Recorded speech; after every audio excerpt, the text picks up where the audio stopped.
were pretty hectic when we first got here. Everywhere you looked, it was either the Wild Hunt causing chaos or the Fatui stirring up trouble.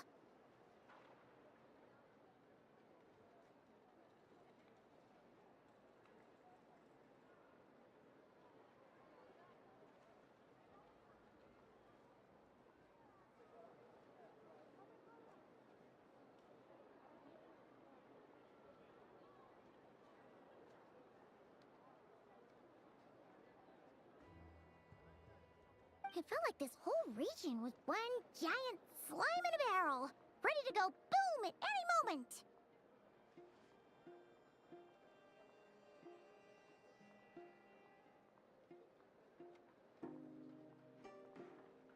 Sure have.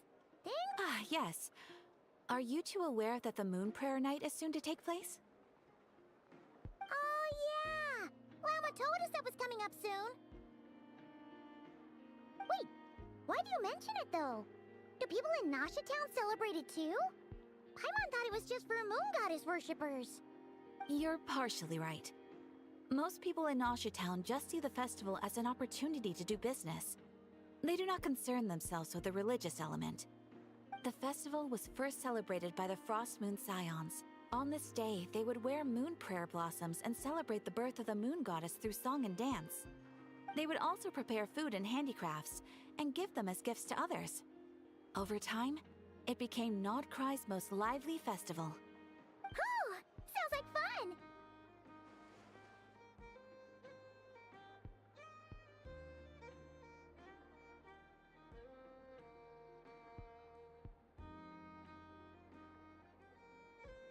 Great! Well, in the meantime, since Catherine doesn't have any commissions for us, let's focus on some personal business instead. When we first got here, you mentioned that this was where your spaceship landed? We didn't get to follow up on it at the time, because we got wrapped. Well, there's a saying Paimon's heard around these parts, which goes, if you lift up a rock, you'll find something you weren't looking for. By that logic, you'll never find what you're looking for while you're searching, but the moment you stop looking, it'll jump right out at you. Could be worth a try though, right?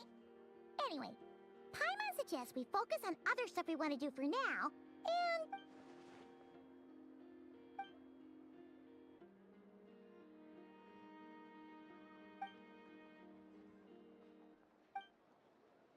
What's wrong?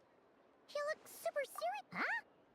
Paimon gets why you'd be concerned about Columbina, but what does the doctor have to do with anything? Oh, that's true. And now that you mention it, we're definitely overdue for a showdown with the Fatui.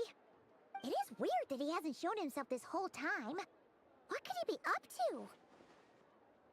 True. Paimon would much rather deal with Marionette anyway. She says the meanest things, but when it comes down to it, she doesn't seem like a bad person. Maybe it's the pressure of being a Fatuse? Especially as a Harbinger. Does she feel like she's gotta act tough to keep up a peer? But then, every time we headed out with Rarier, she always wound up having to repair Polonia and her other robots. That's gotta sting. Losing face always hurts more for people who care a lot about their image. She's probably still furious about it.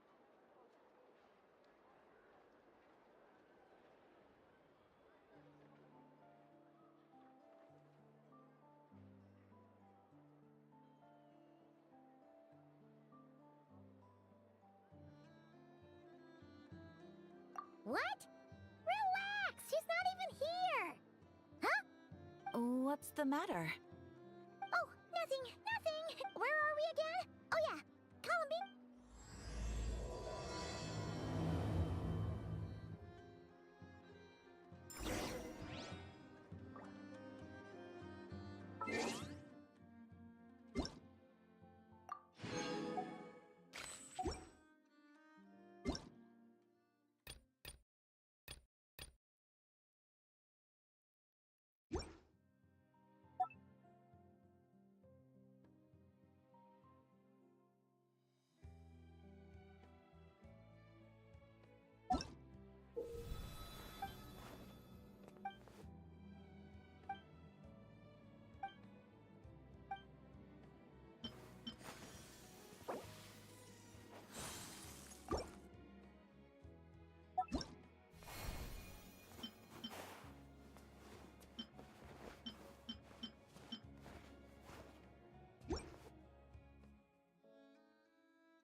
Phew!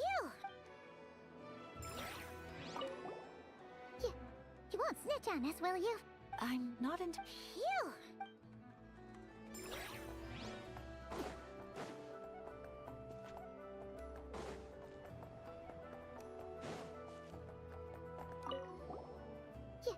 You won't snitch. I'm not entirely sure what you're talking about. But rest assured, Phew!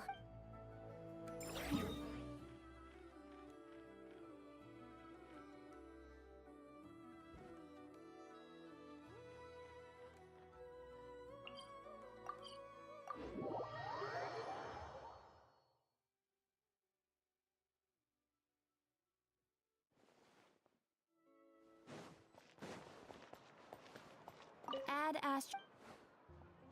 Thank you for... Ad Ast...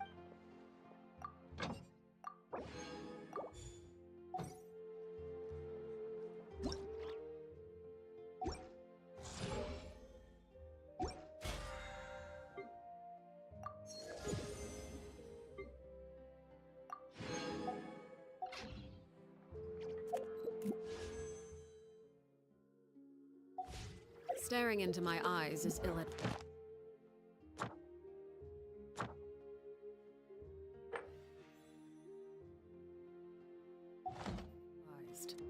I can't prom.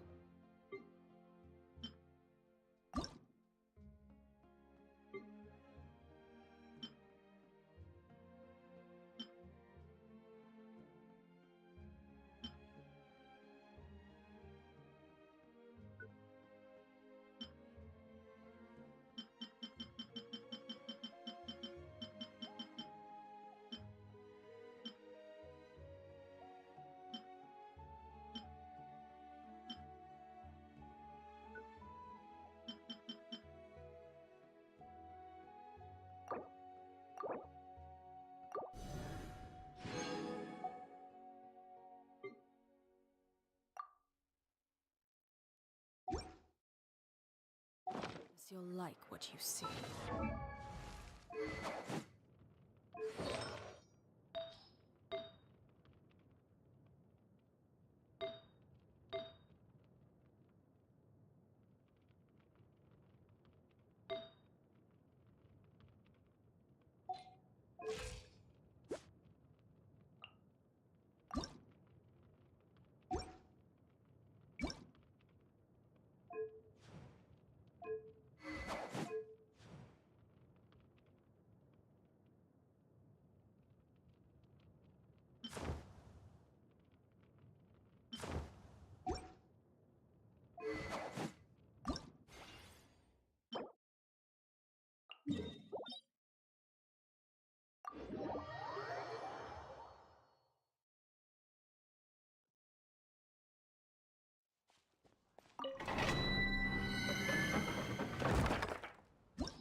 off to the breeze!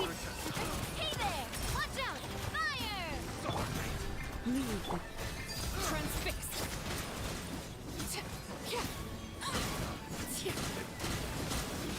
Everlasting as the moon. Overruled. From dead.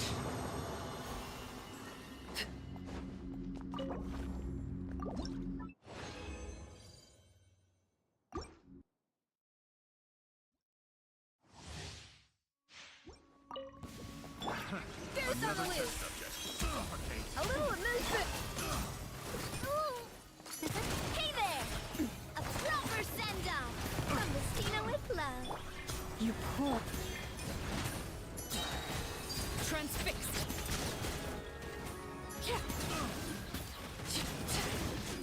This is where you fall. Overruled. Can't run from death.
Moments of birth. Decay! New life! Devouring claw! Teamwork is dreamwork! Blazing delight! Boing, boing, boom! Day, away from me! Feel this ancient power. Come into being. Everybody stand back! Devouring claw! Element for the end!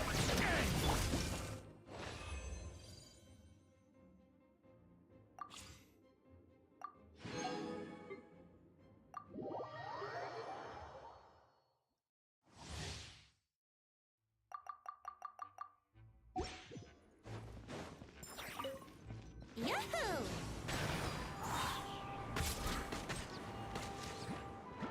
Yeah, think you can get away? Yeah. Yeah.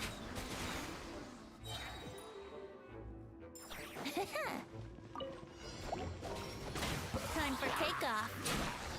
Decay! New life! Truth repeats its course. Teamwork is dreamwork! Ha!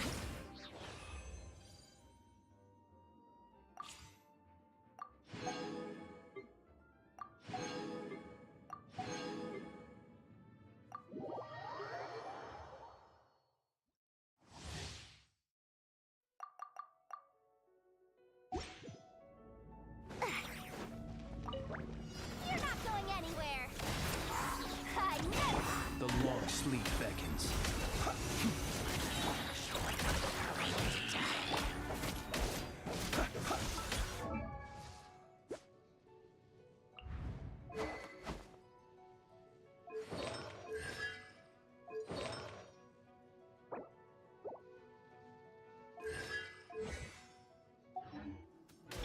On my mark! Ah! Look, a rainbow! Kerplunk! Hand it over! Smash and grab! Be silent. Close your eyes. Feel the dark. The night cometh.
She's sitting up!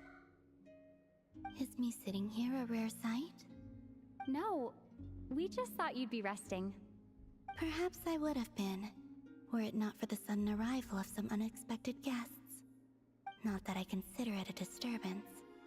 After all, you are the only ones who are free to enter. Would it not be a little unfriendly of me to lie down while we speak? I didn't realize you put so much thought into little things like that.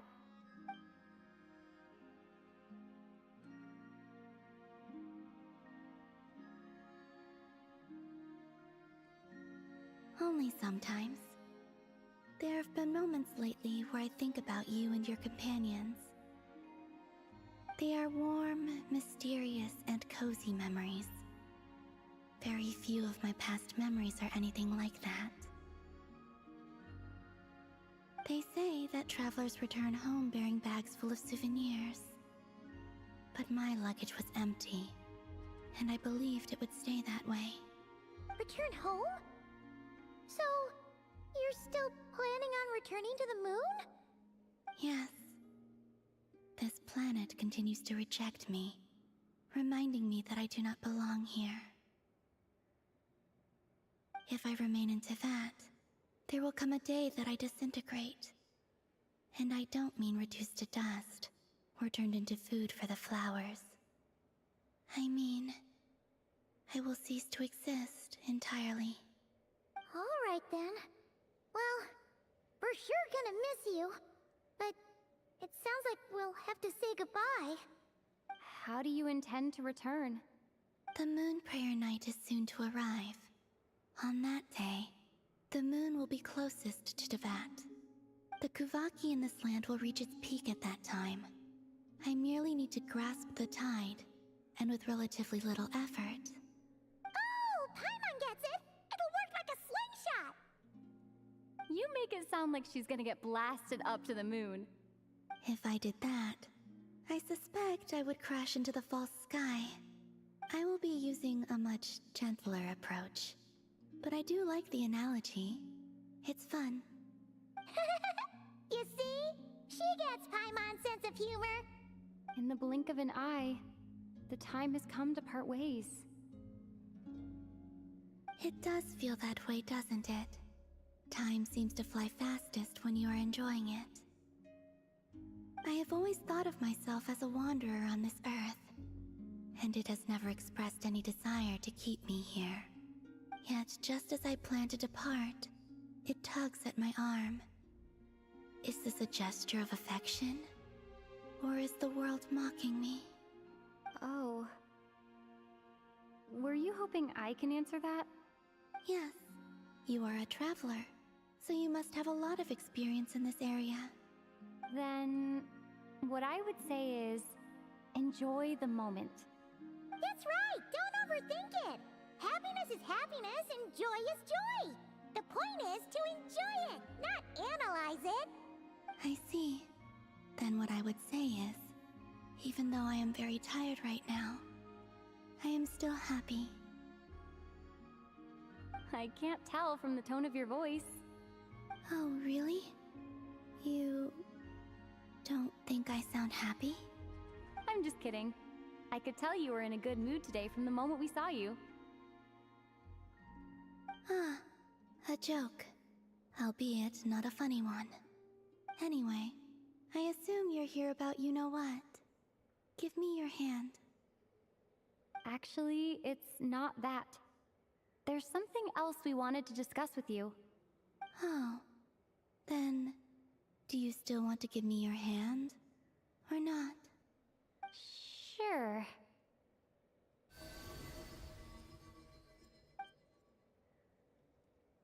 Thank you. So, I've heard that in the Moon Prayer Nights of the past, people here would hold celebrations in the Moon Goddess's honor. Since you helped so much in our fight against the Reihir of Solnari, I think you deserve a farewell party before you return home. I haven't asked everyone else for their opinions on this yet, but I'd like to invite you to join the upcoming Moon Prayer Night. I've never joined a Moon Prayer Night before. I'm not sure what I would even do. Oh, don't worry about that!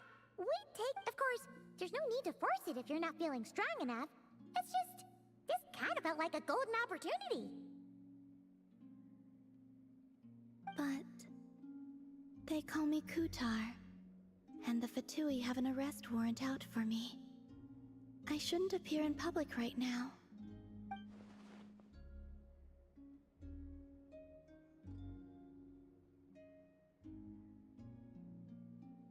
I'll make it work.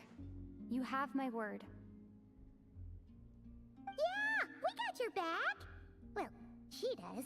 Paimon's actually not too sure what she's planning. All right, if you're sure. I will not refuse your invitation. I suppose it wouldn't hurt to pack a few more sights from this world into my suitcase before finally learning what my homeland looks like. Oh, if you see Lauma, please tell her that my answer to the question she asked me is neither yes nor no. Rather, it is, there is no need. That was kinda cryptic, but sure. Guess it's between the two of you. We'll pass along the message. Bye for now!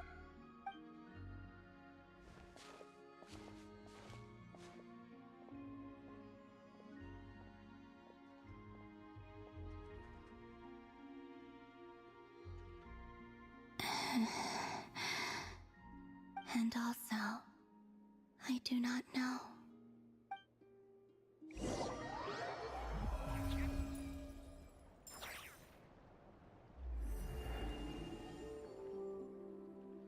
Since she's agreed to join the festival, let's go see who else wants to take part. Lauma's gotta be the person most familiar with the Moon Prayer Night. We should start with her. Also, what exactly is your plan to keep her safe? Not sure yet. I'll figure something out. What? Are you serious? And Paimon even gave you her vote of confidence back there!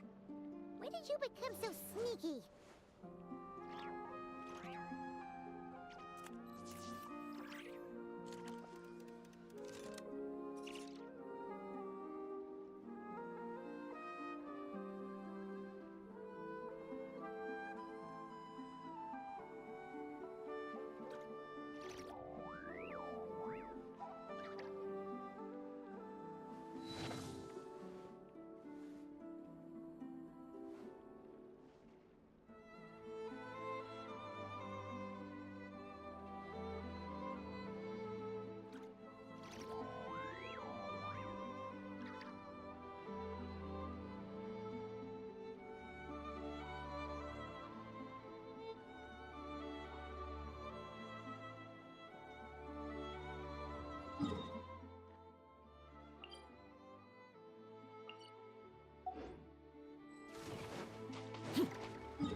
What could the children be up to?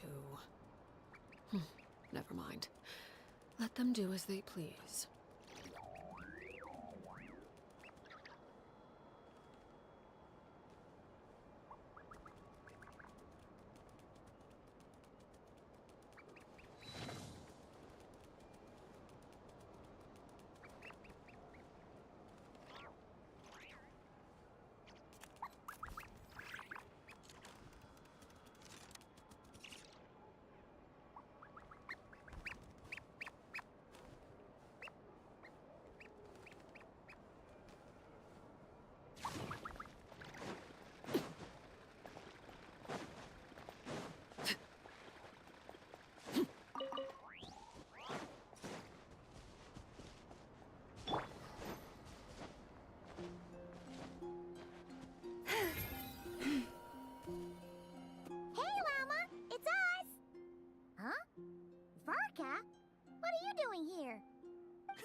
Beats me. I had a bit too much to drink last night, and when I woke up, I was on Hisi Island. Mr. Varka is helping to oversee Nasha Town's preparations for Moon Prayer Night. He is here to go over some details regarding the decorations and custom cloth designs. Right, yeah, that too. What do you mean, that too? Yes. Celebrating this festival is a long-held tradition here in Nodcry. On this day, the crescent moon at the top branches of the verdant crest turns into a full moon, and the moon prayer blossoms bloom with a special radiance. Our people take these to be blessed omens. It's an especially welcome event coming off the back of all that nasty business with Rare. Everyone got put through the ringer recently, and now they're looking to turn their fortunes around. The big shots in town all agree that a big, lively celebration is just what we need to rebuild people's faith in this place. No wonder Catherine said that people weren't so bothered about the religious element. That's right. It's become more of a local custom by this point. The celebrations have little to do with whether the religious stories behind this event are true or not. Even the Frost Moon Scions are eagerly awaiting the coming of Moon Prayer Night, despite now knowing that their past beliefs were founded on a falsehood. That's fair. It's a bit like the Lantern Ride in Liyue. It's a chance for people to enjoy themselves. Oh, one other thing. We just went to see Columbina.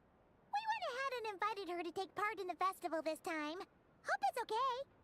Wait, so... you mean... Then, I suppose that she intends to return to the moon on that day. Oh, yeah. It's kind of a complicated process, but basically, it's like a slingshot. I understand. In truth, I had a feeling that she might... Well, if Kuthar has decided to participate in the festival, we should prepare accordingly. Yeah, exactly. Darn! We may have bitten off more than we can chew here. Nah, don't sweat the small stuff. We can handle that.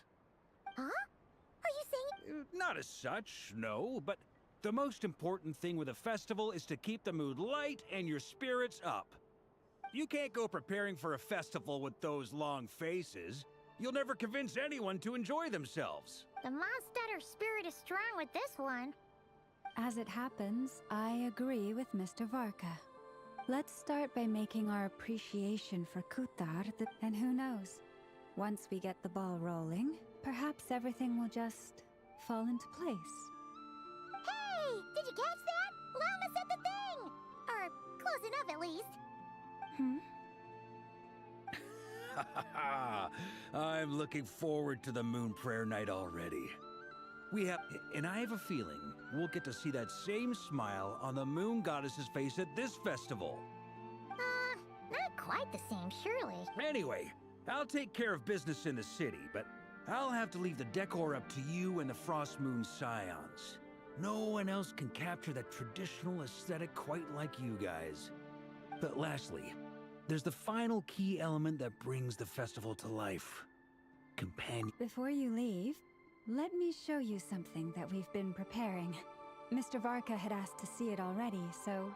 Also, I have some further questions about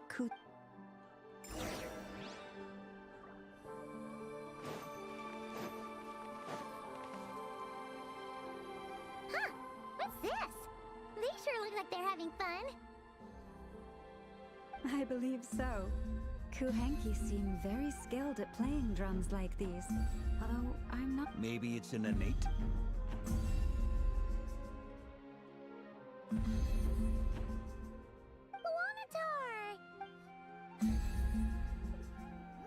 Yeah... Maybe we can teach her next time if we get...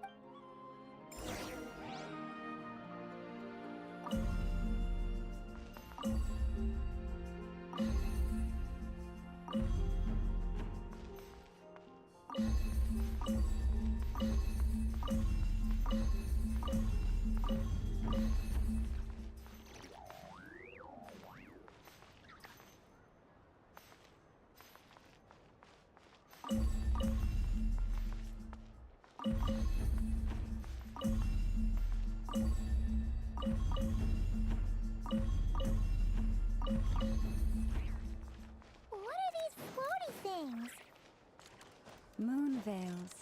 We hang... Everyone seems hard at work. They are preparing items for Moon Prayer Night. For instance, the sculpture being made over here. Mr. Varka and I were just finalizing the details of where it will be placed. Ah, there she is. I didn't know the finished article would be so large. Not to worry, though. All the necessary arrangements have been made. Just let me know once it's ready, and I'll get some people to ship it over. You have my thanks. And over here, we are preparing a very traditional confection. Oh, look at all these colors! It looks great! Can I... Of course. You bet! So If you included those in... There will also be verdant crests like this. The timing of Moon Prayer Night is not as such.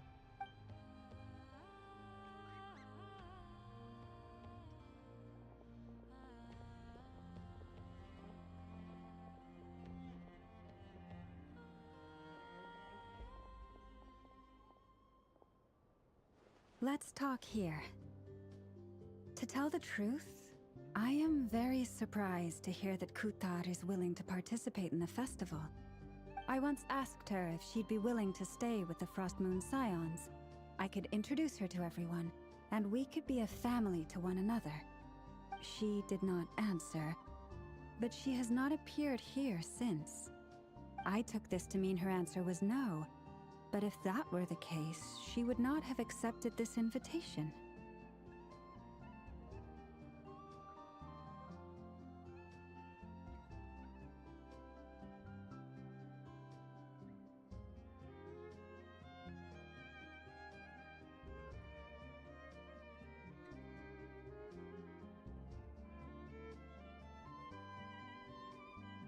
Ah, I see. But my wish was not for her to come here and be worshipped as a deity. I simply want... I'm sure she believes that showing herself here might invite Fatui intervention, and as such, she does not wish to cause us trouble. But what really pains me about all this is that this is her birthplace. She ought to belong here, yet no... I think I'm qualified to weigh in here. When someone's about to depart on a long trip, what they need is blessings, not burdens. We should wish her the best, not make the journey harder than it already is. Anyway, she's agreed to attend, hasn't she? All we need to do is simply respect her decision. I see your point. Yes, she will soon depart after all. Our job is to leave her with some happy memories. Besides, who's to say her journey to the moon is a one-way trip? It's not like she can't come back and visit if she wants, right? Paimon agrees wholeheartedly. Festivals are all about having fun, so let's keep it simple. All right, I'm gonna head back to Nausea Town soon. Want to come with?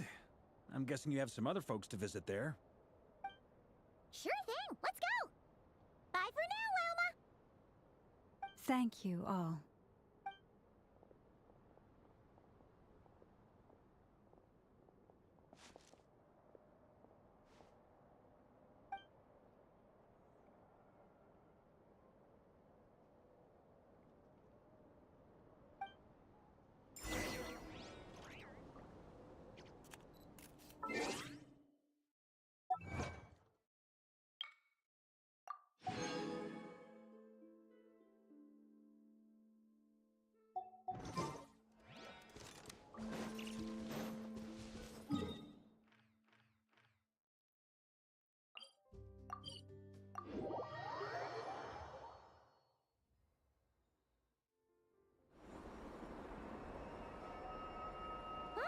Hey, over there! It's Durin and Albedo with Flint's! What could they be chatting about?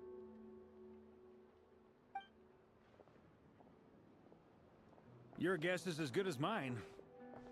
Ah, Grand Master, and the Traveler and Paimon. Hello there. It's been a while. Perfect. We have some new volunteers for our investigation.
Wait, let me guess.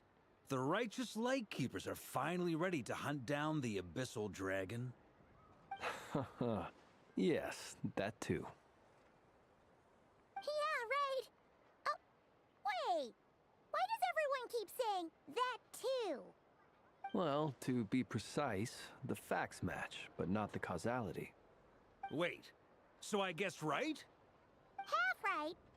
Don't act so impressed with yourself. Maybe I can explain. We ran into Mr. Flint's north of Nosha Town. At that time, we just noticed a few abyssal creatures out in the wild, but the strange thing was, I didn't detect any traces of abyssal energy on them at all. On closer inspection, we realized that they were not real monsters, but something akin to reflections in the water, or perhaps a mirage. Huh? What do you mean? Like, you could see them, but not touch them? Exactly. It was very peculiar. They roared and tried to attack us, but we could not make any physical contact with them.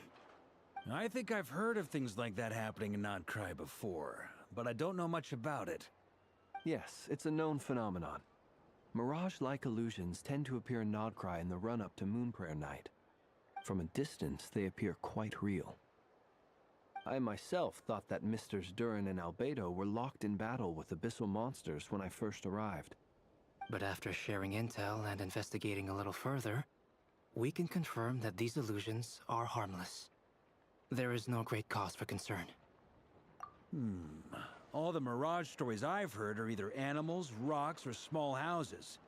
Abyssal monsters, though? That's a first. It's a first for me, too. So I'm planning to look into it further just to be on the safe side. I intend to inspect a few more locations. What about you two? Any plans? Alice contacted me a few days ago. She'd like me and Durin to assist her with an experiment. But we lost contact shortly after receiving the message. I'm sure that comes as no surprise to anyone familiar with her. We don't know when the wind will blow, yet when the wind blows, we will know. That, in a nutshell, describes how Alice operates. Yeah, that tracks. Okay. Well, I suggest we investigate this Mirage business in the meantime. It's piqued my curiosity, and I'm pretty sure I know someone who will already be 10 steps ahead of us. Well, Right? Whatever's happening in Notcry, she always seems to be the first one to know. Let's go see what she knows. We can invite her and her staff to the festival while we're at it.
You're right, I have noticed. There's certainly something a little fishy about this situation. Only a little, though. Records indicate that this phenomenon can occur in the days before and following Moonprayer Night. That the odds of encountering these phantoms are similar to looking up in the night sky, happening to see a shooting star, and managing to make a wish before it disappears. But this time, either everyone's getting lucky, or they're appearing far more frequently than usual. Yehoda's out gathering intel as we speak. In the meantime, let me check off some points of interest. First, the Abyss. The ones we saw seem to be abyssal monsters. Indeed. But we have identified one location where many more of them have made an appearance. And not just monsters. Given the scale and nature of the phantoms, it's almost as if someone's last memories are coming to life. Or perhaps the memories of multiple people. Oh. So you mean the phantom monsters? Exactly. The phantoms can interact with each other, but we have no means of intervening. In addition, some of the human phantoms would seem to be from the very distant past. This is clear both from the clothing they wear and the stories they tell. They claim to be from Hyperborea, a name which I've heard from Lauma before. If this is true, it means they must be from 6,000 years ago. Did Paimon hear that right? 6,000 years? It sounds like this merits further exploration. That'd be a big help.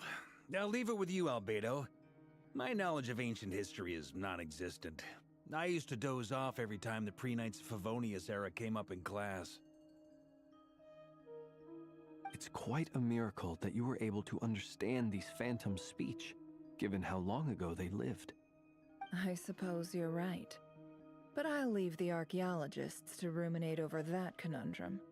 As an intelligence broker, my sole interest is in the value of the information I gather. Which, in this case, hopefully means earning myself some good favor with our dear Lady Moonchanter. So calculating. Whew, this intel broker logic always catches Paimon by surprise. Sounds to me like we could split the work up. I think the abyssal phenomenon is best left to Albedo, Flints, and me. Agreed. It coincides with my duty as a lightkeeper. For my part, I'd like to understand the abyss better. Even a little knowledge would go a long way. This is certainly a rare opportunity to study the Abyss. But even rarer, perhaps, is the chance to make contact with the Ancients.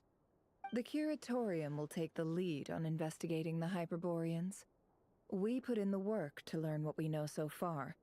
It seems only fair that we get some quantity of exclusive intel. That just leaves our trusty team of 2 unassigned. Since you became an honorary knight, of course. This was part of my grand plan all along. Oh yeah! By the way, we managed to convince Columbina to come to the Moon Prayer Night celebrations. Would you and Yeho— She agreed to that? Huh. Quite an achievement. Never underestimate the traveler, I guess. I'd be happy to join. No point shutting myself inside when the streets are all decked out. I doubt any clients will be visiting during the festival in any case. And Yehoda loves a party. So I'm sure she'll— No. Wait to come— Wait, no, that's not what I... So many people. All right, everyone inside, quick!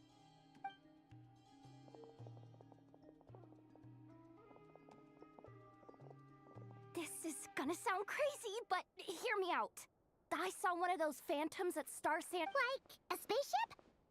That's gotta be the one you came to Tibet in. You said you saw the same thing through the moon marrow, right? Huh? You already know about it? Ugh, I thought I was gonna blow people's minds. Turns out I'm the last to find out. Wait, back up.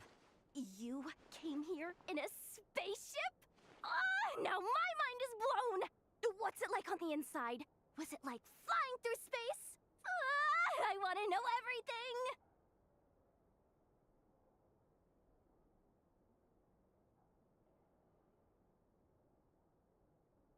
Yep, exactly. Huge discovery. You're the best, second best intel broker in the world. Wow. Really? Well, I guess that decides where we're heading next. Come on, don't look at me like that. I know the spaceship doesn't have anything to do with me, but you don't want to leave me as the only one twiddling my thumbs, do you? Please? Fair enough. You can tag along. In that case, Let's meet back here to discuss our findings once we're done.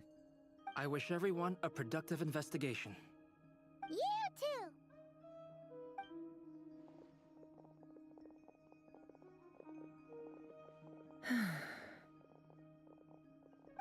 What's up, boss?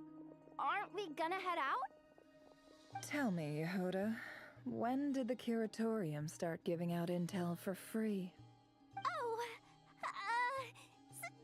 sorry, boss.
Well, what do you know? Yehoda was right on the money. This Phantom really is your spaceship. But that's so weird. Why would it show up here? Is it some kind of projection? Or a ghost? Like, maybe it no longer exists. But Ah, you're already here. Miss Lauma, what a surprise. I thought you were busy with festival. I was, until one of our people informed me no one's ever seen something quite like this before. I thought I should see it from... same here. Oh, so we heard that these things appear around the festival period. Any idea why that is? Unfortunately not. We have very limited information about them, since they can't be interacted with. And no human phantoms have ever made an appearance before now. The most we've been able to deduce is that these sightings appear to be Yeah, seems like that's all we can do. This is all so confusing. Allow me to lend you a hand.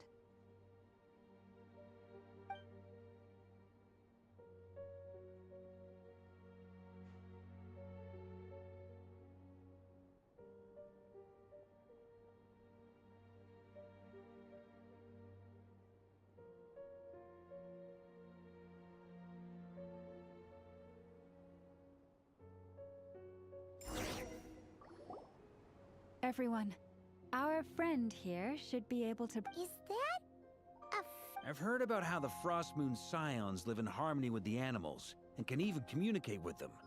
That's coming in handy now, for sure. Okay.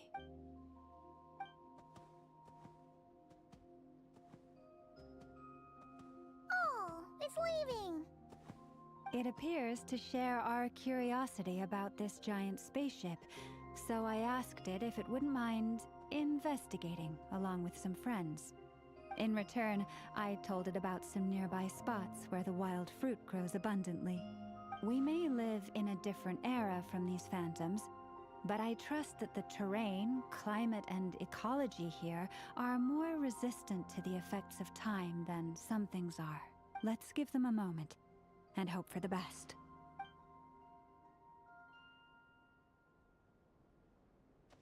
All back together? Must have been a lot of fruit. Indeed. Now let me ask them some questions.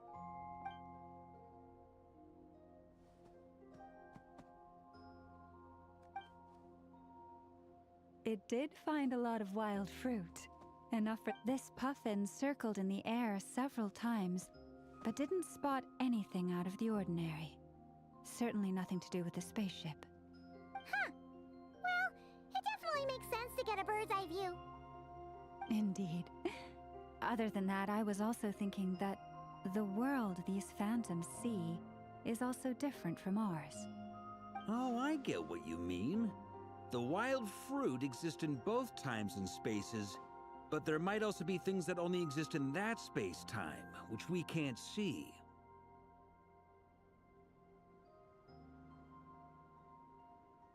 Good point. Great thinking, Lauma. Blunthorn rhinos can use kuvaki to shift great rocks. But this one says it couldn't get that ship to budge by even an inch. The sniffer mole tried too, but despite being a skilled digger, it could not get through. They say that the spaceship looks robust and undamaged. It seems completely impervious to any and all attacks.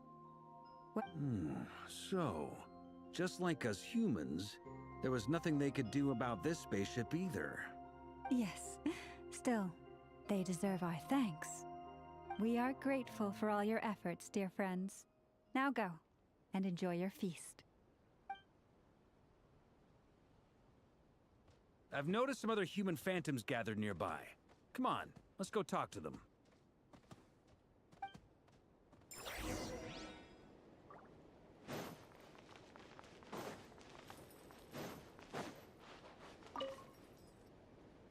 What is this thing? I've never seen it move, and there's no way to get inside. Goodness knows. My grandpa says it's been sitting here at least since his grandpa was still alive. What about his grandpa? Did he say anything to your grandpa's grandpa? Huh? I don't know. In all likelihood, it was here back then too. Hard to imagine something this huge could move. Guess that means that as far as they're concerned, this ship's been around a long time.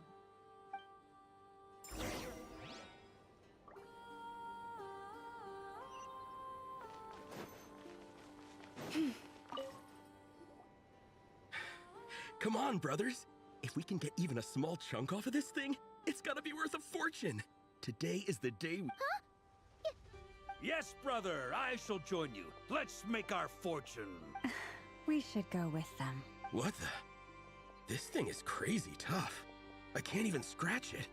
What's it made of? Sorry, brother. Looks like we'll have to seek our fortunes elsewhere. Enjoying yourself? I was just seeing if I could influence this phantom's perception by playing. But nope, no dice.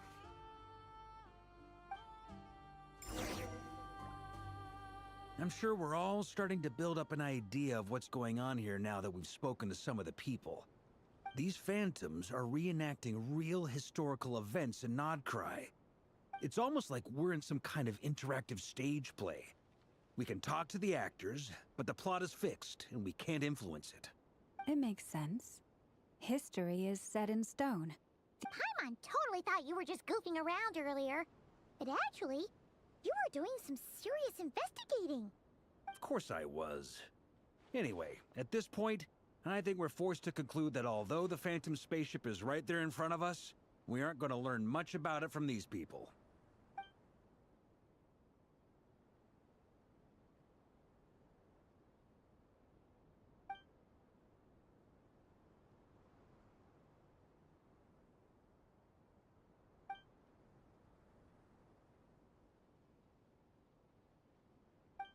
Don't be discouraged. If nothing else, this is proof of the ship's existence. And think about it. So many people tried to hack their way inside, but no one could get the door open. It's made of very tough material. To me, that says that we'll either find the ship itself or the story behind it. It's just a matter of time. Huh. Every now and then, when Varka gets serious, he actually does seem like Grandmaster material for once. I wonder how the others are doing. Let's head back for now. Sounds good. Also, drinks are on me if Team Knights of Favonius is the first to finish. Wait, we have a team name now? Am I in Team Knights of You're very welcome to join. We've even got a cathedral ready for you. Isn't that technically blasphemy? You wouldn't dare make a joke like that if Barbados was in earshot. Nah, I'm sure Barbados doesn't mind a little harmless blasphemy once in a while.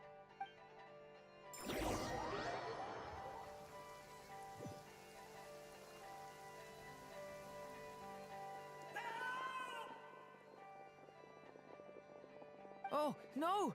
Get away! Oh.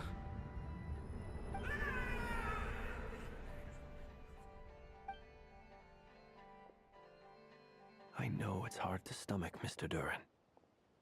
But as I'm sure you've noticed, there is nothing we can do to intervene in that which unfolds before us. But we have to at least try. And try you have. But are you aware? I wasn't keeping count. I'm afraid this is the 39th failure so far. Or the 5th if we're only counting this particular victim. There are no indications that these phantoms may be altered in any way. You seem to have calmed down a little. I'll make us a fire. You should rest and have some water. Feeling any better now, Mr. Durin? May I ask a few questions? Be my guest. What exactly are we witnessing here? What happened to those people? My guess would be that we are seeing Nodcry during the Conrian Cataclysm. Would that be accurate? Conria.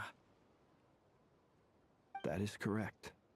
As you know, once the Abyss senses even the tiniest crack, it floods in and spreads like wildfire.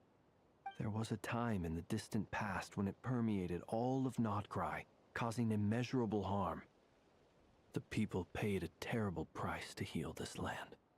Then, 500 years ago, the whole of Teyvat suffered an abyssal disaster. Once more, Nodcry was dealt a devastating blow. I see. In the face of the abyssal onslaught, all were like grains of sand tossed around by a tidal wave.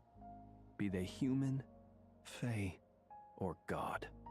The moment you witnessed is but one drop in a whole ocean of catastrophe. All right. I guess that answers my second question, too. I wanted to know why there's nothing I could do to help them, and that's because what we are seeing is history. That would be my guess as well. As I understand it, history and fate are not all that dissimilar. The latter may be unseen to us, but both are immutable. Yes. Fate was determined long, long ago. I still have a couple of other questions for you, Mr. Flint's. You mentioned more than one abyssal disaster that has struck this land in the past. How can you be sure that what we're seeing is from the Conrian incident? And also, how are you able to stay so calm when you're talking about these events? From everything I know about you, you're not cold or ruthless, and you're not indifferent to the suffering of others. Alas, I am forced to show my age. I must be 600 or 700 years old by human measure. Wait, so you... One is not easily moved by history when one has witnessed the truth firsthand. I'm sorry. You needn't apologize. Your passion is a good thing to have. Treasure it, because someday you may find it in terribly short supply. Now, at the risk of offending you, I have a question in return. Your curiosity toward the Abyss, is it born from hatred or because you sense its call? I only ask because I kept a fragment of Rarir's body in my lantern for a short time. Specifically, his heart. So I know what a burden it can be to carry the Abyss with you. And I hear its power growling from somewhere within you. In my eyes, your mere existence is a miracle. My honest answer is... I don't know. I don't think I have the confidence to say for certain. What I will say is the Abyss is not the only issue that haunts me. Even before I became who I am today, the question dogged me constantly. Should I even exist at all? My doubts remain unresolved. But when we fought Rarir, something became a little clearer to me. Sometimes it is the darkness within us that allows us to achieve the impossible. I certainly got the sense from your 39 attempts that you were trying to achieve the impossible.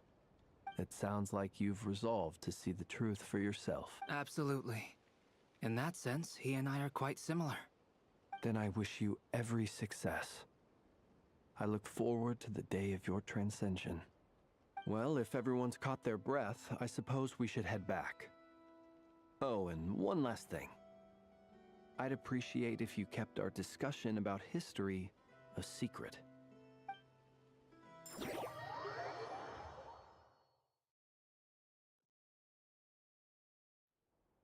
Incredibly, our separate investigations led us all to the same conclusion.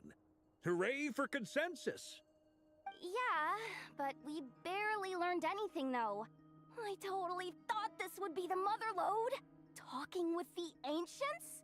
I mean, come on! But nope. All we got was useless snippets of conversation. And all this stuff about moons and hyperopia. What a load of baloney. Seems like people back then had a few screws loose. I understand your frustration. We found the same issue. Each phantom only showed a very brief moment in time. There isn't much value to be found in these miscellaneous fragments of a civilization's history, no matter how glorious it may have been. If there's a silver lining, it's that these phantoms are harmless to the present reality. They shouldn't get in the way of the festivities. Paimon agrees. And not just because it's the first thing she understood in this whole conversation. You look disappointed, Nefer. Is something the matter? What do you think? We all worked our tails off, but the only one to gain anything from it was you, Lady Moonjanter. Well, please do share the Hyperborean records with me. I will gladly inscribe them. Oh, duh! Yeah! That was it! Hyperborea! Hyperborea. I'm serious. Only an expert in the Frost Moon Scions and their history can turn these records into valuable research material. The alternative is to let them gather dust on the Curatorium's storage shelves until the pages turn yellow. Nefer, you're wise enough to know that cooperating and sharing the profits is the best course of action here. Well, that goes without saying. Sure, let's do that. Huh? But didn't you say we aren't supposed to give out intel for free? Sorry. Now is not a good time to push Nefer's buttons. Anyway, back to Moon Prayer Night. I'm thinking that we should prepare something a little special, aside from the usual decorations and so on. You mean a parting gift? Can't go wrong with food. Although, does food go bad on the moon? Perhaps a lantern would be a better choice. It might be dark up there. It could prove difficult to light a lantern on the moon. Magical stones might serve that purpose better. What about a clockwork mecha model from Fontaine? I've got a whole bunch at home. I use them for fighting practice in my free time. None of these sound like things she would be even remotely interested in. But we don't interact with her enough to know what she likes. Yeah. It would really save us the guesswork if someone could find out what she... Wait, what the? Traveler? They're all looking at you. Great! Haha, problem solved. Now, I need to stop by Dory's. Gonna need her help sourcing a bunch of stuff. Then let's leave it there for now. We all have our own business to attend to. Traveler, if you find out what...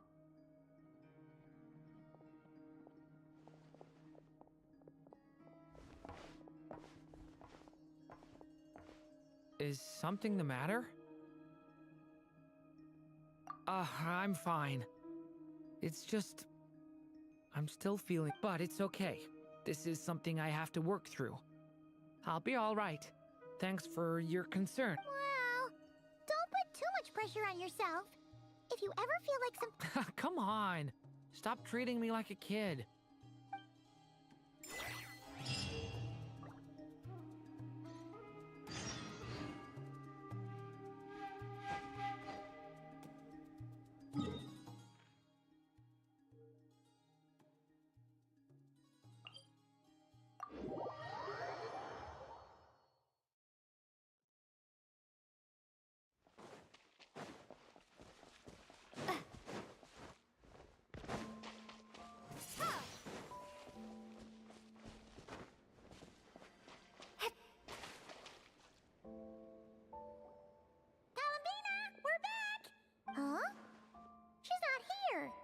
Weren't there a few Kuhenki here last time, too?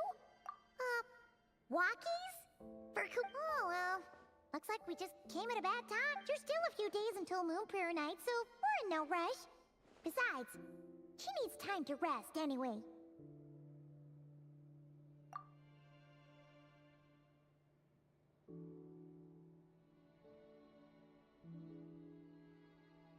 Calamina!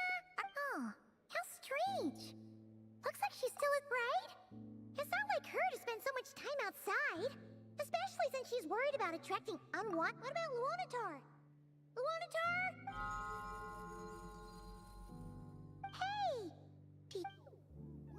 Sorry, didn't understand. But if you know where she is...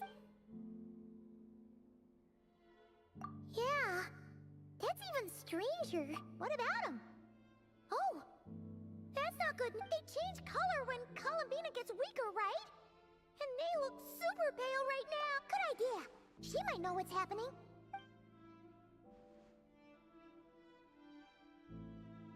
Wilma! Ah, it's you. How is Kutar? Is she okay? No, she hasn't. I came here to check on her after I noticed the flowers had changed color. Based on past precedent, she must be very weak right now. Even getting up to walk would be a struggle. Not to mention that she doesn't do that at the best of times either. So yeah, this is super weird. No. Very few people are in the know about Kutar's whereabouts.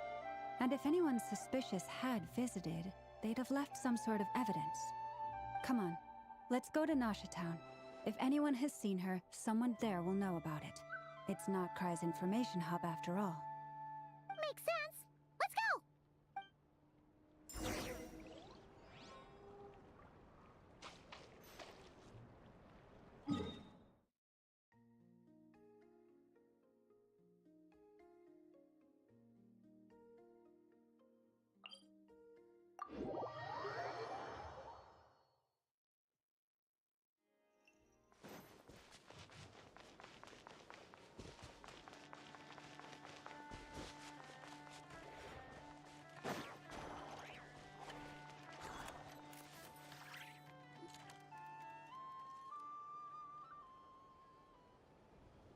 Moment. Is it just Paimon, or is this stall kind of suspicious? Is it? No, I don't Alas, your free and easy adventure time is over. Now, prepare to face the final boss of Nod Cry. Whoa! Where'd that voice come from? Not sure, but it's definitely hostile. No, not that way. The final boss is right here. The Sniffermo? That's the final boss? Surely not. Okay, the jig is up. I'll stop teasing you. Turn around. I'm right behind you. It seems I've managed to leave quite an indelible impression, even though you've never seen my face. Ah, nothing could make a great mage more pleased with herself.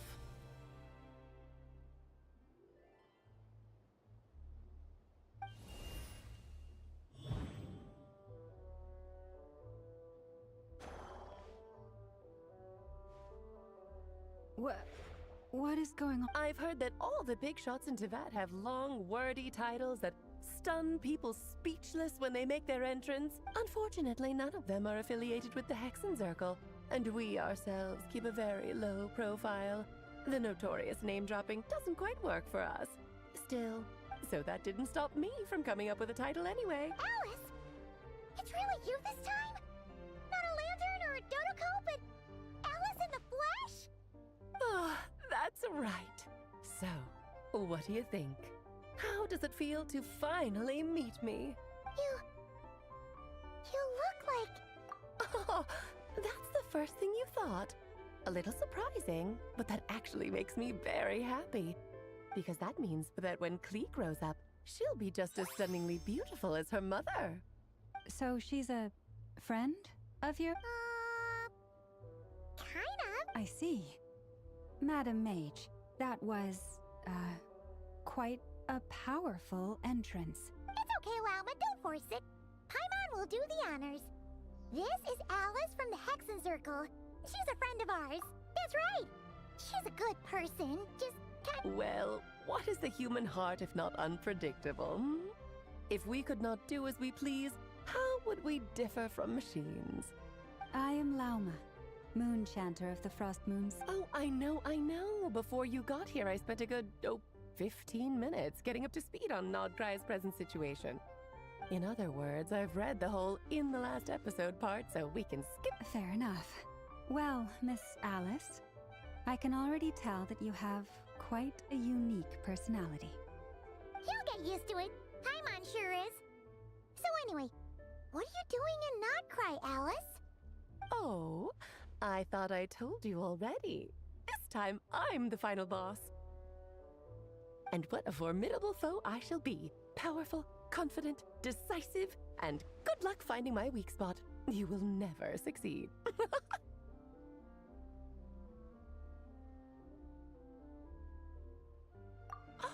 Oh, drat! My one weakness, and you found it in an instant. Fate has been dealt a devastating blow. Thus falls the great Dodo King. Why are you playing along with this nonsense? For funsies, of course. What's wrong, Paimon? Are you disappointed in me? Am I a gigantic letdown? No, it's just... You seem like a busy lady. And this is the one time you've shown up in person. Paimon figured it would be for something more high stakes than just goofing around. You're quite right.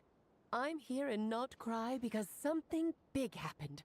Something big enough it caught the attention of the Hexen Circle.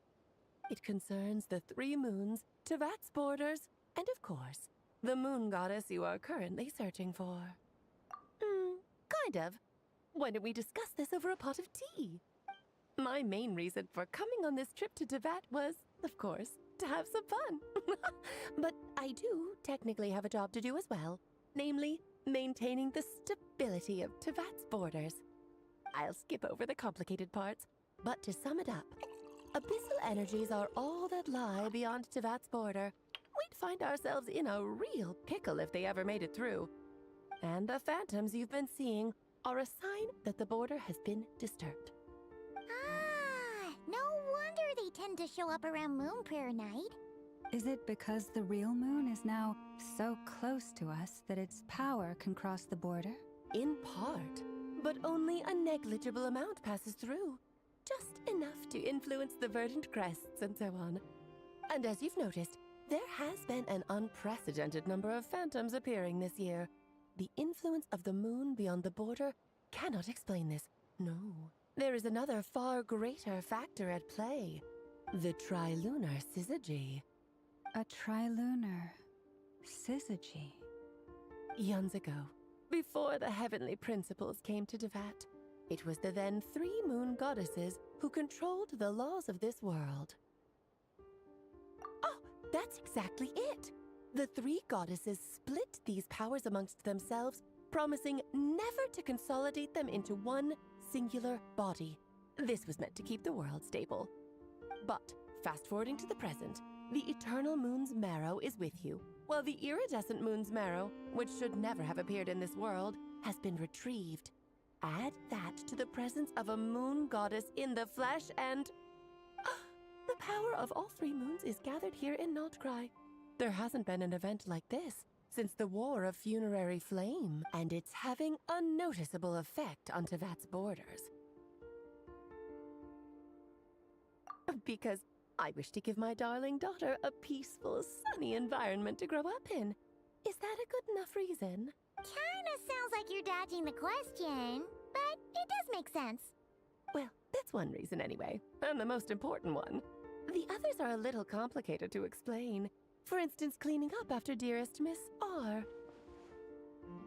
Albedo could tell you more about that if you're curious, but right now, I have a more important question to ask you. Why are you collecting the moon marrows?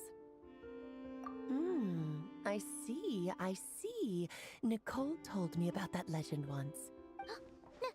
Nicole? Oh, so you remember. Yes, of course. That was a story about fate, her area of expertise.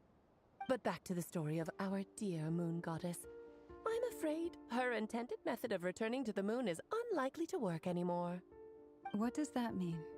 She may be missing, but she hasn't gone anywhere. She has disappeared.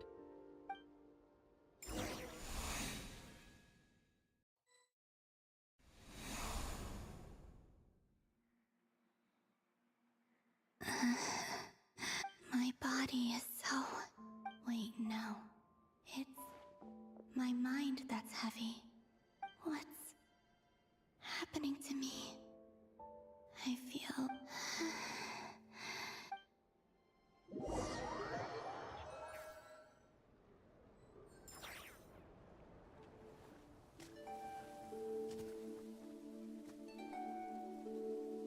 Are you out for a walk too?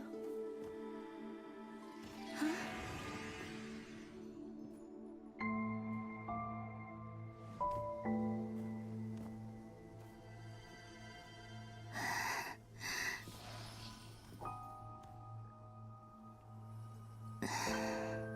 The day has come at last.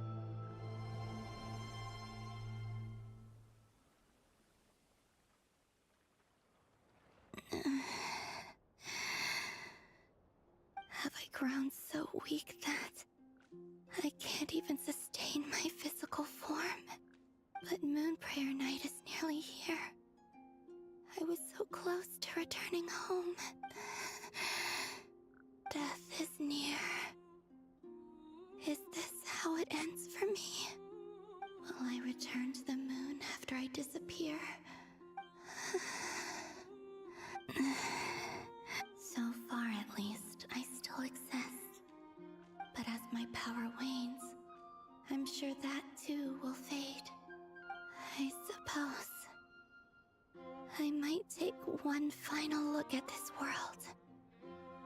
The world where I was born.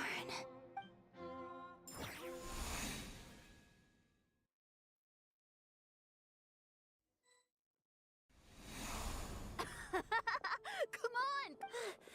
Wait for me! The Frost Moon Enclave. How much it has changed since I was born. These decorations, they're so heavy. It's times like this when you kind of wish men could be priestesses and acolytes. How fascinating. I've never had the chance to be privy to people's private lives in this way. In the past, people would get so solemn and serious the moment I showed my face. Like they were frozen stiff. Karina, Lametti, it's time to eat. Coming. I want to watch them a little longer.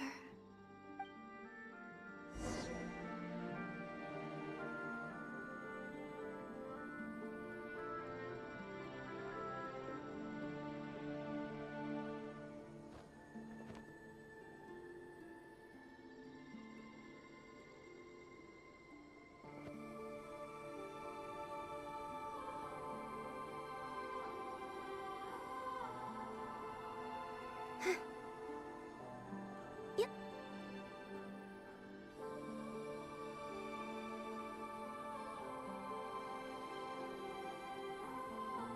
So just fill these balloons with air, right? Yep. Try a couple now to test things out. The rest can wait. Think fast. Rita! Teasing an acolyte of the Frost Moon Scions? Surely that's a punishable offense. Take this! Huh? All right, enough horsing around. Lady Lauma gave us a task. The task is just to check that the balloons don't leak, right? Doesn't matter if we fill them with air or water. Yeah. Okay, you got me there. And you got me there. But we won't use all of them. And as long as Lady Lauma's trusted acolyte doesn't snitch, can stay as a little secret between friends. A couple more can't do any harm, right? Oh, you menace. Then, think fast! Is pumping a balloon full of water really so much fun?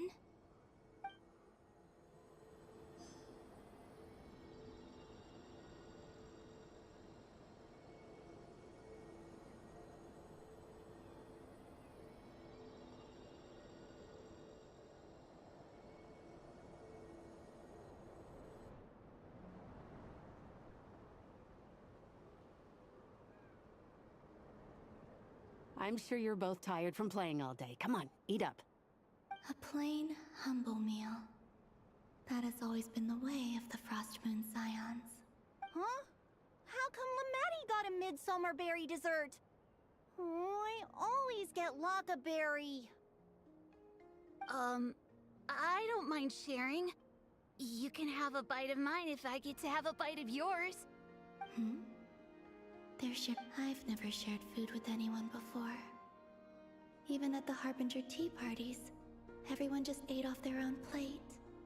And when I couldn't finish my food offerings from the Frost Moon Scions, they'd leave the Hey! That was 2 bites!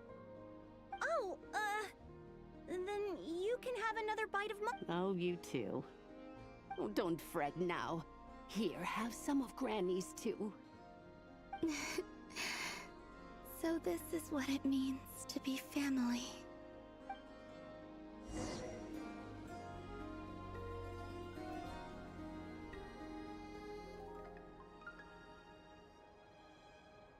I'm seeing so much that I'd never usually get to see. They'd never act like this when I was around. It's nice, being able to just watch people in peace in these final moments. What a rare opportunity. I think I'll go take a look around Nasha Town, too. Maybe the Traveler will be there.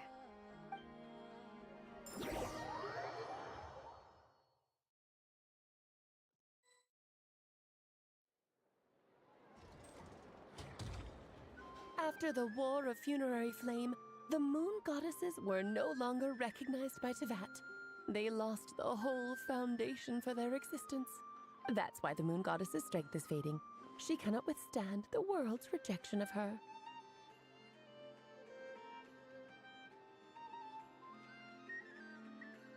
To be more pedantic about it, the Moon Goddesses did something to offend the Heavenly Principles, and that's why they were ousted.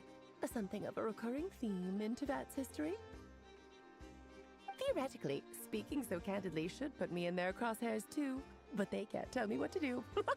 I'll say whatever I want. Anywho, the Moon Marrow energies were but a drop in the bucket for her, and that battle against the Ray Hair of Solnari only weakened her further. Fortunately, it happened close enough to Moon Prayer Night when the Kuvaki concentration here is high. That's the only reason she managed to survive this long. What do you mean, fortunately? You said she disappeared. We're too late. Oh, what a headache. I thought this was all common knowledge. I guess I have some more explaining to do. Okay, buckle up. It's time for another lecture.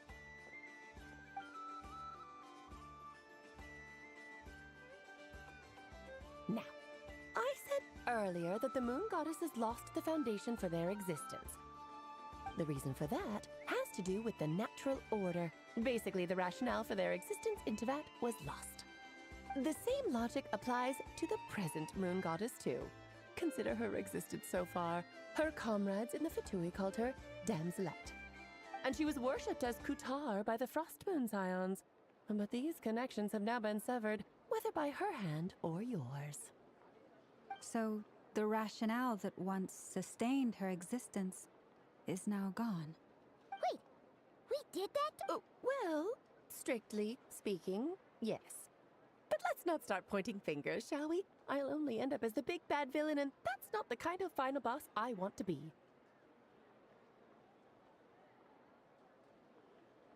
Of course I do. I'm only the greatest mage in the whole entire world. Now, if you wish to find your Moon Goddess, there are 2 problems we need to solve. Firstly, we'll need to strengthen the connection between her and Teyvat, At least enough to sustain her until Moon Prayer Night. Strengthen her connection. But does that mean I'll have to rally all the Frost Moon faith? I'm afraid a bygone faith and a former home won't be of any help to her now. Her name? Oh, yes. Names are very important things. Then your first job is to find it. As a moon goddess, I'm sure she must have neither Columbina nor Kutar as her true name, and she's never really accepted either of them. So, finding out her real name is enough to sustain her existence? Yes, I know it sounds like a small step. The second problem is with her plan to use the moon marrows to return to the moon. Unfortunately, piercing through the false sky will take an enormous amount of power. Given her current condition, she won't be able to provide anywhere near enough power, even if she recovers her physical form. But no need to fret. Nicole's the expert in this field, and I'm... Wait, Mage N is going to help us out too? That means we've got 2 Hexencircle mages on the case. This is... Actually, this is more of a side quest for me. Like you said, I'm a busy lady, so I can't stay for too long. I'll have to return to Tibet's border soon.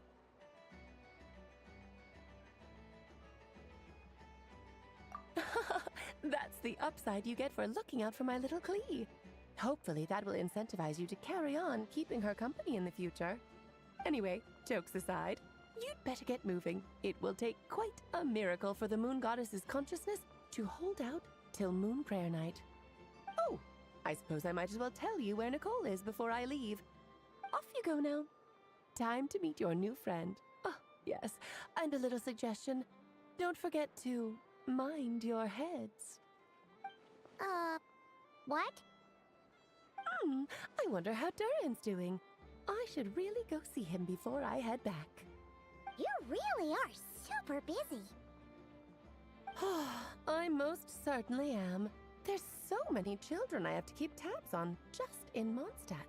Durin, Albedo, Venti, Varka.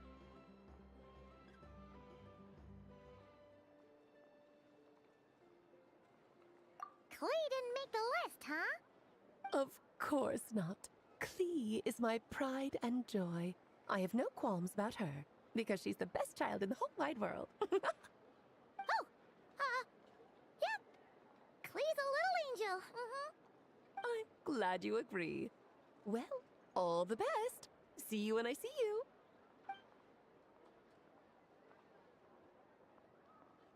She left in a hurry. Yeah, she didn't pack up her stall. Should we handle it for her?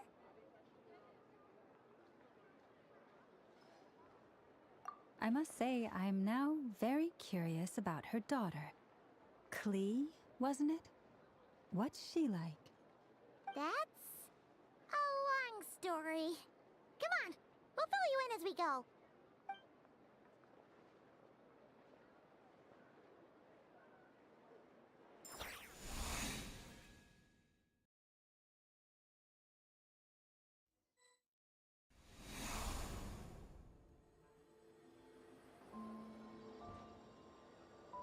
What a lively place.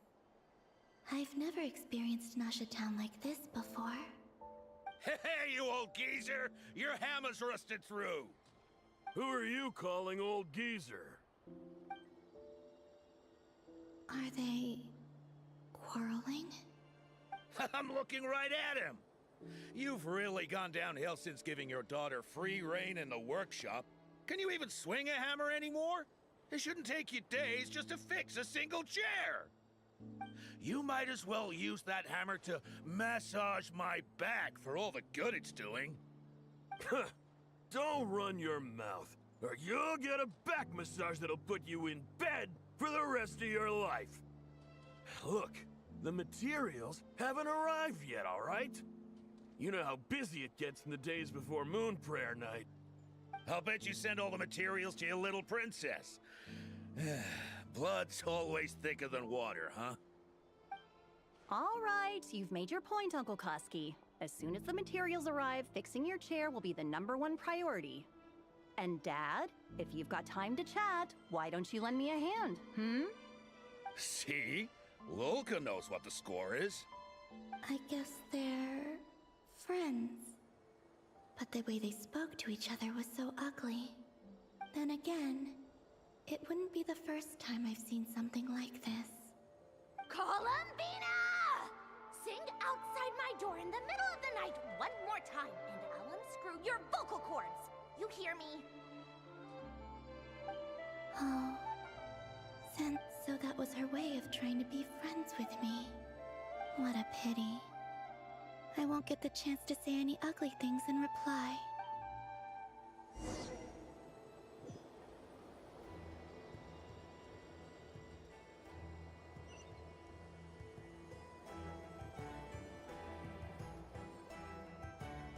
Hey, have you decided what to give her for Moon Prayer Night? I sure have. She's gonna get the surprise of her life when she's least expecting it. Then I'll whip out the ring and pop the question. The surprise of her life. What a fun turn of phrase. Cool, I get the picture. You can spare me the gushy details. Ooh, looks like we have... Hello there, ma'am. Would you like some Moon Prayer Night candy? Huh? Is he talking to me? Can he see me? Here you go. Oh.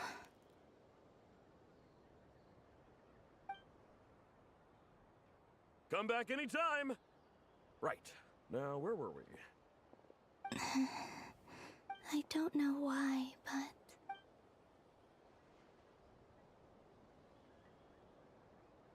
The most important thing right now is to find that mage. This name thing seems super important too, but where do we even start looking? I'd better go pay the Fatui a visit.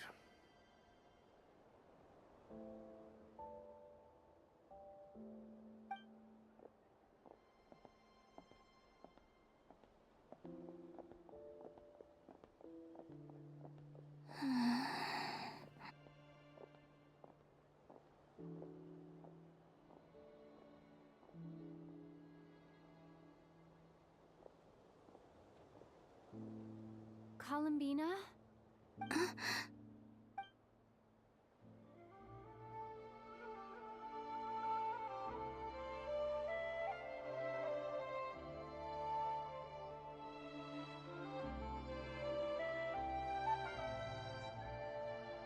Traveler?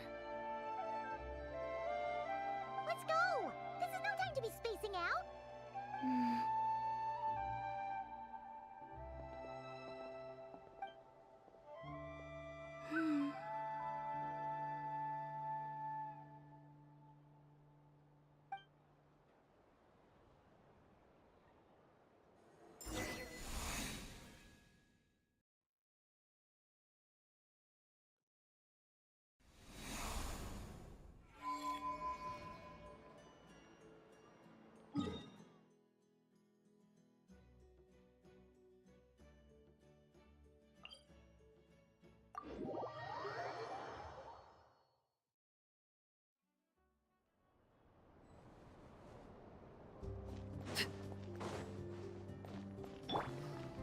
Lush as the moonlight.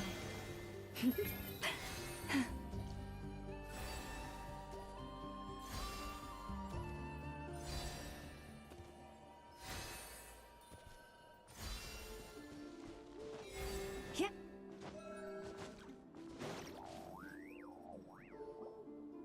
Where are they going? They mentioned a mage and... a name? So, Mr. Varka, are you acquainted with this Nicole? Or should I call her Mage N? Ah, not really. We've never met, though she has come up in conversation. From what I've gathered, Alice kinda took Nicole under her wing. Taught her how to speak. Huh. Hard to imagine Alice as an etiquette coach. Yeah, Alice is a larger-than-life personality, I'll give you that. But then again, that's why she's able to draw such an eclectic mix of people into her inner circle. If I remember correctly, being an interesting person is actually one of her main entry requirements. So, if you ever wanted to join the Hexenzirkel, I'm sure you'd both be eligible to apply. Hey! Don't go around I wouldn't dare. I'm just trying to paint a picture of the Hexencircle for you. Okay, sure. Anyway, since none of us have ever met Nicole, how are we supposed to find her? We can't just go up to every woman in sight and ask, "Hey, are you Nicole?" Maybe something she's wearing will give it away? Like, Wait a minute. Alice never said Nicole was from Mondstadt. Oh, true.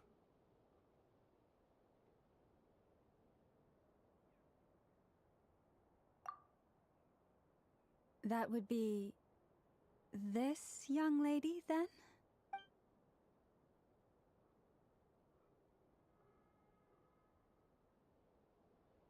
Hey there! Sorry to disturb you, but...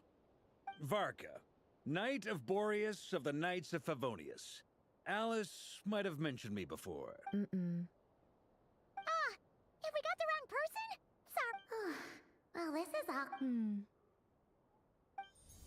When I shook my head, I meant, no, Alice hasn't mentioned you before. Huh? Where is this voice? My apologies.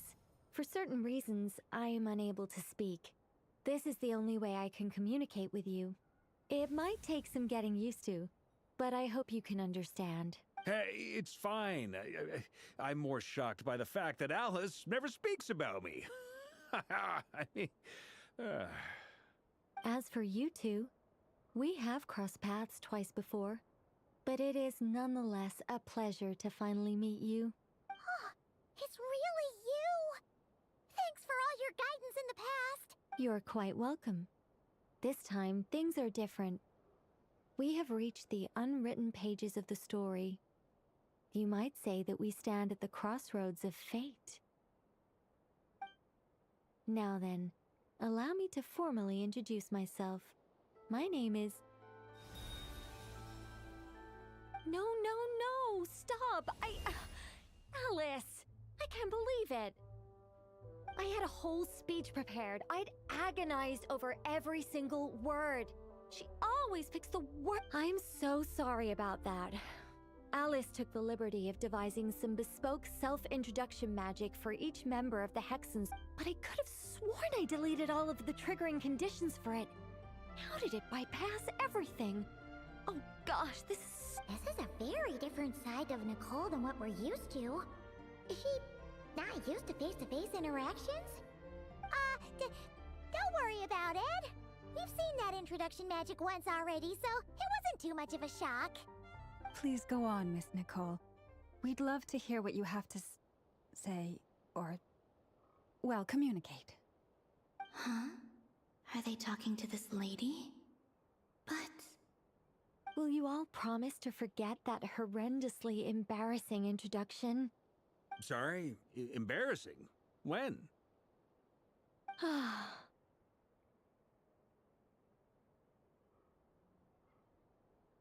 Yes, my name is Nicole, and I am one of a very few angels who have retained both their preferred form and their power. The Traveler and Paimon should be no strangers to this concept. There is another of our kind in Natlan. They call her the Lord of the Night. Right! Paimon remembers her! Yes. Well, I have retained more of my power than she. It's because I don't have a long-term no. We'll be here. That's right. Is that something you... Yes, I do know a way. It began with the Hyperboreans. Or maybe not. It shouldn't be an issue. I'll fill in the gaps for you. The Hyperboreans were humans I once aided. But despite accepting many blessings of the angels, many among them still held on to their faith in the moons. They were reluctant to accept the new order. Even after the War of Funerary Flame, they sought to contact the moon goddesses beyond the sky and receive their guidance. But all three had passed away by that point. This mage has a unique method of communicating. Is she Yes, but they did not know. And so, still they prayed for the moon goddess's mercy. After building titanic structures that consumed vast amounts of Kuvaki, At last, they glimpsed the moons and heard their voices. But of course, they were gravely disappointed.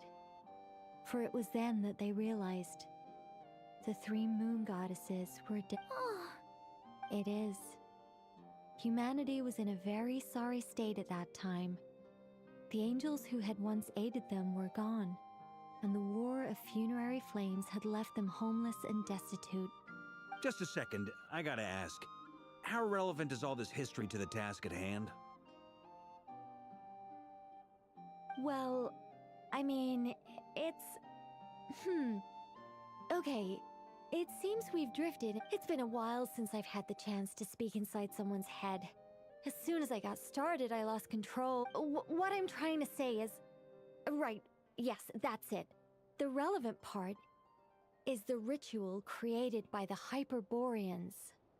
The fact that they bypassed the false sky and saw the true moons implies that they successfully built a connection between Tivat and the outside world, which means, with enough Kuvaki and a sufficiently stable connection, it should be feasible to send one person over the border. Okay, so they built some kind of portal? Oh, yes. Is something wrong? I just didn't expect you to summarize it so well. It turns out I could have said all that in one word, if only I'd managed to think of it. No, please, it's fine. This is invaluable knowledge. I'll be sure to record and preserve everything in writing. Oh, really? Well, in that case, I suppose I could backtrack and add some more detail. I did gloss over a few things so far. Whoa, whoa, whoa, time out! Let's summarize what we've got first. The Hyperboreans were the last ones to use this method, right? So we somehow need to find whatever structure they built and make sure there's enough Kuvaki to power it up. Luckily, we have the moon marrow of both the eternal and iridescent moons, so we're all good for Kuvaki. Which means the key issue we need to focus on is finding the place. Am I right so far? Yes. Although, I expect the structure is long gone by now. That said, what if we could take advantage of the phantoms to travel back to a time when it still existed? Well, travel back isn't quite accurate. It's more like we'd be creating a handshake between 2 points in space-time. We wouldn't even have to pick a time when it still existed.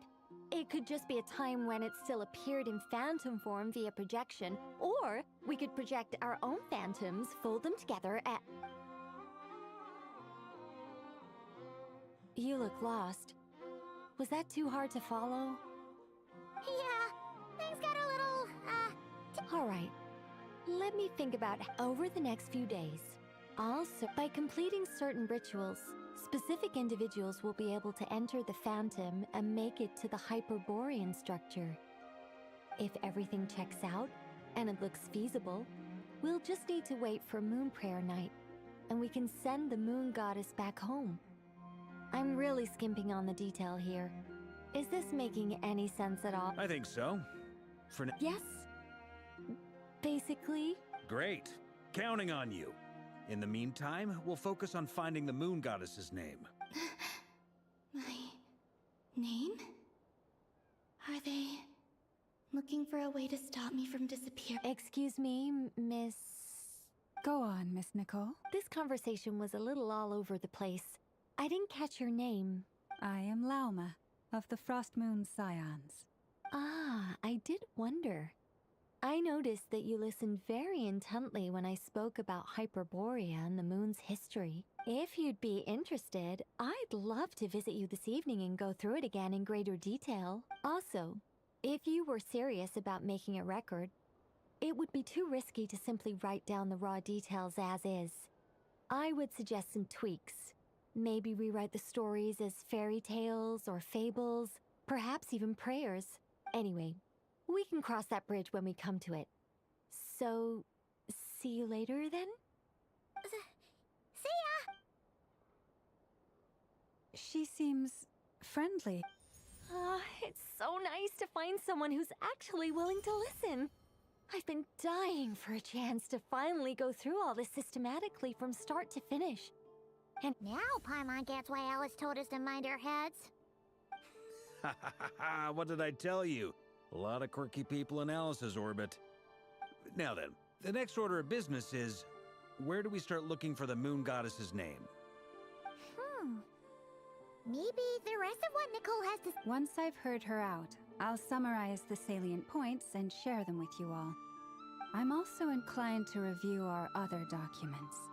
Yes, our faith was first established by our Hyperborean ancestors, but many of the more factually accurate records are from after Kuthar's birth. Sounds like we're gonna follow Columbina's... In that case, we'll start by heading to the Frost Moon Enclave. Sounds like a plan. Take this with you. I'll see about getting in touch with the Fatui. It'll probably just be Arlecchino and Sandroni again. They're the only... Thank you, Mr. Varka. Don't mention... I should follow them, just in case there's some way that...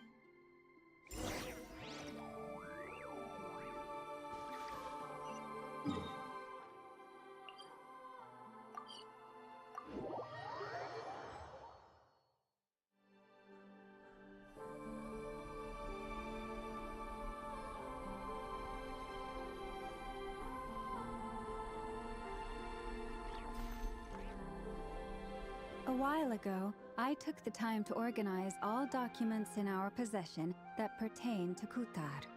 What you see here is the material I consider reliable. You're saying there's unreliable material too? Yes. Most of the information we have was transmitted through an oral tradition. Inevitably, some of her stories were mythologized and deified over the years through countless retellings. That's why I organized them into reliable and...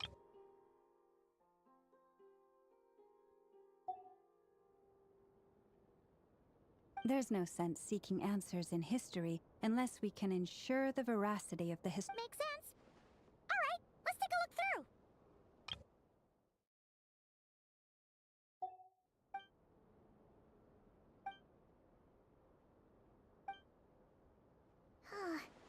Almost all these records refer to Kutar instead of Columbina. Although neither of those is her real name. Paimon's not sure What we can gather from these records is that the Frost Moon Scions worshipped her as a god, placing impossible expectations upon her. I cannot fault them for their earnest faith, but for all their devotion, worshipping her day in, day out changed nothing. I imagine that none of it resonated with Columbina. It wouldn't surprise me if, even back then, she had already begun to reject the name Kuthar and everything it represented. Lama speaks the truth. When I heard them call upon Kutar with hope and expectation in their voices.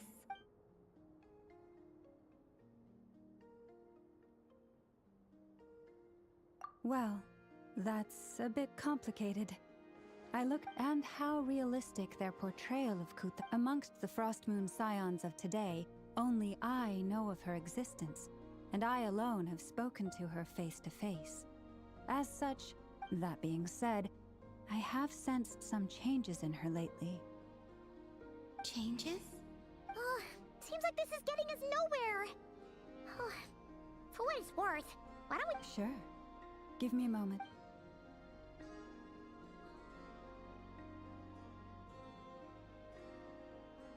Exerting but a fraction of her divine might, Kutar sheared a great mass from the snow-capped mountain and cast it into the sea, upon whose surface shone the mirror image of the moon.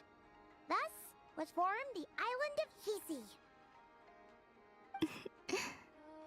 Yeah, right. That doesn't even begin to pass the sniff. The three moons are not but lies through and through. Only one moon has ever shone for us, and Kutar is her name. The vast majority of ancient texts are filled with fanciful tales like these. I trust you understand my criteria a little better now. Kuthar did not speak, merely gazing into the distance in silence. And where her gaze landed, this was her prophecy. Clearly, whoever wrote this text never even met Kutar. Otherwise, they'd know that her eyes are always closed. What about you, Traveler? What are you reading? Come on, let Paimon see. The child wished to build a wooden nest with which to shield the fledgling bird from the cold. But being so young and lacking in strength, the child could not snap the branches from the tree Kutar was passing by. Upon seeing the child, she summoned forth the Kuhenki, who built a beautiful nest for the child. Not knowing the meaning of Kutar's divine intervention, the child dared not to respond, and thus the Moon Chanter declared the event a miracle and took the nest as a relic, placing it on. Yet, no further miracles were bestowed, and this matter was forgotten in but a few years. Huh. Any thoughts after reading that? Yeah. Columbina probably just wanted to join the kid in making nests. Ah. But now that I think about it, it does seem like something Columbina would... She didn't know how other people would interpret her actions. She was probably worried about making things difficult for people. And so, she... Yes. Oh...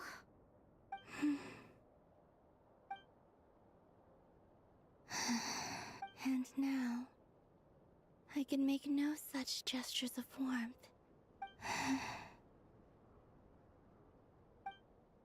Still no name. It's a bit of a shame. But we did learn some interesting stories.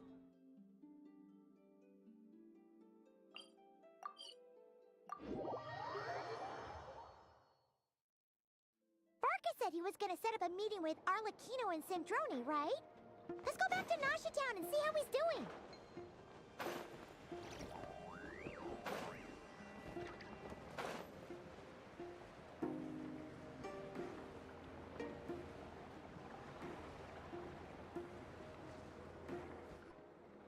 Let's see. There's Varka. Oh, and it's Durin and Albedo too. Yeah, this is pretty much the same place we... I convinced them to stick around a little longer. We were all waiting on people, so Ah, so you've been waiting for us? Does this mean that you've already... Sure does. Now you're back, we can go meet up with them together.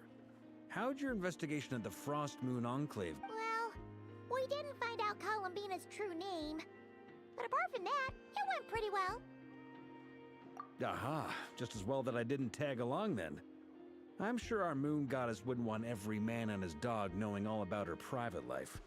Still? So, Varka was waiting on us, but what about you two? Are you waiting? Oh, no. We already met with her. We discussed that experiment I mentioned to you last time. Oh, and she also handed me this communication device. That's right. I understand she informed you about the relationship between the phantom phenomena and Tevat's borders, yes? She wants me to help her with some more experiments on that front.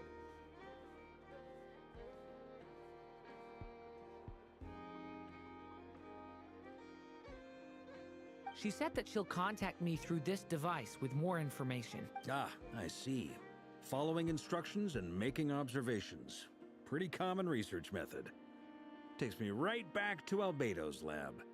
Wait, then who exactly are you meeting? Someone you know. Albedo's met him too. But I don't think Miss Lauma or the Grand... Introductions are overrated. Especially in cases like this.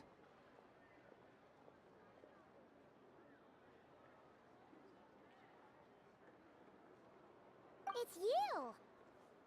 So? It's not like the academia has prohibitions against going abroad. Also, I applied for leave. I've been writing to Hat Guy since obtaining a human form. I've already brought him up to speed on everything that's been going on in Nodcry. Hat Guy? Turns out, I actually have heard that name before. Oh? Then why did you react the same way I did? I only knew the name, not the fella. But since we're all here, let's do some introductions for what it's worth. I'm Varka. Lauma. Moon? And I'm a Drioche from the Vahumana Darshan of the Sumero Academia. Hat guy. Good to see you again, Mr. Guy. I believe we last saw each other on the boat ride here.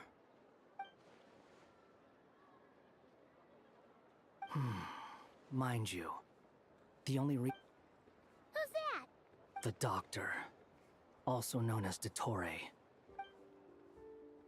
From the tone of your voice, it sounds like there's bad blood. I was reviewing our archives and noticed that a lot of information about him was missing. Left a bad taste in my mouth. That's Dottore, or Zondique, as he was then known. Once studied at the Academia, but he got kicked out before he could graduate.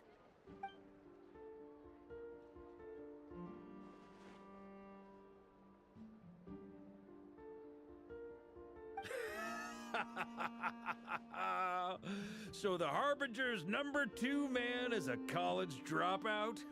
Last we heard, he was planning something.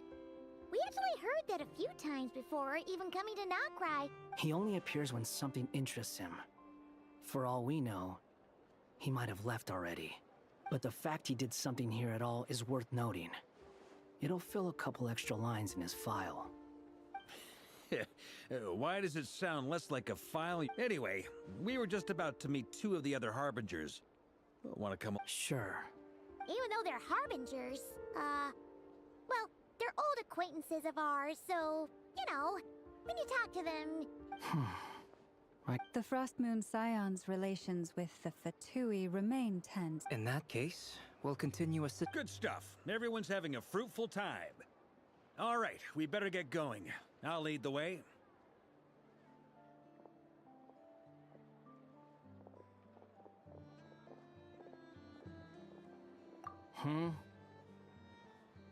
Well, yeah, that's obviously part of it. But I'm not the only one who has a score to settle with. Neither you, nor Lesser Lord Kusanali, nor I want to see him meddling with things again.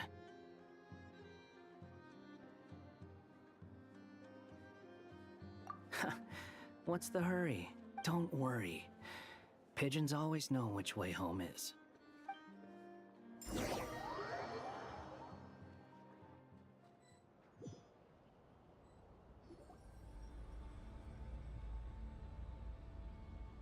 You made it. Who is this? A scholar from Sumeru. They call him Hat Guy. He's an old... Wait, this is the Academia representative you wrote about? I believe this will prove my identity. You'll know... Well, what do you know? So it does. It's fine. What? But this matter remains top secret. Apart from those assisting in the investigation, the fewer people who know, the better. If anyone asks, I'm here in Notcry to pursue my personal academic interests. Gotta say, Varka, you did pretty well to keep all this under wraps for so long. Sounds like you got in touch with the Academia about this way back. You flatter me. Where do I even start? Remember that time we fought Rerir at Star Sand Shoal? He sure let me have it then, didn't he? I'll bet Dottore had that all sketched out, with me as his convenient little pawn. He could not care less about us if he tried, but hey! The feeling's mutual. Does Dottore really strike you as the sort who values his Fair point. Which is why I always keep my guard up whenever he starts making suspicious moves. To that extent, our motivations align. On top of which, I consider you trustworthy people. Now, back on topic. In the wake of the Reikir of Solnari episode, Sandrone and I grew suspicious about Dottore's complete inaction during the entire affair. So we tried to find out what he'd been up to, but unfortunately to no avail. He never lets anyone in on his plans. Indeed. Perhaps he believes that by keeping a low profile, he can avoid trouble.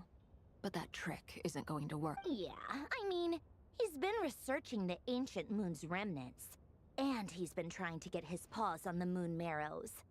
Only an idiot would believe he doesn't have something more planned. With this in mind, I returned to Snezhnaya and relayed my thoughts to Her Majesty the Tsaritsa, entreating her to have him recalled. That's pretty direct. Did the Tsaritsa agree? Yes.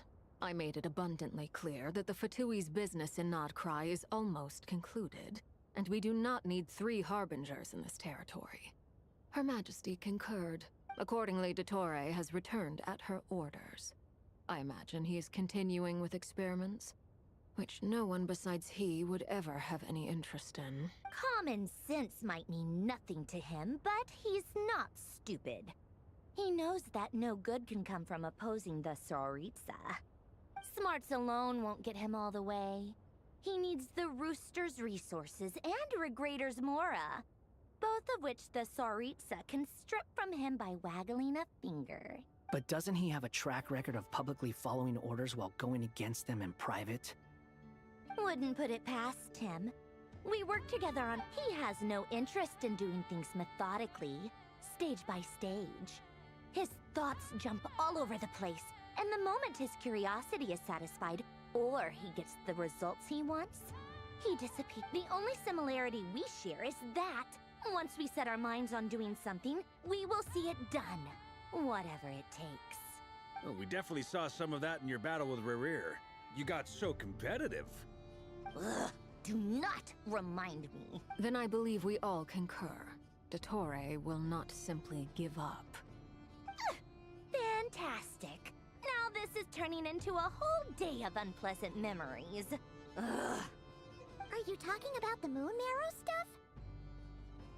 He also strikes me as the kind of person to disregard experimental regulations. Ruin all the equipment. Exactly. This one time, he was running some high-temperature experiment and the substance exploded. But does he care? No.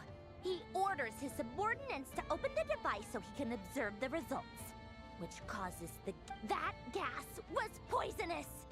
If I hadn't been there, who knows how many people might have died. And after all that, he left while I was still cleaning up after his mess. What a waste of time, he said. A waste of time? The nerve! He wasted my time!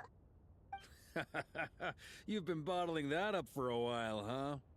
Hat guy, I must say, you seem awfully familiar with internal Fatui affairs. Especially when it comes to Dottore. Thank you, Lady Harbingers, for providing such valuable information. I have... Wait, what? You're just gonna... You're welcome to join if you want. Ugh. Just when Paimon thought he'd finally mellowed out. He makes quite the impression. I'll say. I've met tons of headstrong people, but not many of them would join me in bad-mouthing Dottore. Anyway, back to the main agenda. Barca, you said that Columbina has gone missing? Or rather, disappeared. Yeah. We're working on building a connection between her and this world. The simplest method is to find out her real name. I've actually asked her that question before, but she said she didn't know. Considering our relationship, I doubt she was lying to me.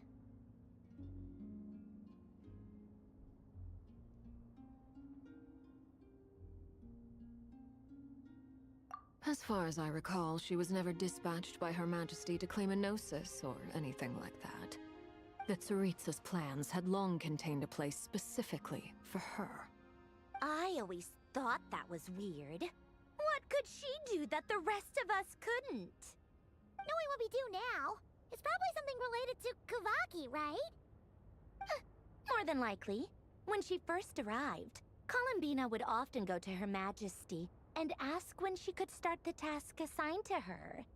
But Her Majesty always gave the same reply. The time has not yet come. So she spent her days in Snezhnaya doing basically nothing.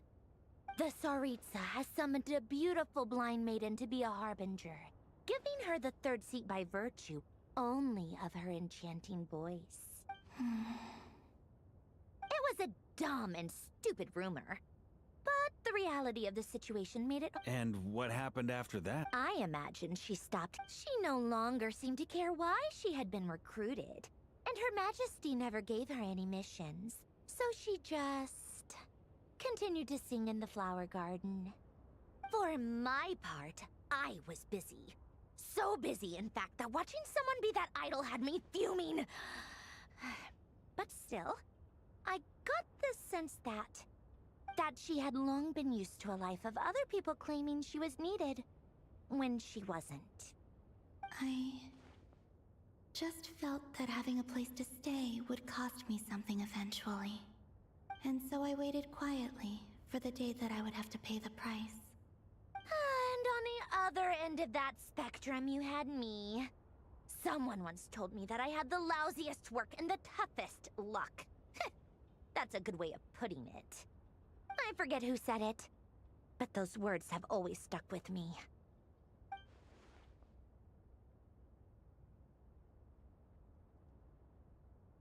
But you've done your job exceptionally well all this time. Because at heart, you are a conscientious person. What is it? Something come to mind?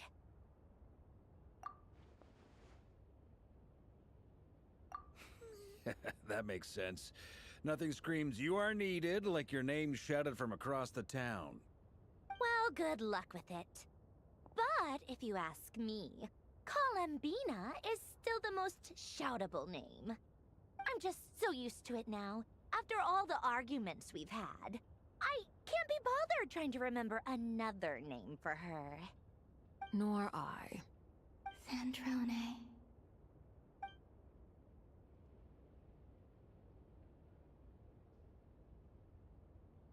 Huh!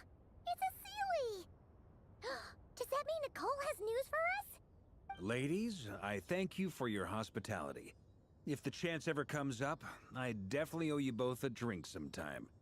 I'm sure it will. You can make your own way out. Heck, you've been here enough times, you probably know your way around better than I do.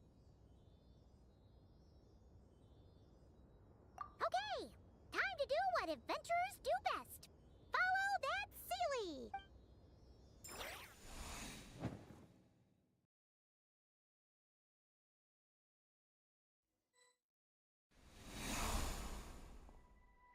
Here you are.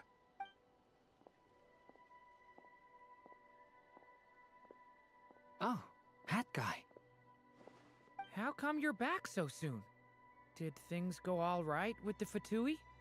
Fine. Dottore been summoned home by the Tsaritsa. Couldn't get much more than that. How about you? Any progress with the investigation? Unfortunately not. We've tried everything. Different phantoms, different locations, different points in history. But the results were the same each time. Abyssal monsters roaming the land. People crying out in despair, with no hope of being rescued. Every time I see it, I can't help but think, is this what it was like in Mondstadt when Dragonspine Durin attacked? And if I fail in the task I've been given, will I create yet another tragedy? That's just meaningless speculation.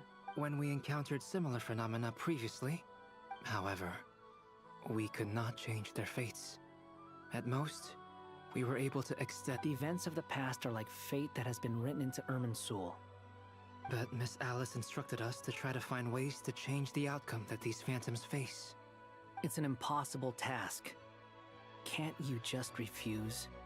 Since she asked us to do this, I feel like it can't truly be impossible. Or if it is, well, mages can make the impossible possible. I could not have been born as Durin otherwise. But you also said that your past 39 attempts were fruitless. That's true. But you are still going. Yes. After this many futile attempts, surely you realize that you're not doing this because you still believe what some mage told you. It's because you want her hypothesis to come true. It's something you wish for deep inside. So, think for yourself about what you want to do. As long as you don't believe it's futile, it isn't. Yeah. Previous experience indicates that we cannot touch the phantoms, which limits the effectiveness of our interventions. If we want to clear this hurdle, we need to break this rule somehow. Same thought here. Following the same rules means repeating the same failures. Reducing ourselves to mere playthings of fate. So you mean we need to figure out a way to make contact with them despite knowing that we can't? Yes, and I suspect that's something only you are capable of. Everything in Tevat is logged in Irminsul, but the withering that once occurred in Sumeru was a sign that the Great World Tree was being corrupted. This corruption allowed things that should not have existed in Tevat to appear. This is tantamount to rewriting reality to an extent. You're saying abyssal power might be able to affect... No one's ever tried it before. If you're gonna try it, it'll take courage. And you have to be... Is anyone there? Has anyone... She's missing. I hear someone inside. If I can use my abyssal powers to warn him that there is danger here, maybe it'll change his decision. Maybe he'll Yes. The important thing is not the nature of the power, but rather how you use it. To intimidate and obstruct. Sounds about right for the Abyss. Let me try. I should be able... Have you seen a little girl? What? This isn't the time for that! Just run!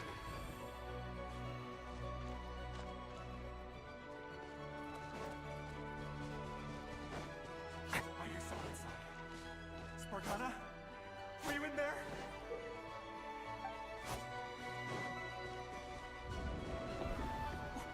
What is this? It's dangerous. I should get out of here.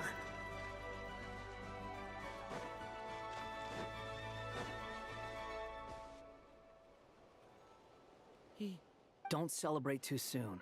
Follow him. Monsters approaching from the front. You need to stop them and create an opportunity for him to hide.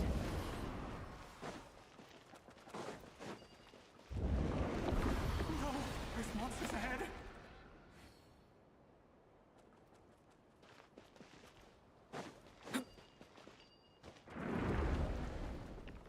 Wait, is that the barrier I saw earlier? Why is it appearing now? It's as if someone's controlling it.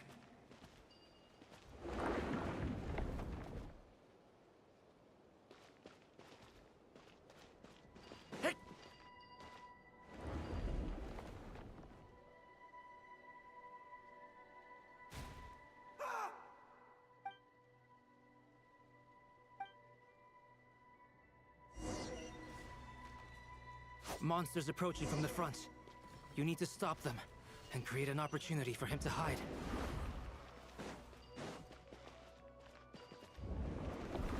No! There's monsters ahead!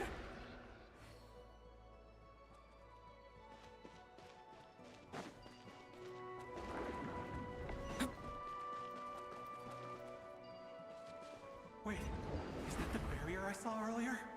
Why is it appearing now? It's as if someone's controlling it.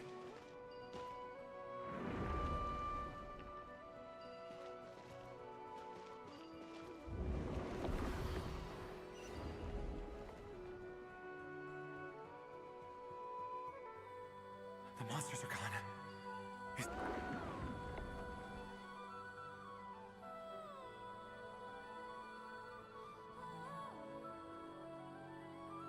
The barrier's gone too. How odd. Anyway, I guess I'll... Quickly, let's keep up.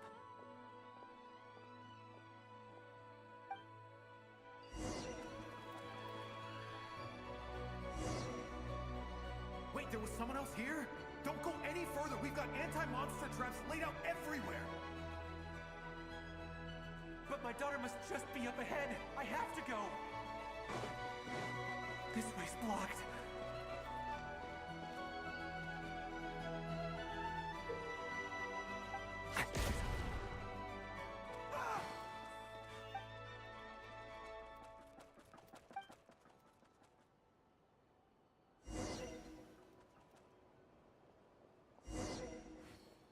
Wait, there was someone else here? Don't go any further. We've got anti-monster traps laid out everywhere. But my daughter must just be up ahead. I have to go. This way's blocked.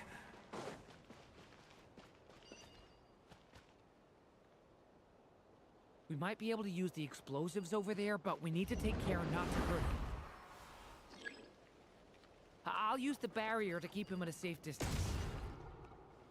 This barrier seems to be helping me somehow. Hey! Hey! Wake up! Oh, no good. Gotta keep moving ahead.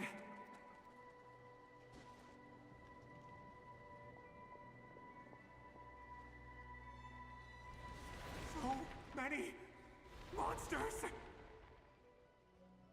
There's still a chance, Durin.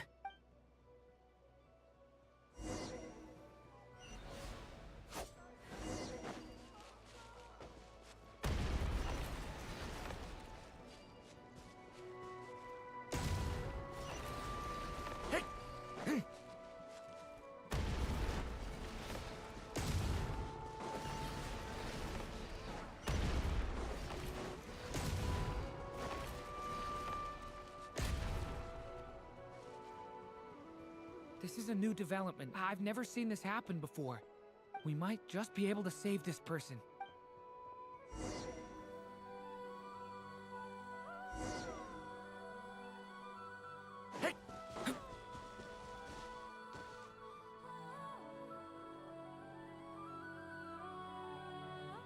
Hello there.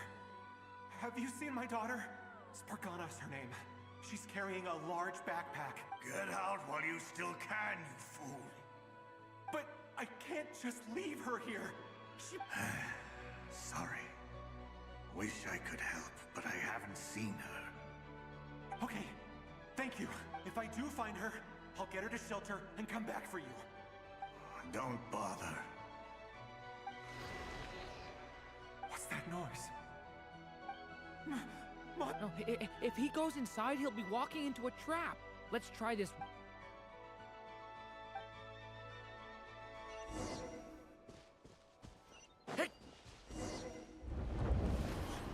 Why?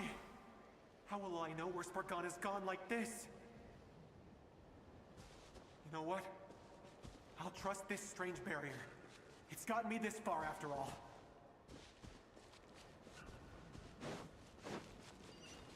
What? Hey! Let us out! Spargana, are you there?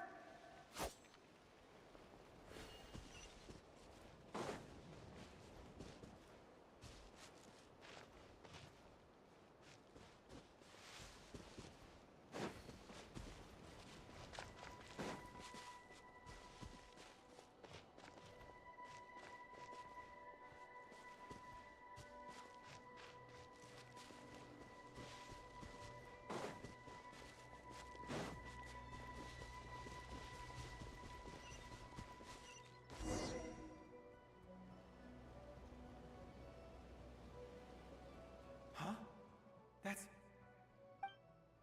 Oh, thank you. Yes, it's one of hers for sure. That's her name on it right there.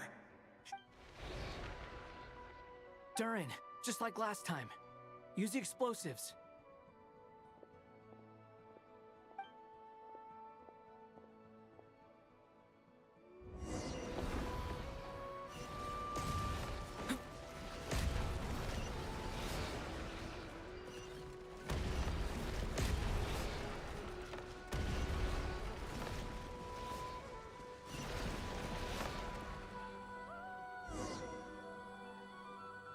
It won't work.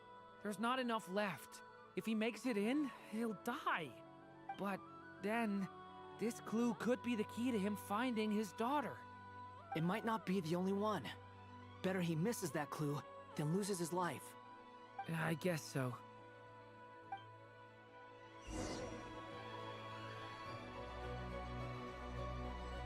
Stop him, Durin. We can't let him get any further in. That's my daughter's book! She's passed this way! Why? I've searched and searched and searched. I no longer have anywhere else to go.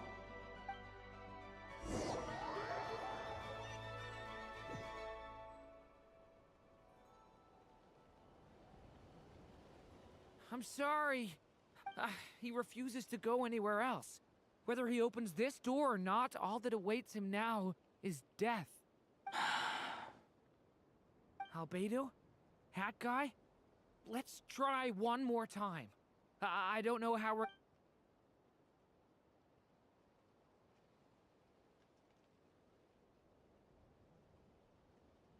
Why am I here? What's going on? All these scenes running through my head.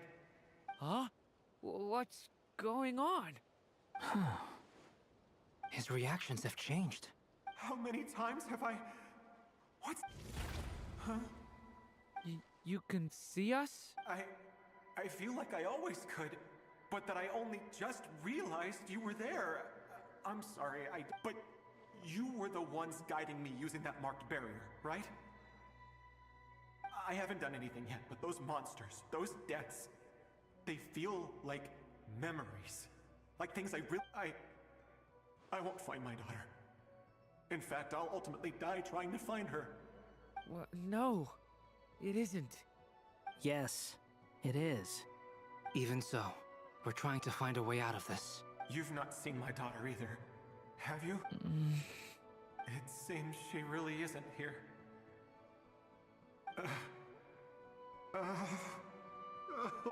I'm sorry we couldn't help you. I'm just tired. Maybe this is destiny. Maybe it doesn't matter how hard I search. How long do I have left? Experience says 15 to 20 minutes. 15 to 20. Thank you for all your help. Let's rest a while. You look exhausted too. Now's not the time for you to start pitying us. It's not pity. I'm just realizing that I've only got 10 or so minutes left. You know?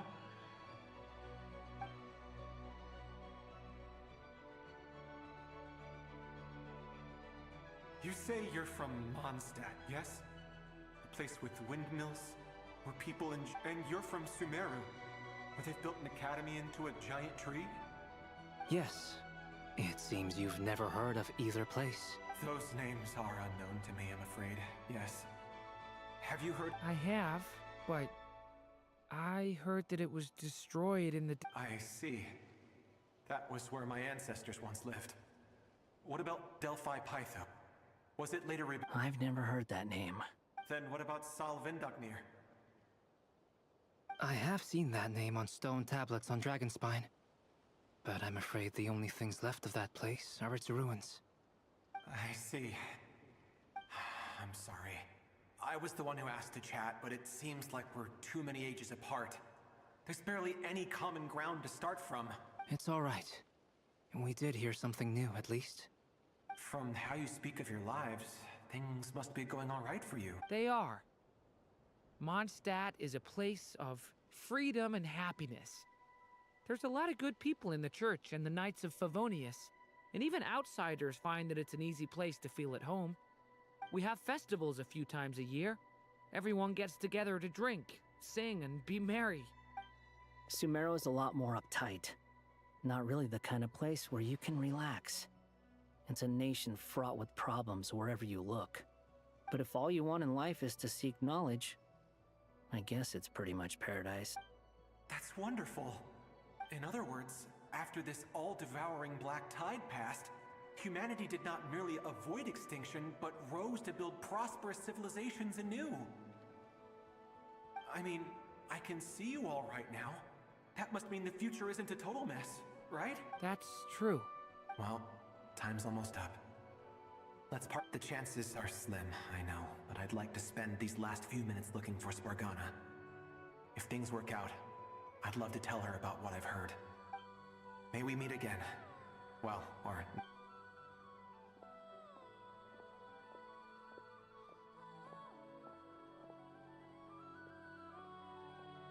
He's gone. In a few minutes, he will meet the end that was his to begin with. The ending of this tale did not change, but I believe that we've just made the most progress we have yet. May your wishes come true. If only it were so simple. Hat guy, could I ask you a question? You've never talked about your past. It seems complicated. Would you be willing to tell me about it? I mean, I know about Albedo's past. Our experience. As for you, you're my first friend, and you've witnessed every step I've taken. But by comparison, I know nothing about you. Either way, I mean, we're still best friends. But if I knew more about you, I might understand your thoughts a bit better. I've told you about myself. I'm a student at the academia. And what did you do before that? Prepared for the entrance exam? All right. If you really don't want to talk about it, I won't. I was a puppet built from the branches of a white tree, using technology left behind by the Conrian schools of mechanical engineering. A white tree? Yes. A branch of Irminsul that was once connected to the main tree. So you had a human creator too? Yeah. But my creator abandoned me after deciding that I was a failure. After that,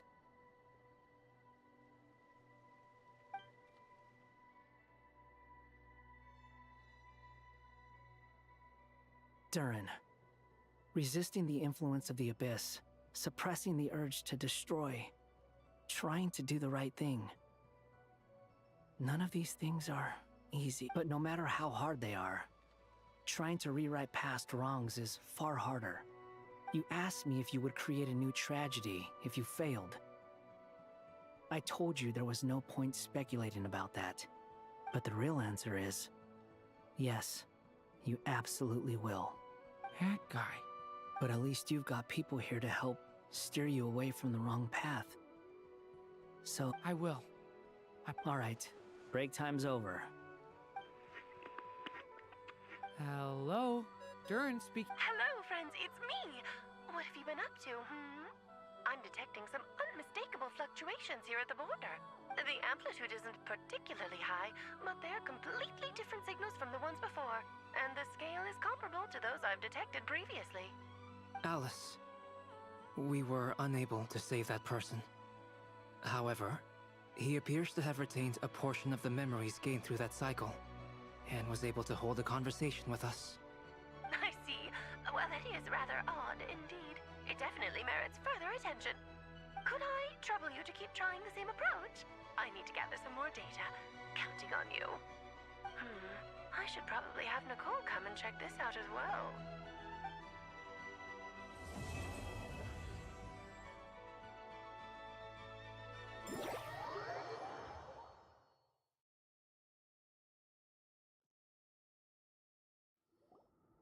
There you are. I was worried you might stop to collect treasure chests opened by the Seelie along the way. It would have taken you so much longer to get here. Another I am delighted to see that you understand what takes priority, and that you're Okay, I'll try and keep it short. My senses are telling me that this is where we shall find— Oh, cool! Well, what are we waiting for? Patience. This was a sanctuary of great importance to the Hyperboreans. A special process is required. Oh! Like the place that housed the Eternal Moon's marrow? Okay, so what's the plan? Alright then. I was planning to start with some background on the invention of these techniques. Are you sure you don't— Remember what you were saying about priorities? Fine. Simply put, we need 3 human representatives to successfully think of it as a test from the 3 moon— Pretty sure Alma would ace that test. Oh, wait. But we need 3 people. I also have no doubt that the Moon Chanter would be qualified. But we would need 2 other people with the same constitution. Therefore, the most feasible method is not so much to follow the rules, but to figure out how the test functions and find a workaround. I've done some research, and it turns out the mechanism is rather crude. We'll simply need humans to stand before it who have sufficient Kuvaki energy within them. I'm with you so far. How do we get the Kuvaki in them? The easiest way would be transfusion. Take some Kuvaki from Nodcry's soil, put it into the bloodstream, and get it circulating in the body. So we're going to cheat on the test? Precisely. There are other methods, but this is the simplest one. Cheating the system is much easier than trying to hide from it. Huh? Ah! Sorry?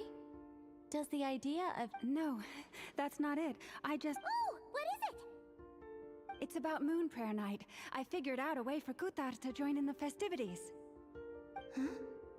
But as Paimon said, we need to have our priorities straight. Let's... Oh, okay. Anyway, is this really the best method we have? A Kuvaki transfusion sounds dangerous. If you think that's dangerous, wait till you hear the other methods. No need, we're good. Let's go with this one. Very well. Kuvaki transfusion it is.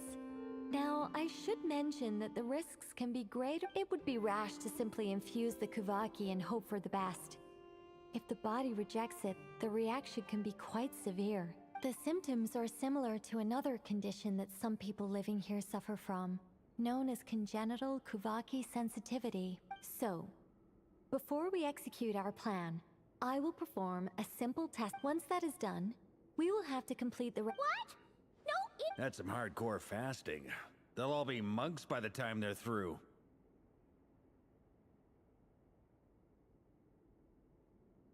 "3 days. Oh, that's so long! And we still need to find 2 more people who are not just compatible, but also willing to volunteer. Fasting?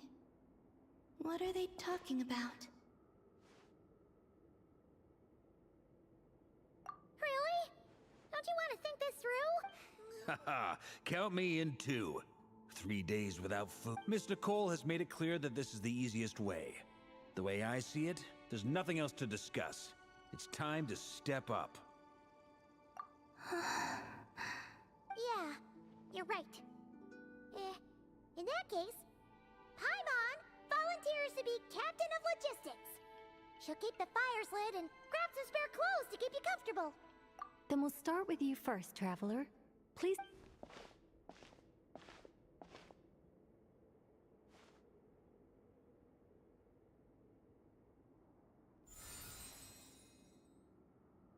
How's it going?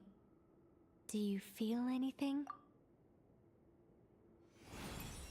How about now?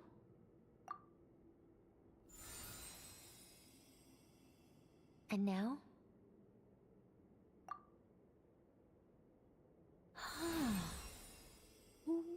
What about now?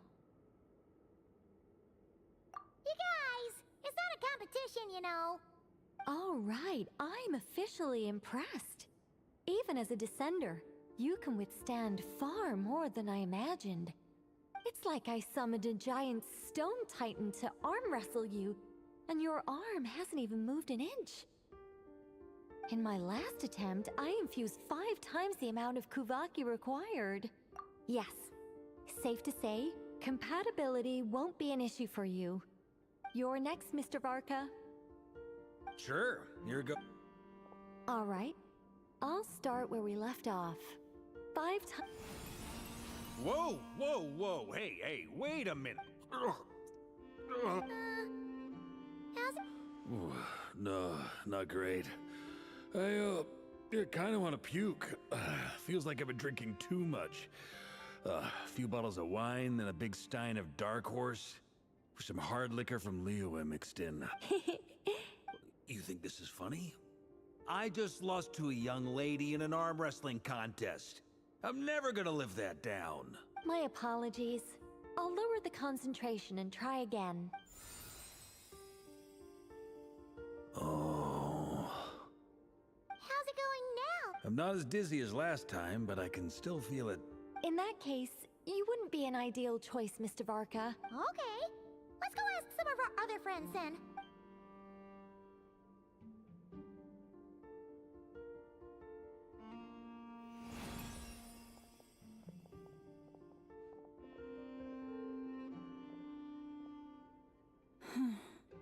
No surprises here, Miss Moonchanter. You're...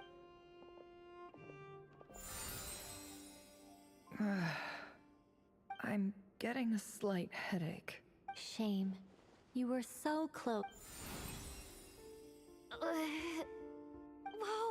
I'm itching all over. Allergic reaction.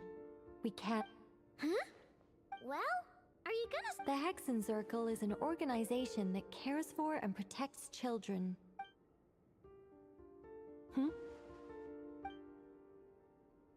Is something the matter? The candidates have to be human. I guess that rules me out too. Huh. Everyone except the Moonchanter got beaten. Perhaps I could ask for volunteers among the Frost Moon Scions. I'll see. In fact, I think we had some former Frost Moon... Can you give me the scientific explanation for how the test works? Then we can just zip through Nasha Town, going up to people and pressing a button. No. Wow! How about I contact the Knights of Favonia's garrison in the Wave Chaser plane? Shame that Lohan's already left. And that guy's even... Strange. The Moon Goddess is clearly revered by many people. She mentioned that the world has rejected her from the very... And when we fought the Reikir of Solnari, it seemed like she exhausted... Also, Paimon's not sure... Gratitude, certainly. It's basic reciprocity. Yeah. Even though she looked like she didn't care, she still saved a ton of people. A review of the relevant data leads me to conclude that Miss Columbina is a good person. Yep, you bet! They really think so? I'm super surprised that Columbina isn't her actual name, though. I think it really suits her. It's light and graceful and... yeah, just... I know, right? Unfortunately, that's not our decision to make. Columbina. That was the Cuppot. Is that really all there is to it? Is there anyone left who will still call me by...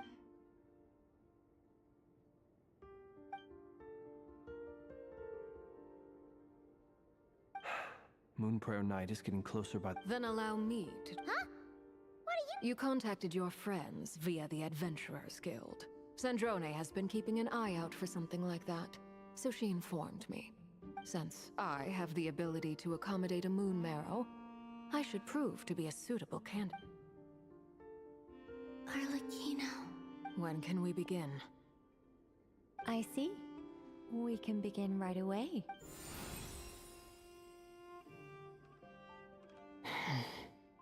How was it? Did you... Not at all. Then it seems we shan't need to look for additional candidates after all. Great! Cool. Alright, like Paimon said, the rest of us can take turns making sure the three of them stay warm and comfy. Then, my job is to take care of the caretakers. I will ensure everyone receives food and accommodation. I'm ready as well.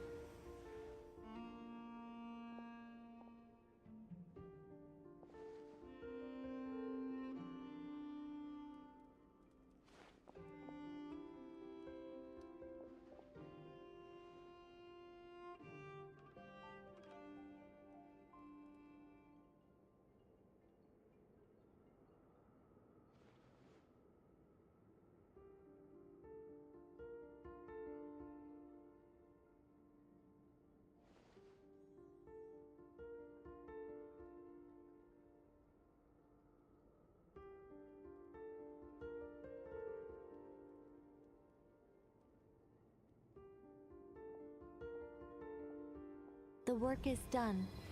The sacred scroll shut. The stars grow dim, the people silent. The white sun sets, the silver moon rises. O path to the temple, appear now before us.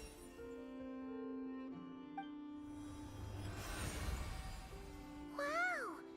So that's what all this is about. They've been trying to open this gate.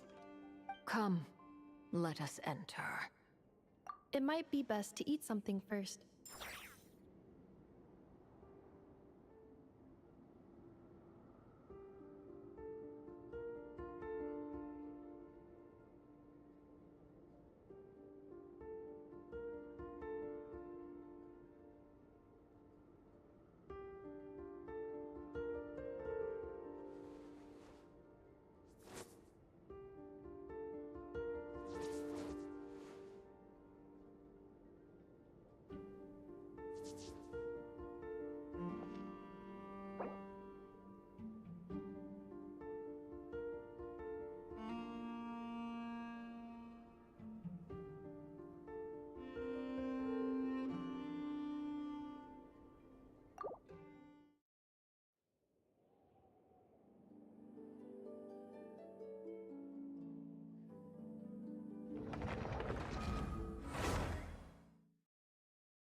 There you are.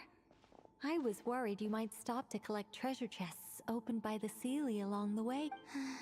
I am Okay, I'll try and keep it Oh, cool! patience. Oh! Like the place that housed the Eternal Moon's Marrow? Okay. Ah. Oh. Remember what you were saying about...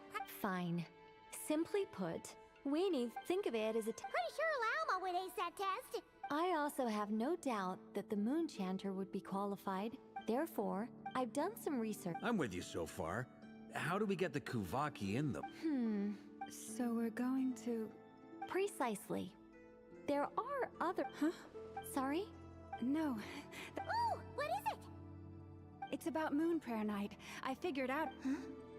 But as Paimon said, we need to... Oh, okay.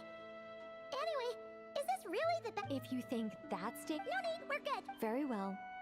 It would be rash to say the symptoms are similar to another condition that's... So, before we execute our plan, I will perform a simple... Once that is done... What? That's some hardcore fasting.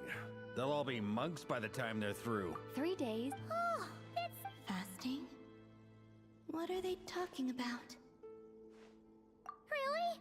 Don't you want... Haha, count me in too. Miss Nicole has made it clear that this is the easiest way. The way I see it, there's nothing else to discuss. It's time to step up. Yeah, you're right. In that case... Then we'll start with you first, Traveler. Please...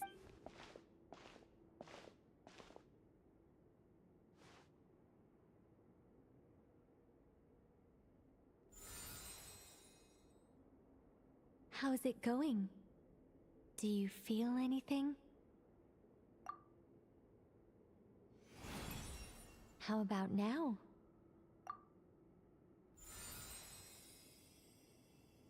And now?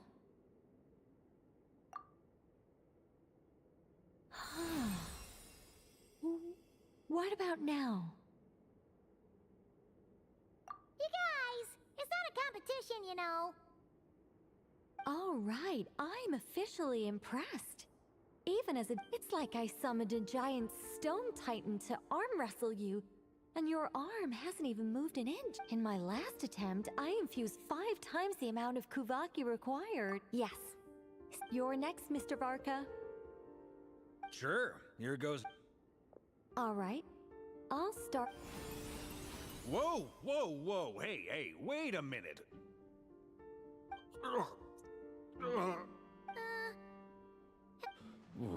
No, not great. You think this is funny? I just lost to a young lady in an arm wrestling My apologies. Oh. How's it going next? I'm not as dizzy as last time, but I can still feel it. In that case, You wouldn't be an ideal choice, Miss. Okay. Let's go ask some of our other friends.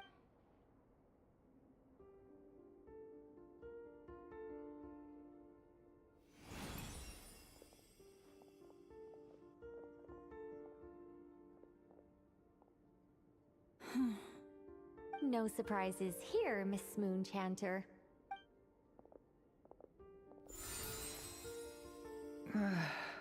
I'm getting a slight headache. Shame.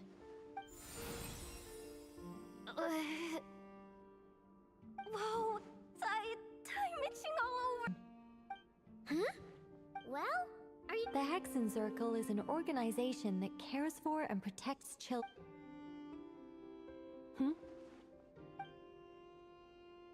Is something the matter? The candidates have to be...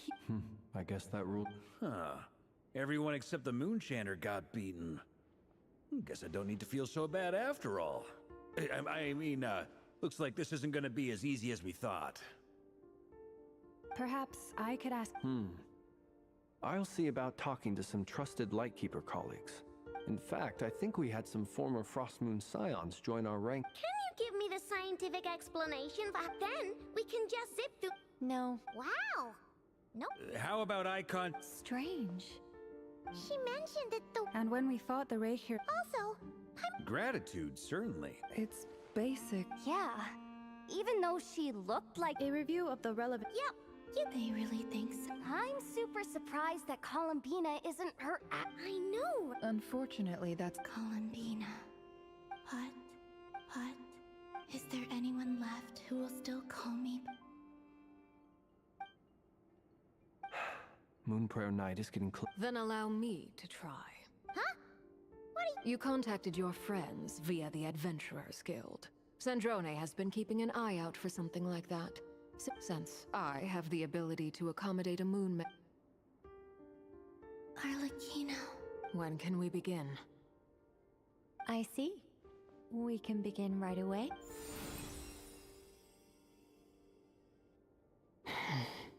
How was it? Did you... Not at all. Then it seems we shan't need to look for additional... Great! Cool. All right, like Paimon said, the rest... Then, my job is to take care of the caretakers. I will ensure everyone receives... I'm ready as well.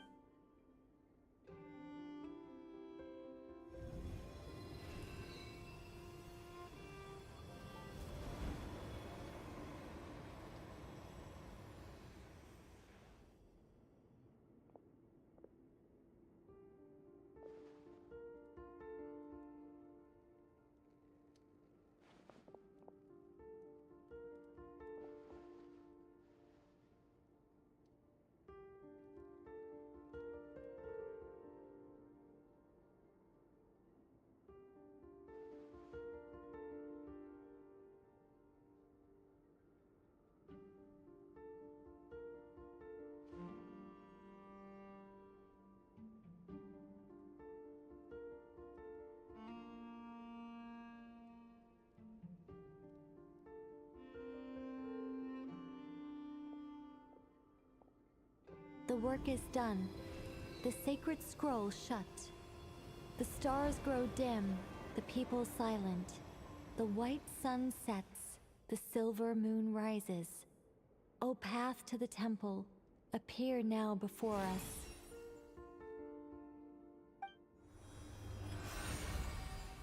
Wow! It really opened! So that's what all this is about. They've been trying to open this gate. Come, let us enter. It might be best to eat something first. They will head in soon. They will need to enter this gate.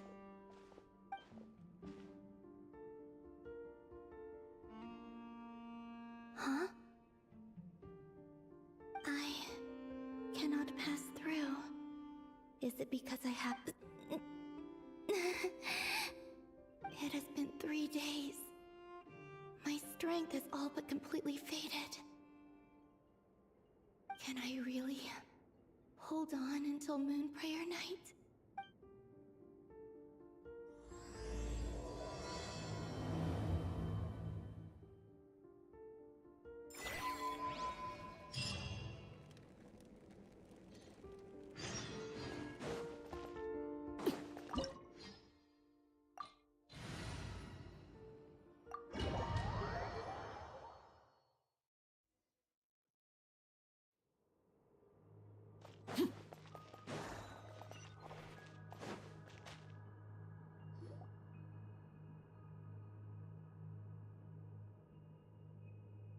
Are these people...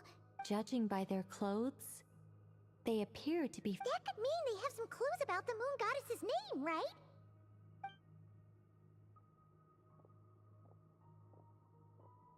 Hey there! Could you tell us what the moon goddess's name is? Sorry. That's probably a weird question, huh? How do we explain that? The moons are long gone, and their goddesses are dead. When a new moon goddess is born, we have used every last resource at our disposal.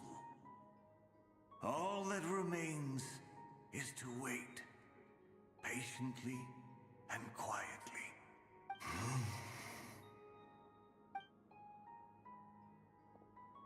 Were the people of the past all this devout? It looks like this phantom doesn't intend to converse with us any further. Surely the new moon goddess he speaks of must be Columbina. Alas, Kutar's birth came long after the age in which he lived. But, maybe if we find a phantom from a more recent age, they might know Columbina's real name. True. Keep an eye out. We should be able to tell which era they're from by the clothes they wear. Yeah, you've been pretty talkative this whole time. Oh, nothing. I'm fine. You all make good points. When the Hyperboreans speak of moon goddesses, they mean the three from truly ancient times. I can't imagine they would know anything about our current. There once was a time when the moon goddesses blessed them greatly and protected them from harm. So, when the war between the gods and dragons plunged the world into chaos, it seems they looked once more to the moons for help, praying for a new goddess to be born. Yeah, that checks out. Let's continue on. Who knows what else we may discover?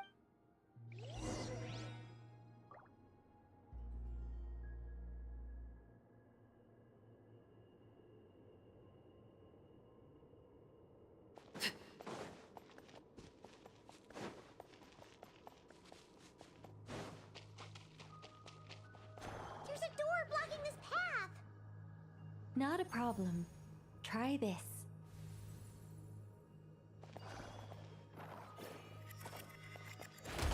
Whoa! How did that door suddenly collapse? This device was maintaining the door's integrity. Is this our destination? Impressive. More precisely, this is a device that will help us reach our destination. Let's go. We still have a long distance to cover.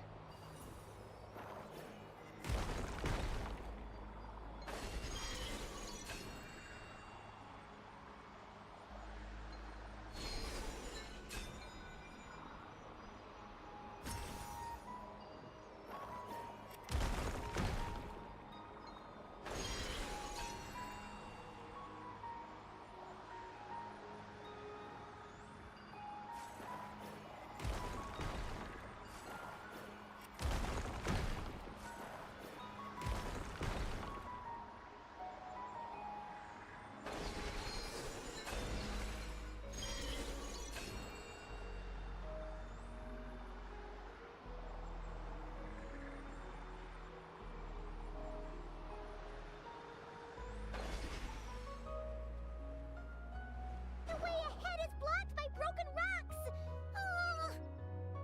Let's try that device again. Remember the door from earlier?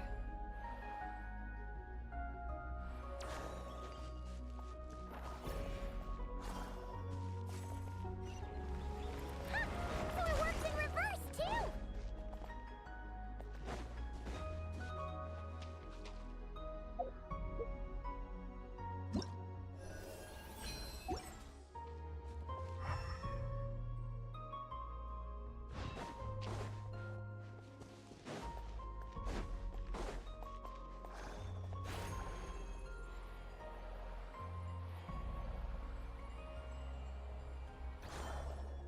The humans we see are all phantoms, but the monsters are real. What a fascinating place. There'll be plenty of time to admire it later.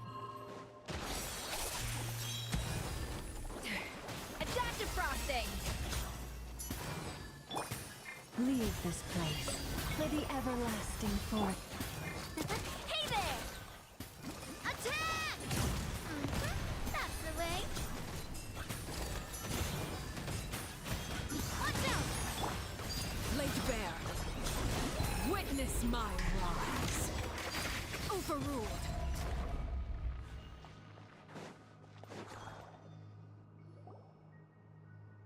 Ooh, there's a whole bunch of artwork in here. Seems pretty old. Nicole, this is probably your area of expertise. What do all these paintings mean?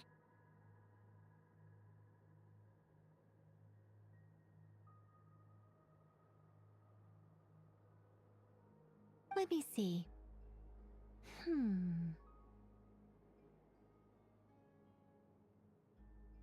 To understand these murals requires some knowledge of the history surrounding the War of... Yes, I think I follow. The dispute between the Moon Sisters, the transformation by Nibelung.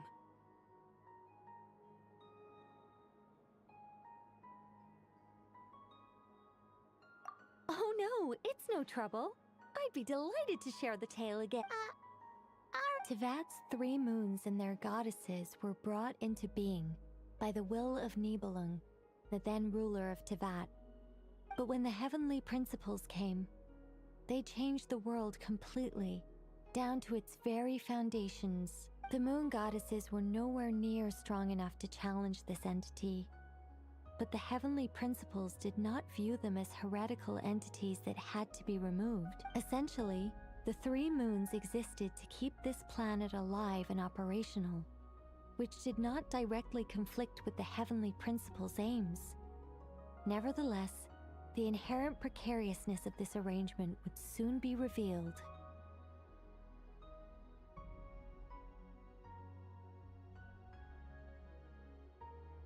Nibelung returned. Yes. He did, and thus began the War of Funerary Flame, a battle for dominance between Nibelung and the heavenly principles. Discord would soon emerge between the 3 Moon Sisters. One would voice the opinion that they should follow Nibelung, for it was he who first hung the moons in the sky. Another would argue that taking sides in the conflict would only bring the world closer to ruin. There was no telling where it would lead, especially since their creator had returned, bearing the perilous power of the abyss. Nibelung would eventually discover their disloyalty. He had all 3 imprisoned before transforming the moons into weapons with which to fight against the heavenly principles. What? Weapons? Yes. The very moons that had once defended the planet became instruments of death and destruction, striking terror into the hearts of all living. And although the heavenly principles and the 3 Moon Sisters had once been at peace, it now seemed that the moons posed an unacceptable threat to Tevat.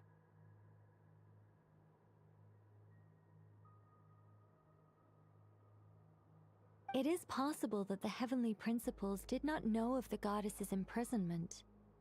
If so, the weaponization of the moons would surely have been viewed as an intentional breach of the peace agreement. Regardless of who knew what, when, the heavenly principles shattered 2 moons and flung the other beyond the skies. Whether the goddesses managed to escape Nibelung's captivity after his fall, nobody knows. But this much is certain. From that day on, the moons no longer belonged to Tevat. The rejections slowly drained their power until eventually they passed away. So that's the full story. You say the moon ceased belonging to Tevat from then on. Why then? That is perhaps due to the lingering connection between the Frost Moon, which was not shattered, and this world. You could see it as the 3 sisters' dying wish. They never desired war. All they ever wished for was to protect this land. I see. If the final fate of the 3 goddesses is as you say, then Columbina faces the same grave danger. Our investigation has yet to bear fruit. We must hurry. Yeah, you're right. Let's keep going.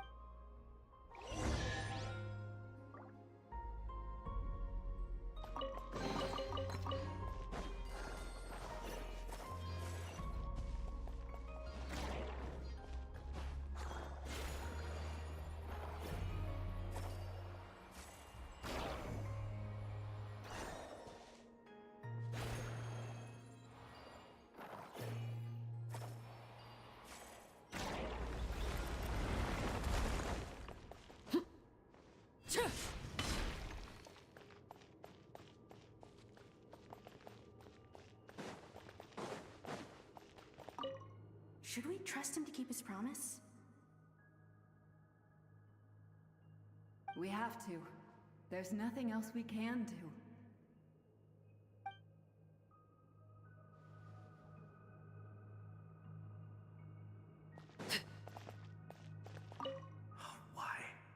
Why do the creators of this world no longer show mercy upon their people? Remember his words. We must change our... Wait, that's odd. Who is he? Is something wrong? No, not really. It's just that over 30 possibilities emerged in my head, so I can't be sure who he is. It's been too long. My memory isn't as sharp as it once was. Okay. 30. Wow. Impressive.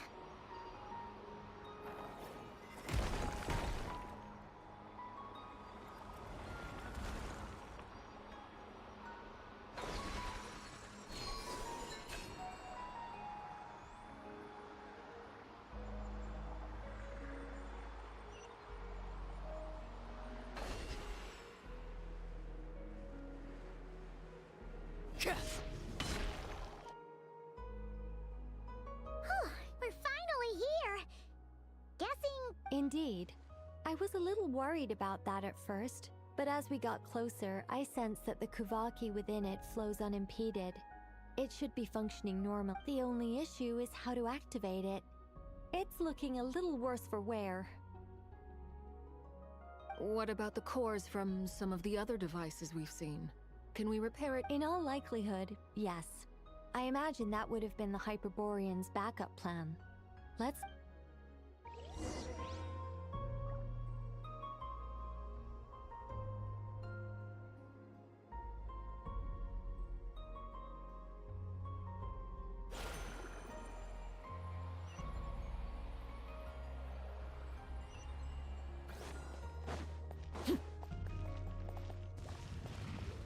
Transfixed!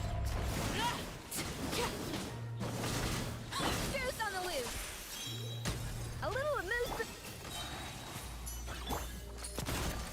Hey there!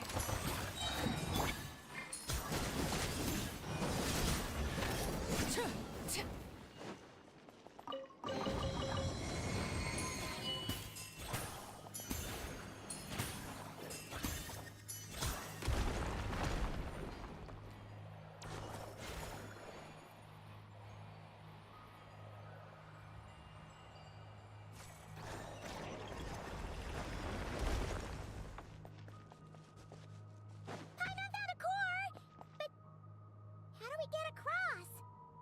Walk up, then jump down.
That should be enough cores.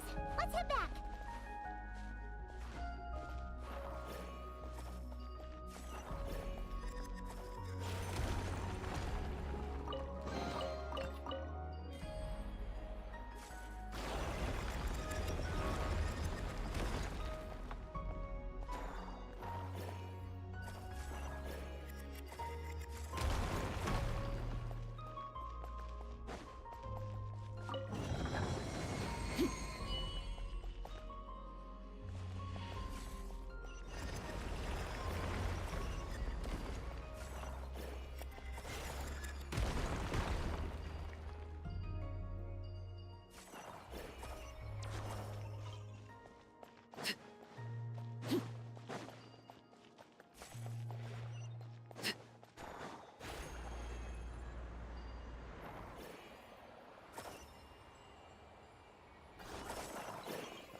The device is up and running.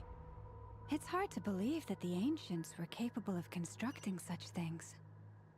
Paimon sees our destination! It's right up ahead! Yes, let's go.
This is where the people of Hyperborea commune. We need only place the moon marrow upon this platform on Moon Prayer Night, and we shall be able to open a portal to the moon and send our moon goddess back home.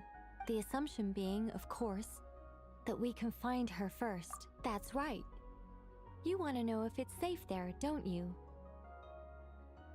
And yet, she has no choice but to return. You know this. That's not the only issue here. This is the end of the line, right? We've explored everything we can. And despite looking at historical artwork and talking to people from Hyperborean times, we're still no closer to learning Columbina's name.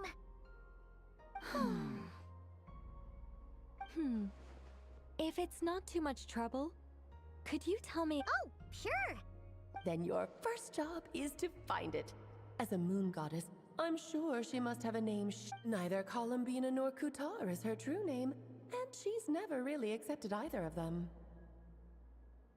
Is it not also possible that she has never had a true name? That would be a hard pill to swallow. But at this point, we may have to accept— No one knows how she came into being, and she certainly doesn't have parents in any sense that we're aware of. Does that mean there's no way to get Columbina back? She's just gonna Huh? Wait, why all this pessimism? Was it the way I phrased this question?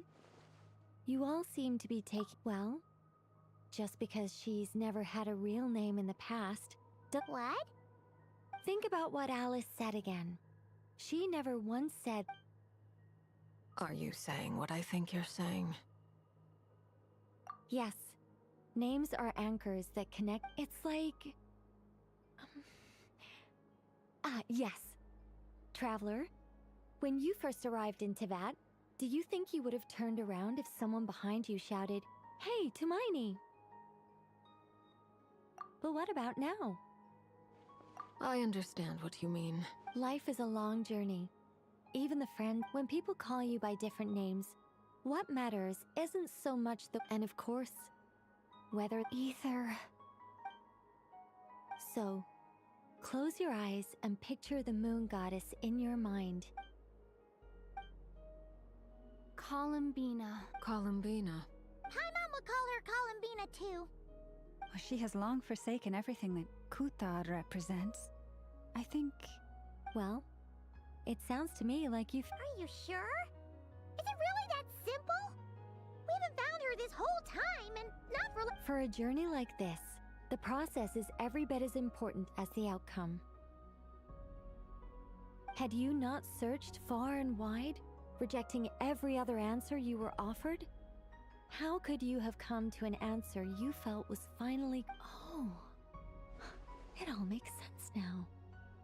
This has— Are you suggesting that Mage knew from the start that Columbina never had a real name to begin with?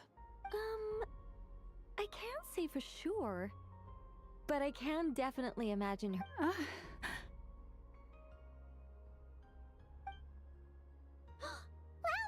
your antlers! You should hurry. The festive moon has begun to rise. Do not worry, for when you called the name Columbina just now, I could sense that the power within was enough to summon back the moon goddess.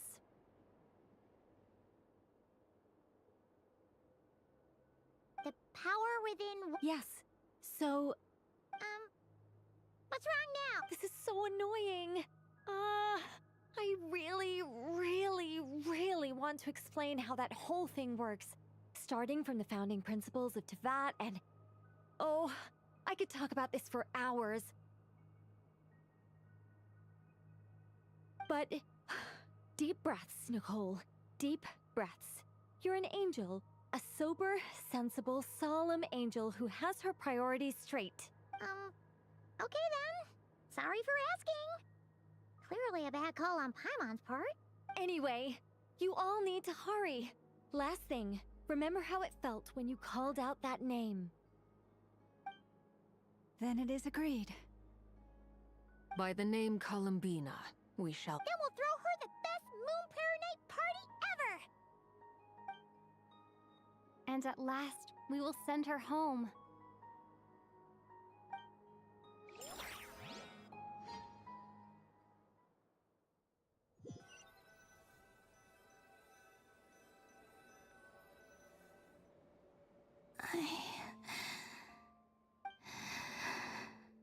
Have they come back out?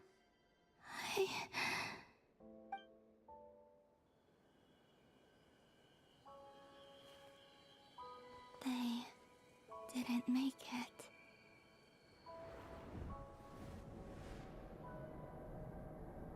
Could you tell me your name? My name is... Columbina!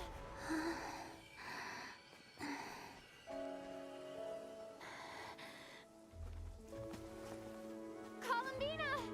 Are you here? Columbina! That's the name you gave when we first met. And it's what I've called you ever since. Columbina. It's a fine name. I have many fond memories of Columbina, and so do all of your friends.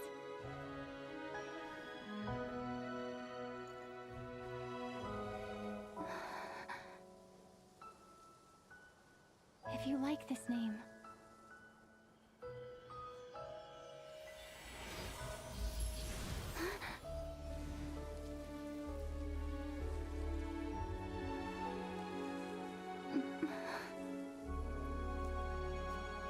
Looking for me?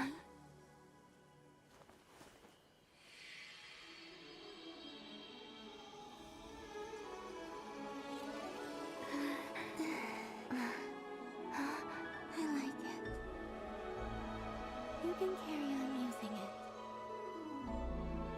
My name is Columbina Hyposelenia.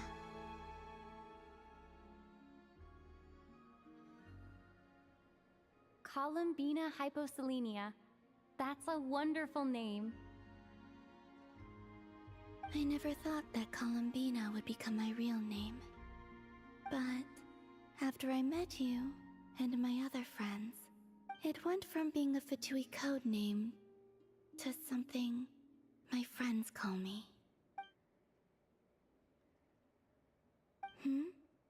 What is it? Why aren't... I'm just so happy for you.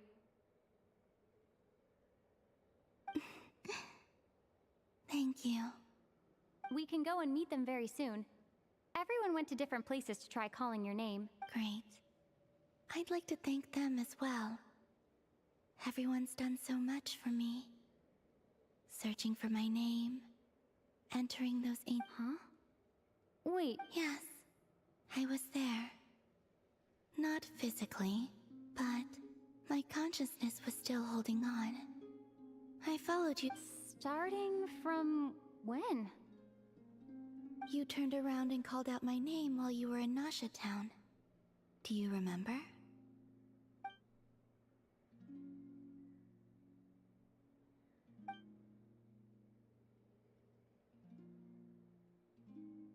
Let's go. We don't want to keep them waiting. Sure. In that case, come with me. But... Hmm? Before that... Sure. Come with me, Columbina Hyposelenia.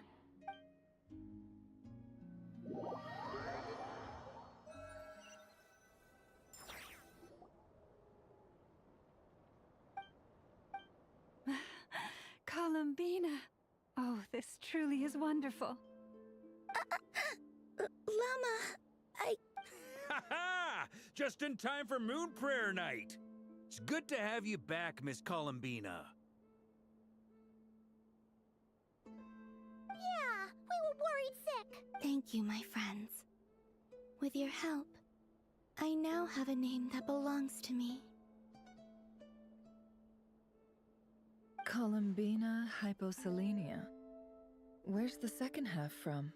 You added it yourself?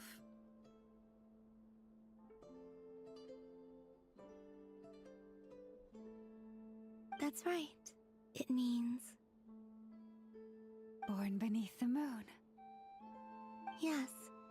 And by extension, it can... A fine name. Now, as much as it pains me to interrupt this beautiful reunion, I feel obliged to remind you that the Moon Prayer Night celebrations in Nasha Town have already begun.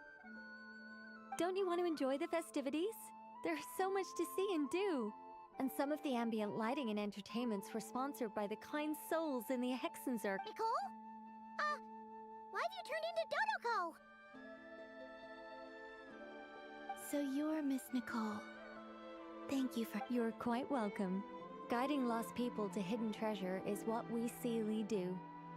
And if you ask me, spiritual treasures are far more precious than material ones. Anyway, I had to go help Alice. It seems like she ran into some trouble. That's why I couldn't be here in person. But don't worry, we're with you in spirit. We'll be celebrating right along with you. Keep an eye out for the Hexenzirkel's festive stalls in Nasha Town. I think you'll like what we came up with. Alice said she even managed to rope Bee. The Frost Moon Scions have also prepared various attractions. I believe Aino, Nefer, and their crew are setting things up as we speak. On that note, Nefer, about that request I made. It's all in hand. Yehoda is on site to ensure... Wonderful. In that case, Traveler? Huh? Come on, Columbina. It's time to sell...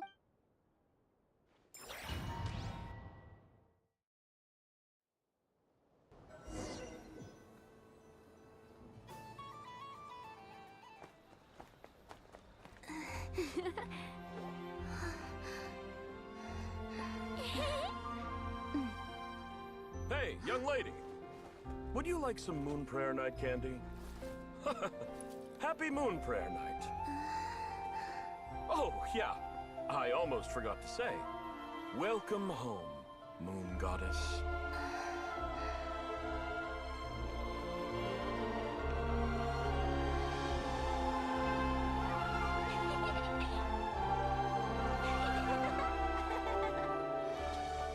Welcome home, Moon Goddess.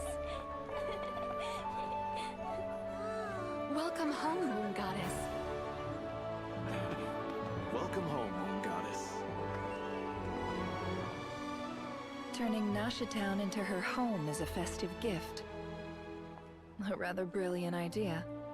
Perhaps this is what Nodcry, Columbina's home, should have been like all along.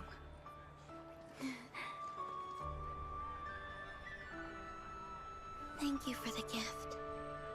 I like it a lot.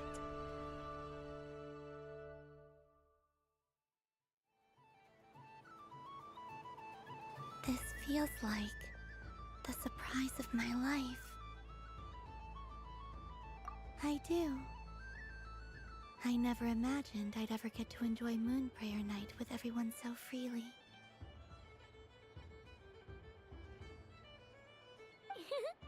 If you're happy, we're happy.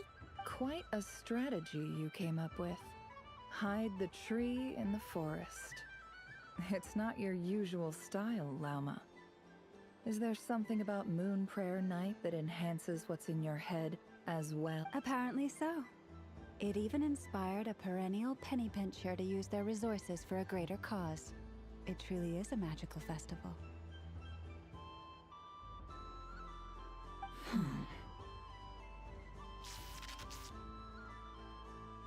I see it now. This bickering is actually a sign of a strong relationship. Huh? What's everyone doing here? Oh, Miss Columbina, you're back.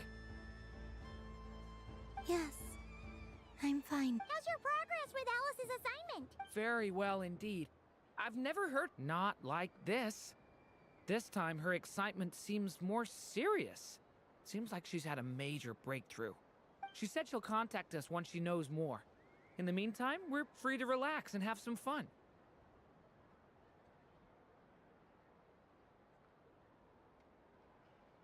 Enjoy the time off while it lasts. I have a feeling that our next task won't be so simple.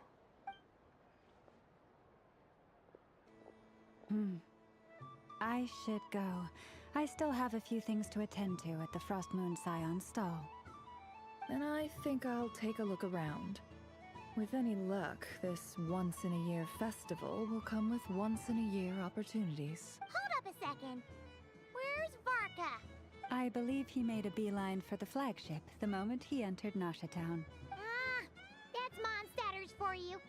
They know what they want when festivals roll around. Goodbye for now, Columbina. I hope you have a wonderful night. I will. Well, in that case, don't just stand there. Get out there and have some fun. You'll definitely get a warm welcome at every stall. Oh, also, take this...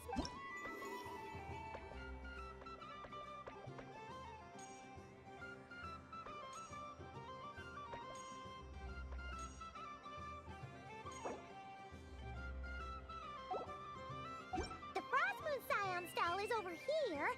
Lauma's invited over there is the Hexen Circle section.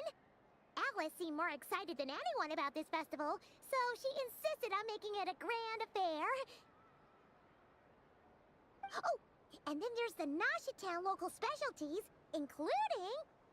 Actually, forget that. Better if you go check them out for yourself. Thank you. It looks like a lot of fun. You're not coming with me? We'll be around. But don't you want to browse by yourself for a bit first? Yep. If you find something you like and want to try it out together, just give. Otherwise, just relax and enjoy yourself. There's so much on offer, so try to experience as much as you can.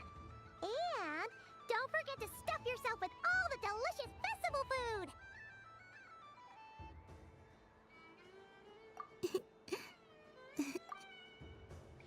Where should I go first?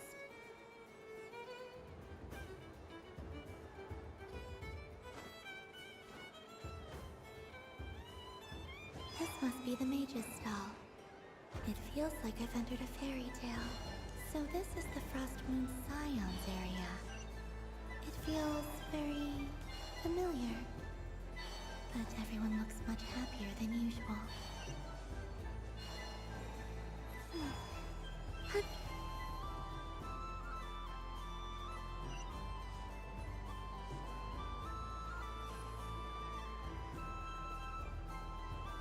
Dodoco's Whirligig!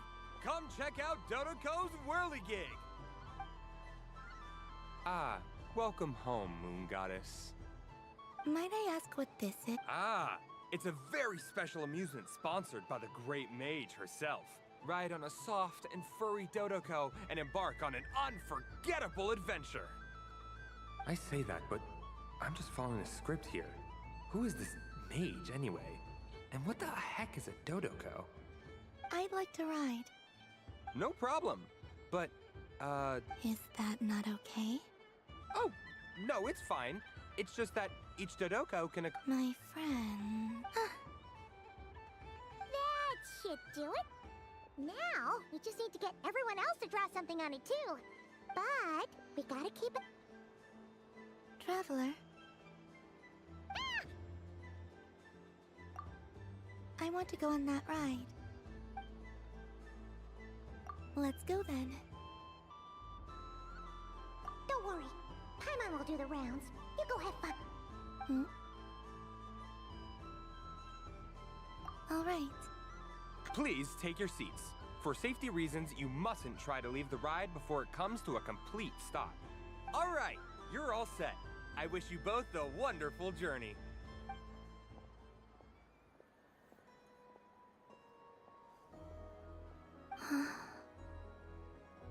Not bad.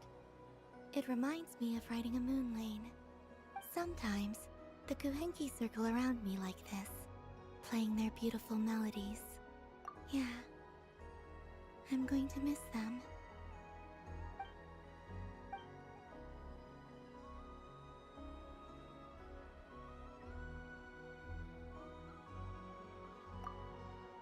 It does. I've felt scared in the past, too. But this is a little different.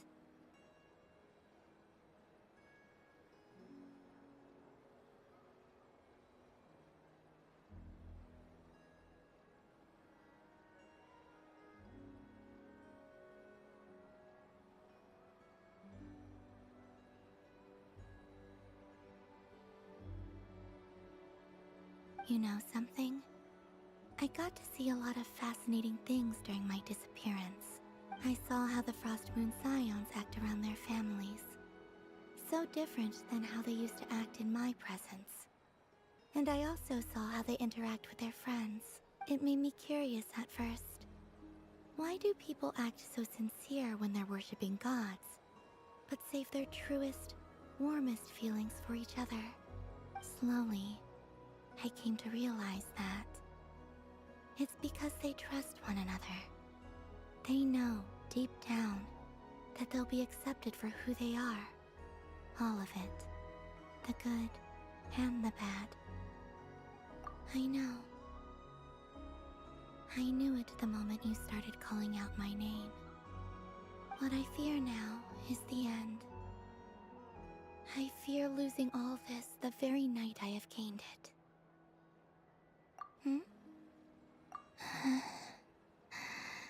Thank you for this conversation. Don't worry. This fear I have, and the unknown that awaits me, they cannot hurt me. Not when I just want you to remember this version of me. The real me. Dear passengers, Dodoko's awesome adventure has come to a close. Please leave in an orderly fashion, and we look forward to seeing you again in the future. Don't want the journey? Don't worry, you two. There's always another adventure waiting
was aiming right at it. Aw, what a pity. I saw it with my own eyes. You were so close. That's not true. It dodged out of the way right as I was about to snag it.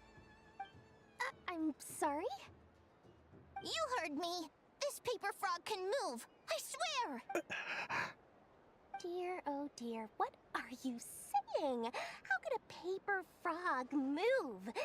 Even if I, the mere humble merchant that I am, knew such magic, surely I would not use it on a paper frog. I'd sooner give Mora legs, so it could walk right into my purse. My dear, dear customer, why not have one more? Just think about how much experience you have under your belt now. You're sure. Darn. I used up all my coins. I'll be right back. Just gonna fetch. Take your time, but don't take too long. This event is Moon Prayer Night only. Miss it? Next customer, please. Welcome. Hello. Whoa, whoa! What's this big one doing over here? How do I tell my employees not to go running around this time? Dory? Why, hello there, Miss Columbina. Would you like to play my ring toss game? The rule. How much for a round? Oh, first time's free. Not a single more, but with your sharp eye, sharp skills, I'm sure you'll win all the prizes in one fell swoop. That was an obvious enough hint for them, right?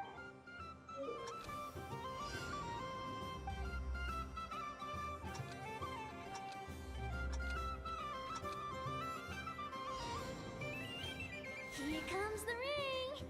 Oh, peanuts.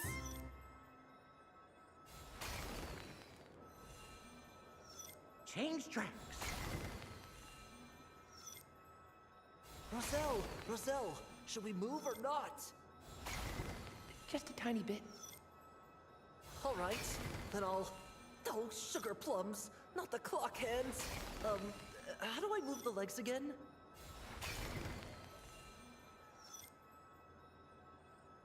Stop it! Stop dodging!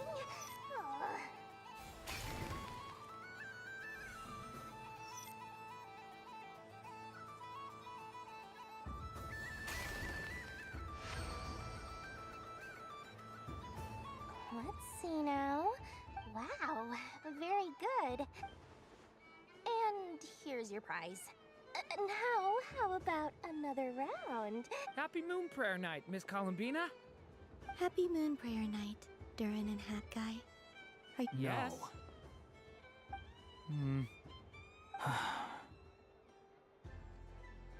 You said we were just coming here to say. I did, but then I recognized a few more people as I got close. Do my eyes deceive me?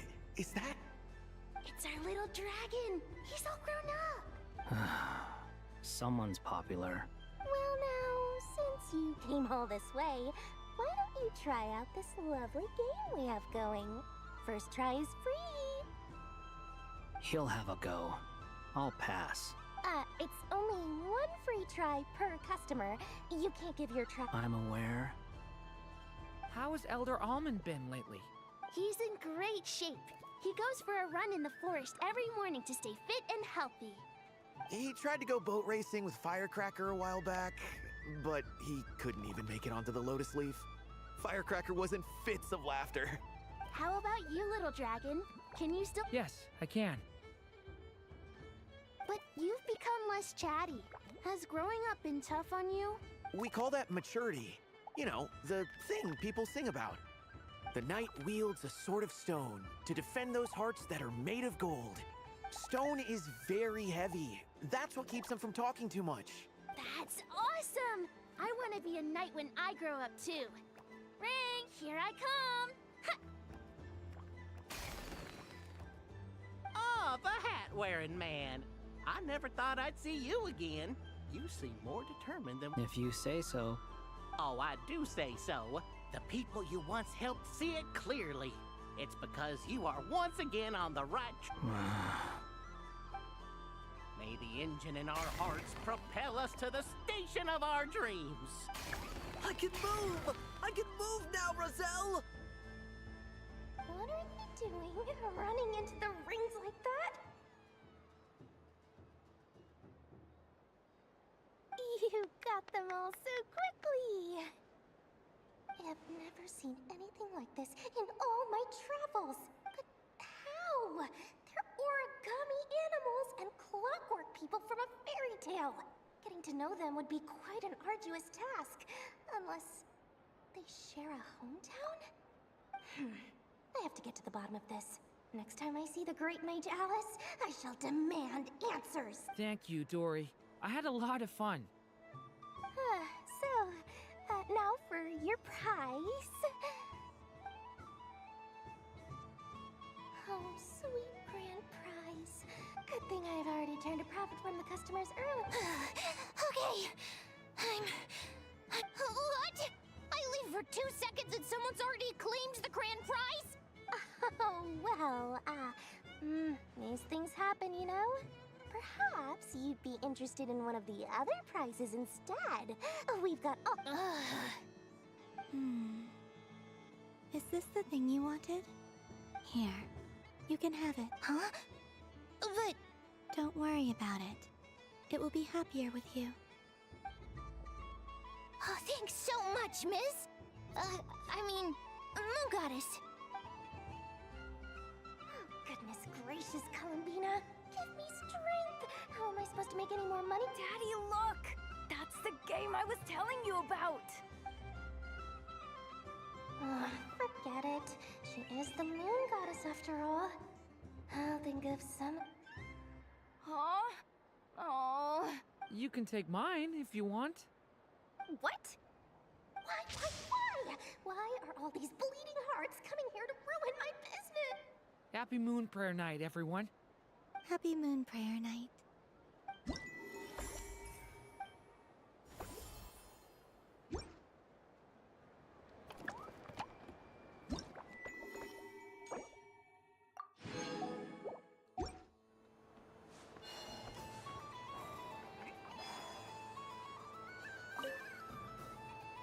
A soft and furry creature that bounces in. Welcome home, Moon Goddess.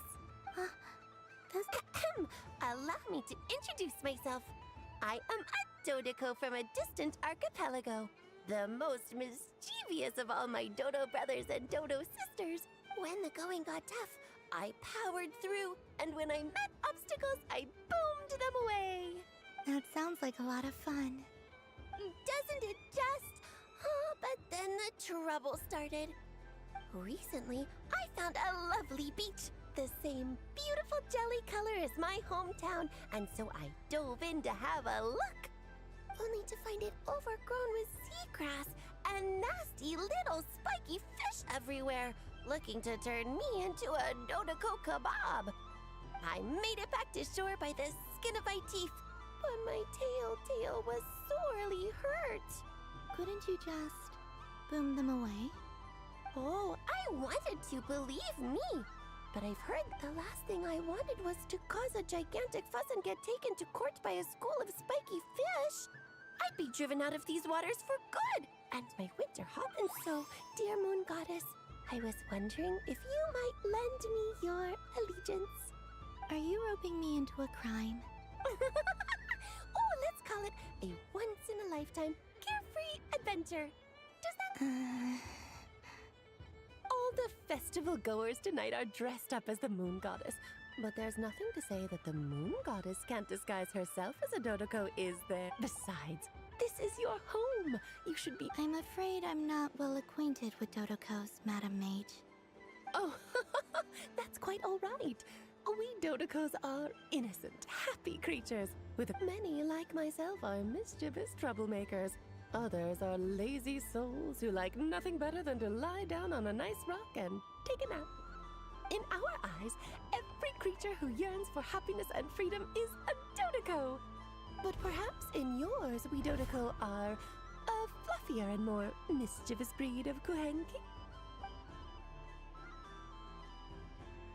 Yes, that is a much easier image to follow. Oh, wonderful! Then let's play! Grab onto my tail and follow me into the sea. time to settle some scores with the bad guys.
Ooh, so what do you make of The use of Jumpy Dumpties doesn't come as naturally to me as Kuvaki. But I think they call this... novelty? Indeed! And how did it... Not bad. Any guilt? What do you mean? Oh, wouldn't remember, if you find any meanies living on the moon, you can use this to boom them into oblivion! I will.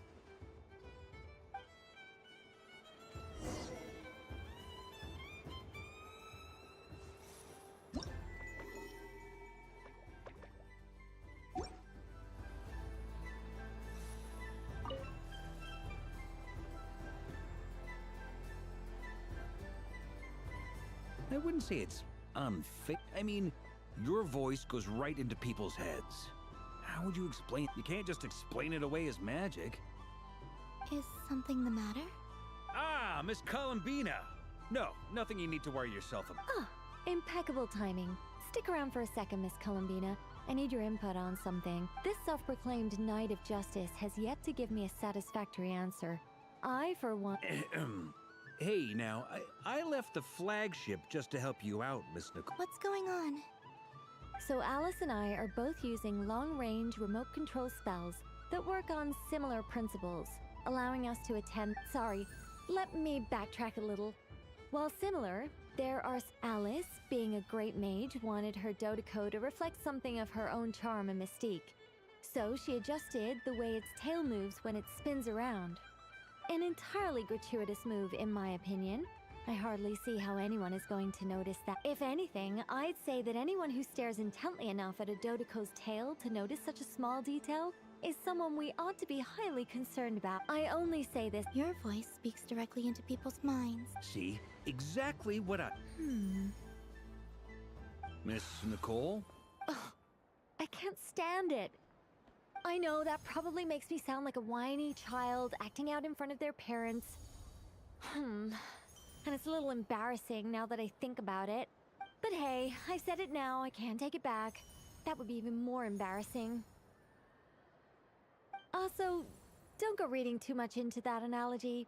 It was off the top of my head. I'm actually an awful lot older than either of you. Miss Nicole, Are you saying that you'd like someone to play the game you've prepared? I'm not so invested in that. It's just something cobbled together using items I borrowed from Alice. She probably didn't even... The point is, I want to know everyone's thoughts after they receive their prizes. I've been biting my lip for so long, and I've had no one to vent my frustrations on. I thought this was going to be a nice, straightforward festival where I'd get the chance to guide people to treasure. Well, can I play? I can't guarantee that I'll win a prize, but... You will? I'd like to try. Then what are we waiting for? Let the... It's like they forgot I was ever here.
Congratulations, Miss Columbina.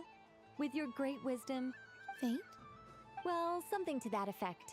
If you'd prefer something more, you could even go with the challenge posed to you by Dodeko. If that's what you're... All my hopes are now resting on this. Can I open it? Stop teasing me. Please, I'm begging you. No... Wow. What a... There we go. You have my sincerest gratitude, Miss Columby. Thank you for sharing your precious time with me. Don't mention it. You've all done much to help me. And still, I'm the one receiving all these gifts.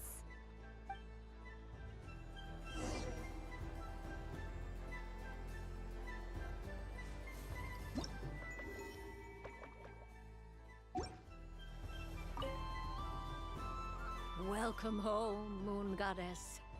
Oh, you're the genuine article. Another one that talks. Greetings. Pleased to make your acquaintance. I am the Hexenzirkel member they call B. Columbina Hyposelenia. Please. Hyposelenia. Now then, Miss Columbina, do you wish to hear a mage's divination? Divination? The Frost Moon Scions used to ask me what would happen in the future. Is this like that? From the perspective of the one seeking answers, perhaps.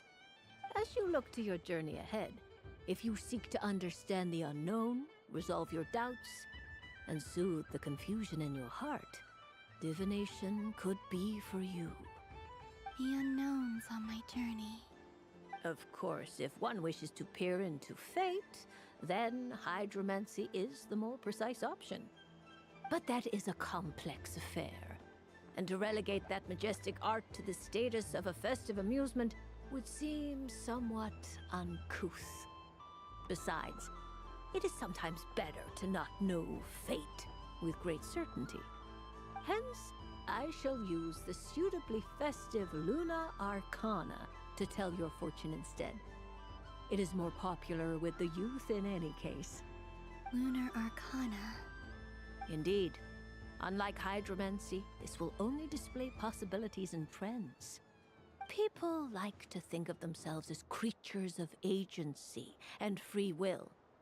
Peering too far and too clearly into the future is detrimental to both body and soul. I'd like to give it a try. Of course you may.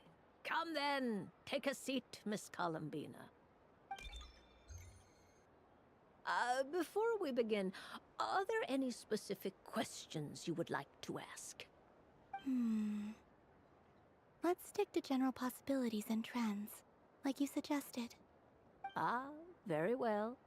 Then I shall use the basic Lunar Arcana deck. Now, try to relax. Cast your mind upon the things you have experienced and the things you are soon to experience. I will shuffle the deck. Would you like to cut the cards yourself? You do it. No problem. Now then, to make things easier for the Seeker, that is to say, you, I shall decipher the cards from your perspective.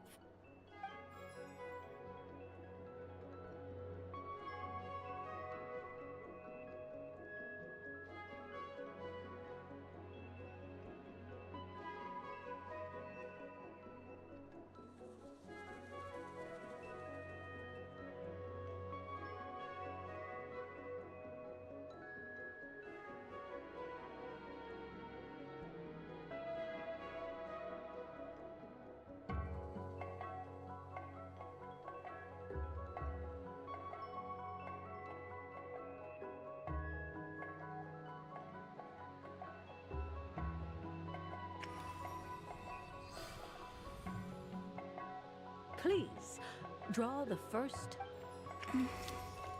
Now, draw your second card. And now the third Arcana. This is the present, your interpretation. Finally, the last card. This shall speak of the future, which... Oh. Fascinating. I've never encountered this before in my role as... What do you make of this, Miss Columbina? Of course, if you wish, you can choose to deny... No. A bold decision. Well then, let us flip. Sure. First, destiny. No surprises here. The card that represents yours is the moon. The moon. Indeed. The moon can represent the truth at some times, but deception at others. False peace, destructive calamity, and the world-changing power that lies within. When the moon is placed on the destiny tile, it indicates that your destiny is not what it may appear on the surface. Instead, it symbolizes a journey through the fog, fraught with uncertainty and deception. I don't understand.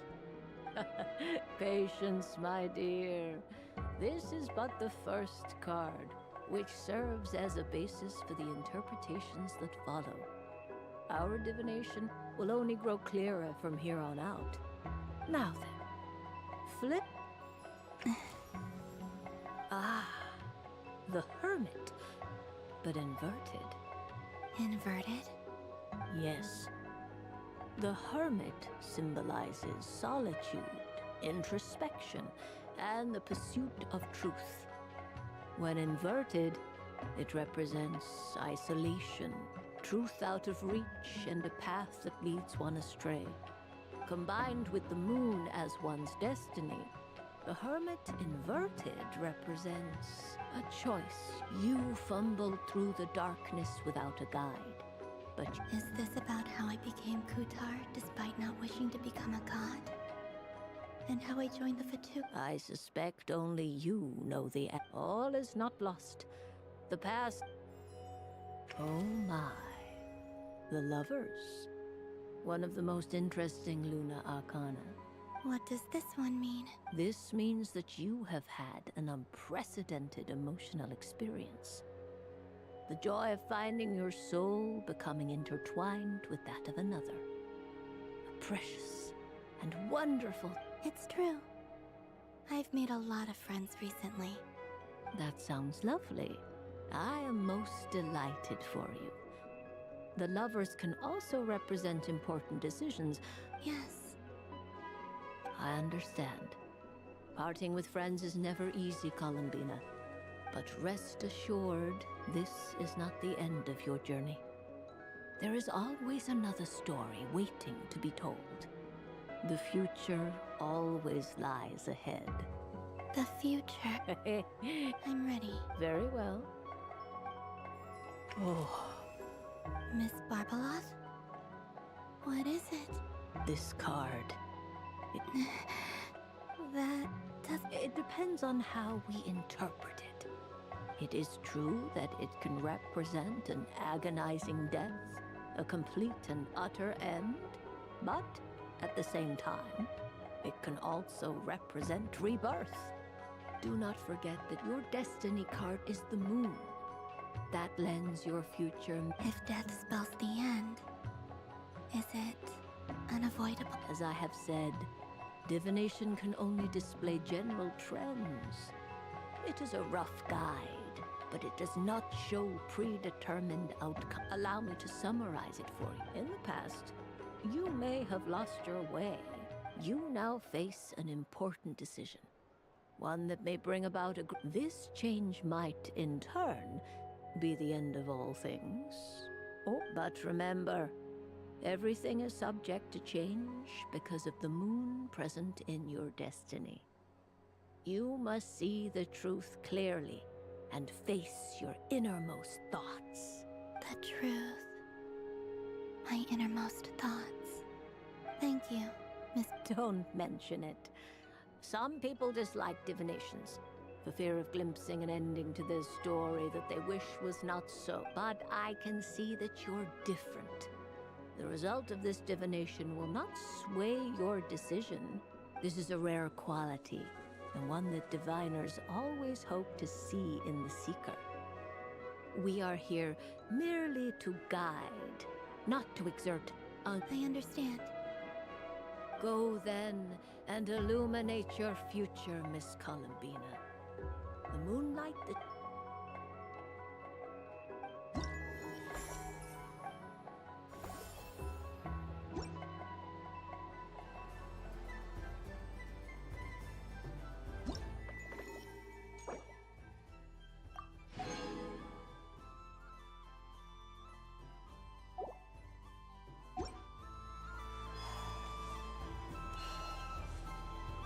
So this is the Frost Moon Scions. Sunny days! I prefer sunny days. Ah, well, you are as warm as the sun itself, Moon Goddess. Very well. I believe your spirit animal has to be this most adorable chic badger. Wow! Have a... Blends? Shh. It's our little secret, my dear Trav. Okay, sure, but... Everyone celebrates in their own way. After gazing into the abyss and spending time around gravestones all year, what better way to relax than to see sunny smiles on the faces? Besides that, I like to think of myself as a fair judge of character. I dare say matching personalities to confection suits me rather... That's not what Paimon was talking about. Aren't you afraid that your true identity might be exposed? Should I be? There is all manner of magic in the air this moon prayer night. Thanks to the work, I see Miss Columbina is hiding in plain sight. What? Fair enough. You got a point. Well, now... Ah, well, actually... Here, see? Oh, this is... Yeah, we just met Barca, and he said that having draw their own section was kind of boring. In that case, I shall... What? Ahem. Phew, that was close. Hello, Flins. She recognized you right away. What keen eyes you have, Miss Columbina. I did not see you. Rather, I sensed you. I can sense the fluctuations in Kuvaki all around me. One would expect no less of the moon goddess. Might I Yes, please. Excellent. I shall make some for you right away. Hmm? Something the matter, Miss Columbina? What about my spirit animal? All the other children carrying sugar sculptures are talking about it. Wait, is she taking the test seriously? Ah, my apologies. How could I neglect that? You are quite right, Miss Columbina. Every one of us has a magical creature living in their heart. Would you permit me to help you find yours? Yes, please. Do you prefer the day or the night? Night. Which of the 4 seasons is your favorite? Winter. Think of a perfect day. What is the weather like? Sunny, rainy, or perhaps cloudy? Rainy in the morning, sunny at night. What kind of answer is that? Forests, lakes, and open seas. Which do you prefer of these? I like them all. Imagine you opened your very own shop. What would you sell there? Moonlight, I think. Wow! Paimon would totally shop there. It wouldn't cost anything. Aha! I believe I know what your spirit animal is. Here, for you. Oh, it's a Kohenki! Indeed. A free-spirited being with a deep love for all things here in Nodcry, who selflessly lends her aid to as many people as she can reach. It is the perfect fit for you, Miss Columbina. Thank you.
It would be my honor. But you shall have to forgive me. We have known each other for quite some time. I doubt there is any answer I could give that would come as a surprise to you. So instead, would you accept this sugar sculpture as a token of our friendship? It's a lantern. Hey, why don't you two go enjoy your candy over there? Paimon wants to try out this spirit animal thing too. Right, Flint's? Come on, play ball. I got this drawing done. But I want to hear Paimon's answers. But it'll probably take ages. Paimon's a complex soul. And we don't want your candy to melt while you wait, huh? Oh. Okay then.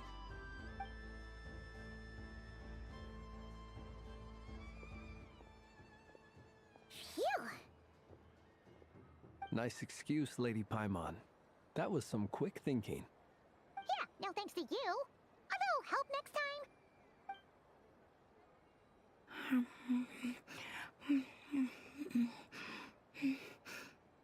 It's sweet.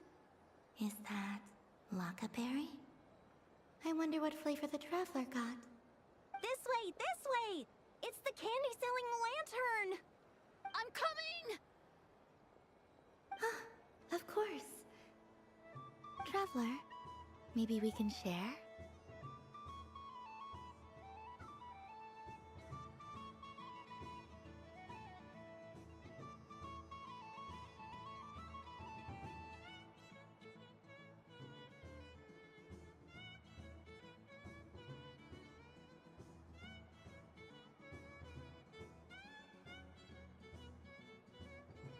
Yes.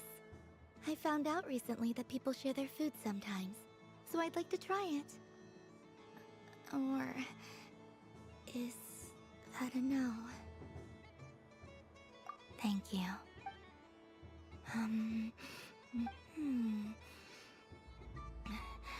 Yours is a little more sour than mine. Here, you try it. Amazing. My sugar sculpture has shrunk, yet my heart is filled with... I will remember this feeling.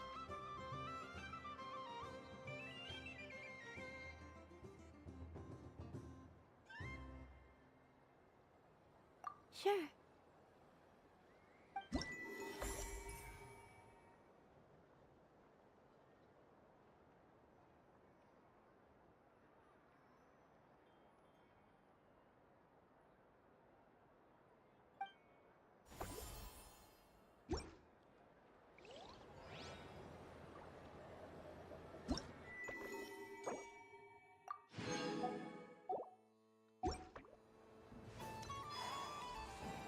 What's this?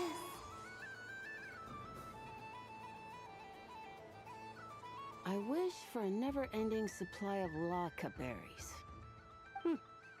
What a humble wish. Probably written by a child.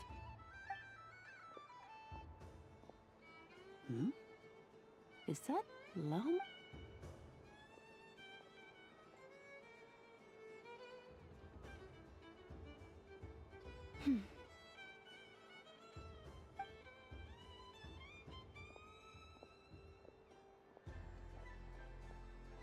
I wish that the long plume ibises would stop biting me. Oh dear, poor Lauma. All right, I'll write that one down for you. I got it. While everyone else is celebrating Moon Prayer Night. I don't mind. It's rewarding work. A good kind of busy. My antlers are at their heaviest tonight, and the Kuvaki waves are especially strong.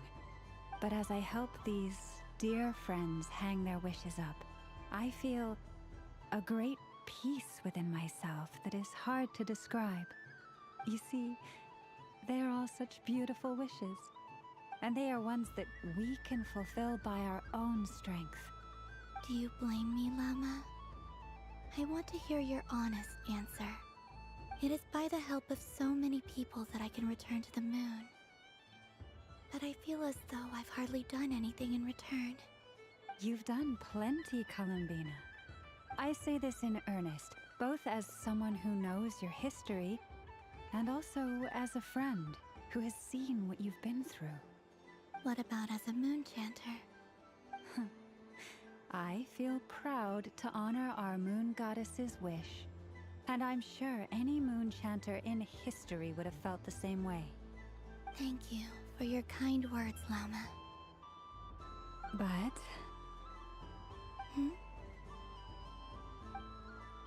since you asked for my honesty, I won't lie to you.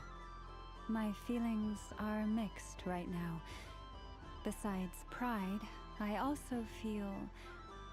I suppose it's a reluctance to let go.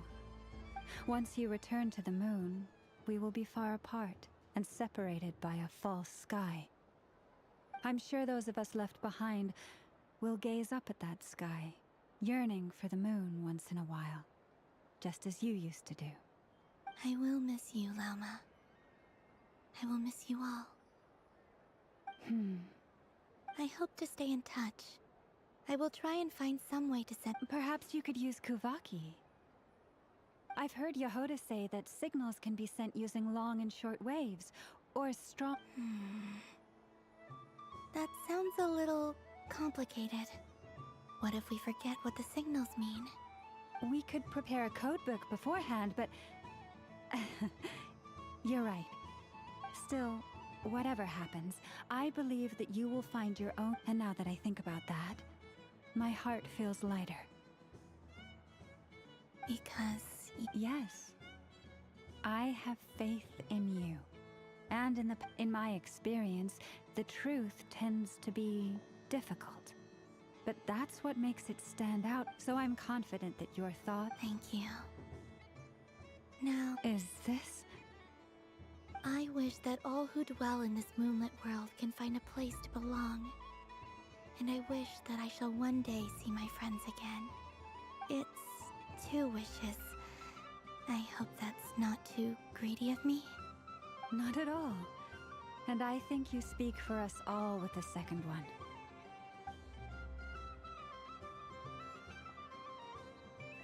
I shall continue to pray until the day that all of these wishes come true.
Wow, the Frost Moon Scion stall. Look, I don't go to Hisi Island much.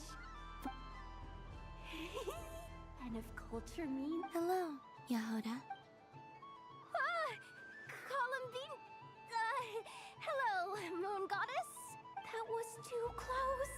I almost gave the game away in front of the staff. Oh, wait, what's the deal with her shoes? They don't make a sound when she walks. I could do with... Do you like balloons too?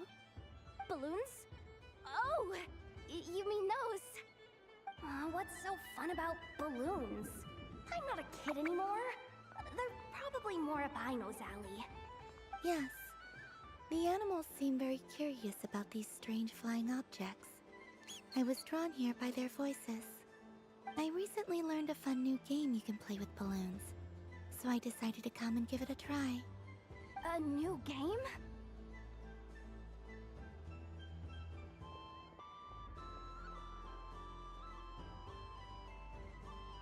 Hello. Welcome home, Moon Goddess. Here to buy some balloons? Yes. Could you give me a few that haven't been inflated yet? Are you sure? I guess it's not a problem, but... Yes, please. Thank you. Uninflated balloons? But those are just little rubber pouches. What does she want with those? Would you like to play the balloon game, Yehoda? Huh? Wait here a moment. Oh. This is so... I thought I saw Columbina nearby. Uh-oh! That's the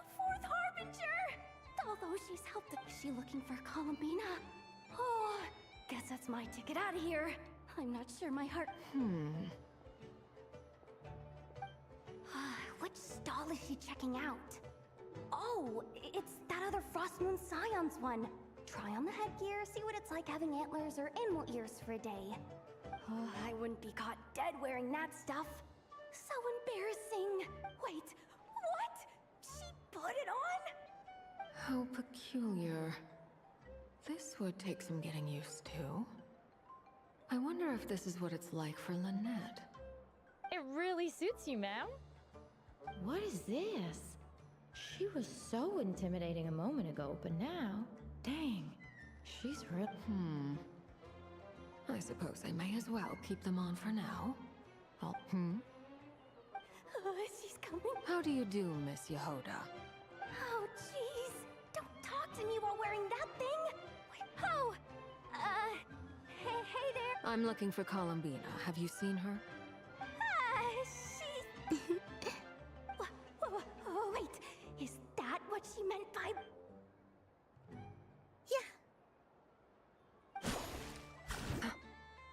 Huh?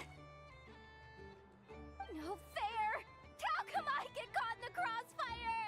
An ambush from the rear? Is this a declaration of war, Columbina? Would you like to play too, Arlecchino? Seriously? Are they gonna... Gladly. That said, I believe there is another who would like to join. Boss Nev! Thank goodness! You've got to get me up. Hello there. I'd like 10... no. What? Miss Moon Goddess, I hope you're prepared to pay the price for assaulting my employee. Welcome to the game, Nefer. Just to be clear, let's keep this a fair fight, okay? Naturally. Don't just stand there, Yehoda. Huh? Of course. Don't forget... I knew something like this was gonna happen.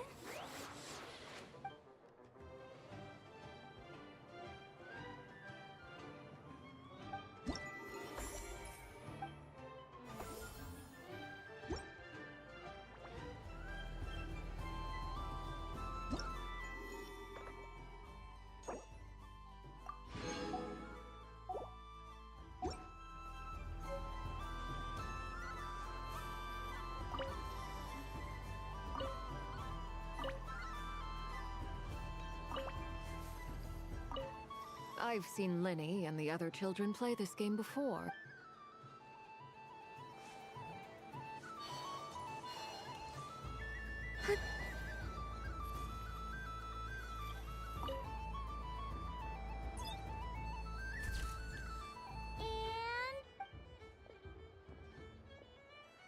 I think it looks quite... Well, it looks like a silly chic badger and...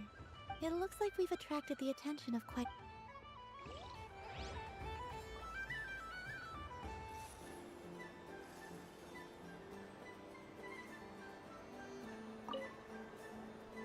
If this were any up, doesn't it look like this rhyme-horned deer has 2 sets of antlers?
done being a do-gooder? Thanks for coming here with me. Are there any... Why does that hamster think you've grown up?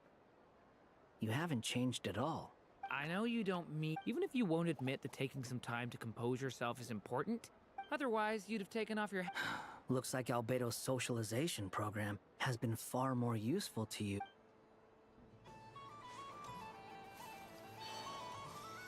There are so many attractions here. Since I rarely get out.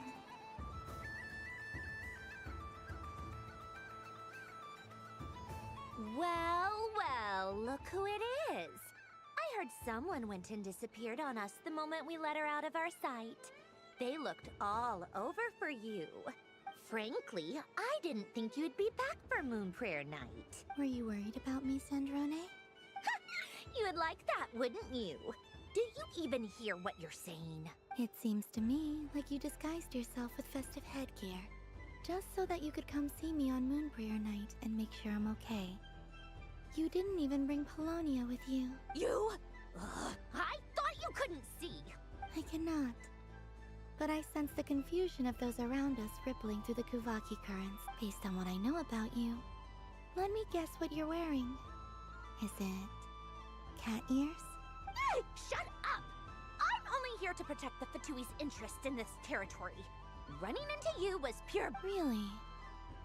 But you were the one who asked Arlecchino to help everyone find my name. Columbina!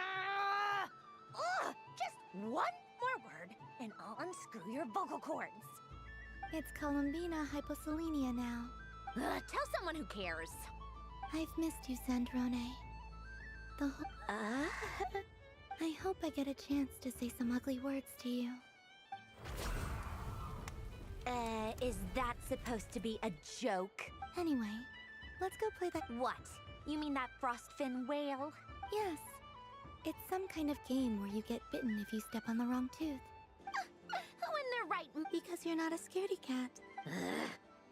Fine! You wanna play? Let's play. Don't complain when I kick your sorry butt. Lovely. You old geezer! I'm gonna beat the pants off you! Just you... What is it now? You'd better not lose, or I'm going to beat your head in. What? Allow me to demonstrate since I'm feeling so nice. You just step on the teeth, like...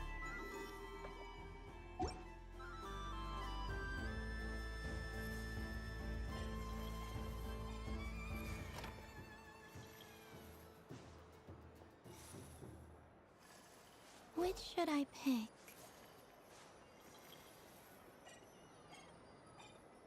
Your turn, Sandrone.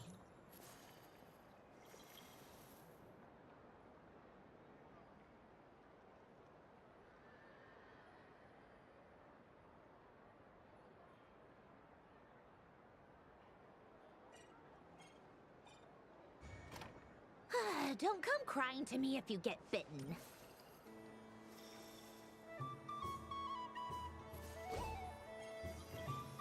There are less and less teeth remaining.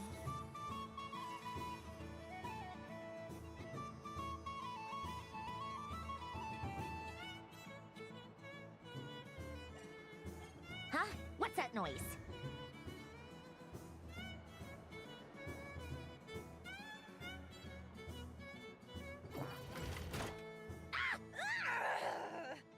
I think you might have picked a bad tooth, Sandrone. Shut it! Do you need any help? It's... no! It's just a blasted... toy! Stop laughing! All right.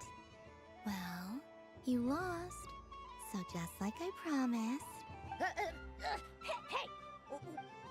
Hiya! Why you... Rematch! Are you all right, Sandrone? That was quite a strong bite.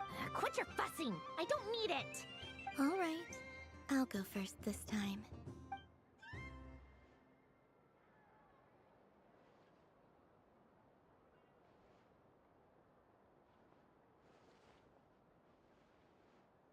I see it now.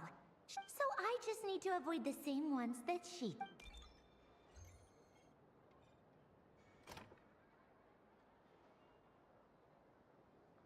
one. She avoided that one. All right.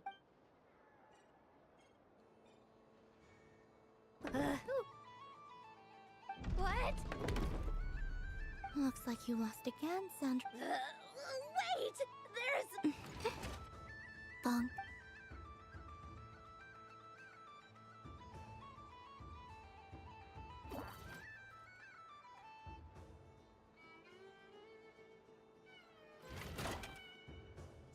Stupid game! What idiot came up with this?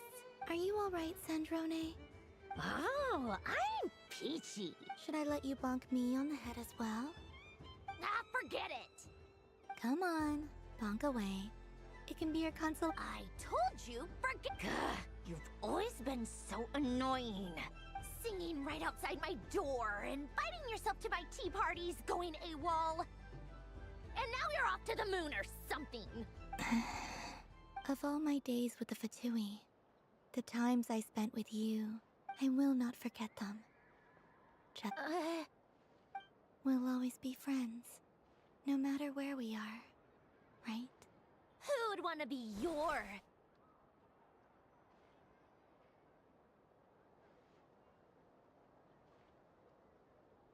I'll miss you, Sandrone.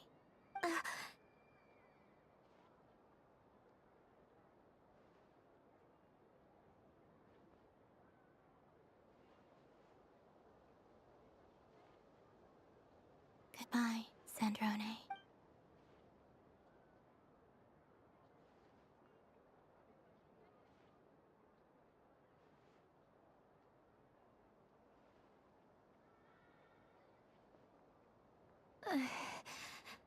Oh. Sorry, what was that? Ah! Ah! Yeesh! No need to freak out. What's wrong? What do you want? Oh, nice ears.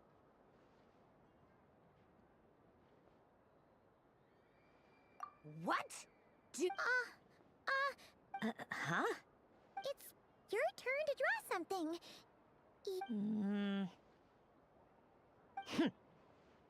Sorry?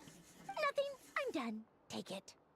Oh, that was fast. Oh, and one more thing. Last time we spoke, you mentioned you were interested in the Narcissan Kreuz Ordo's research. Remember? There were too many people. What are you talking about?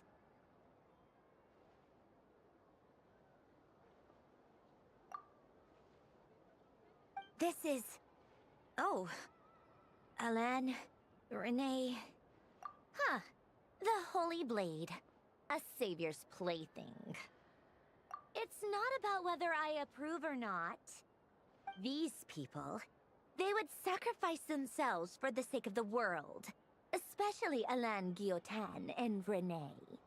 That is something I would never choose to do. Still, I didn't know they had any pictures left from that time. If I'd have thought to bring a camera, I'd have... What? Yeah, of you being bitten by the frostfin whale and Columbina bonking you on the head. Tear it up! Now!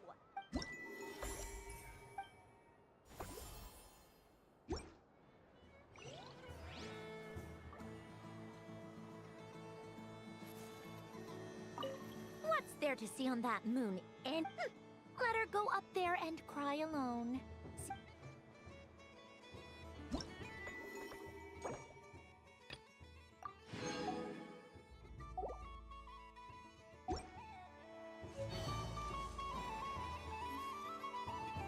Moon Prayer Candy! Beautiful, tasty Moon Prayer Candy! Buy a whole box, share it with your friends and family! Candy? To share? I wonder what flavors everyone would like. Welcome home, Moon Goddess. Fancy a box of Moon Prayer Candy? Sure. I knew you would. Now, what flavor would you like? I'm not sure. What flavors do you have? Is this for yourself or as a gift? A gift for my friends. Ah, I see. In that case, I'd recommend apple, lockaberry, or Midsummer. Do you have nocturnal? Huh. I've seen couples give those as gifts before, but I did not know they were edible. No?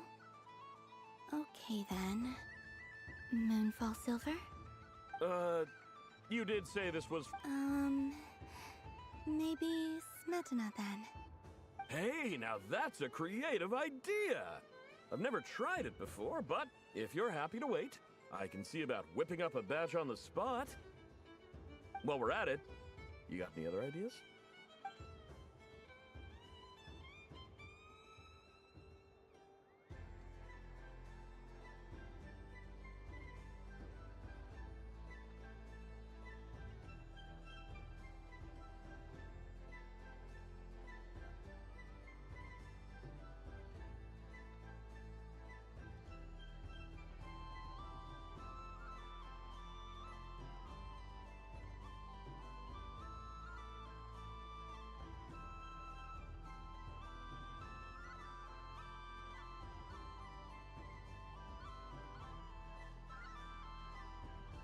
Here you go.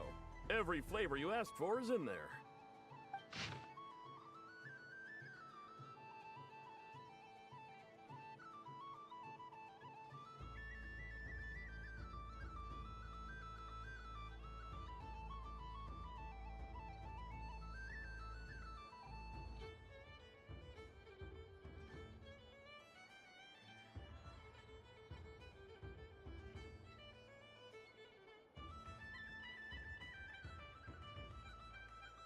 Thank you. I should be the one thanking you! You brought me a whole bunch of new business. It's like a genuine blessing from the moon goddess. I hope you and your friends have a lovely night.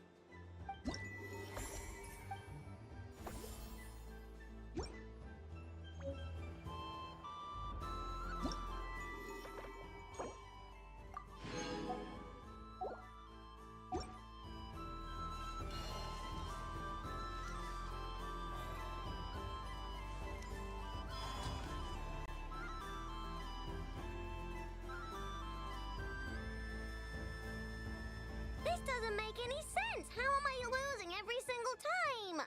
Wait, Inefa, you're cheating, aren't you? Yeah, that must be it. I am not cheating, Aino. Uh-oh, sounds like Inefa's turning into a big baloney bot. I think it's time for some serious maintenance. Moon Goddess, help me.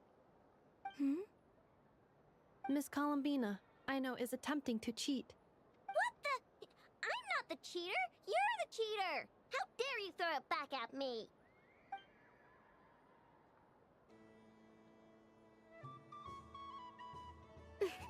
Alright, fine. Let's all laugh at Aino. Just you wait till I get home, because I'm gonna make a game bot that can win 100% of the time. Let's see you laugh when I come back and beat your butts. You'll all have your heads covered in stickers when I'm through with you. We came to check everything was okay after all that yelling, but,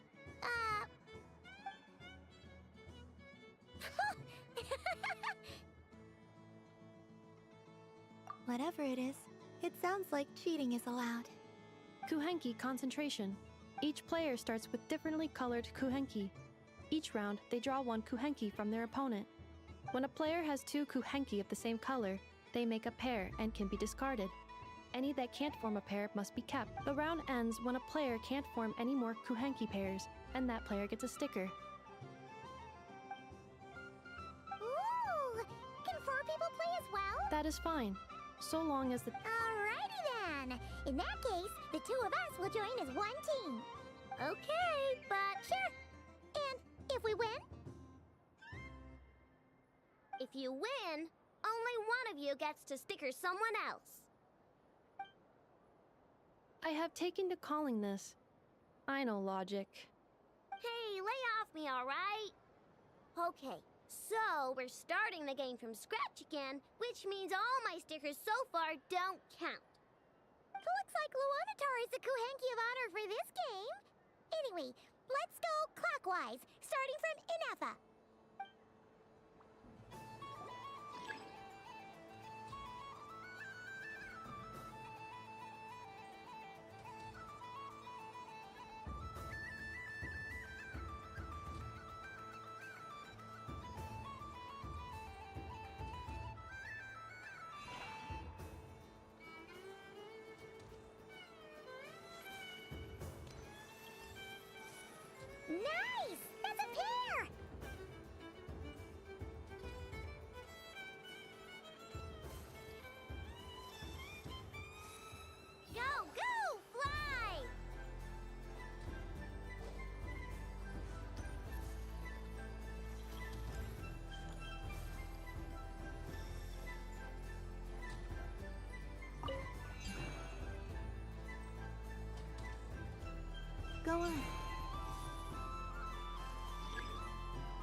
have a pair.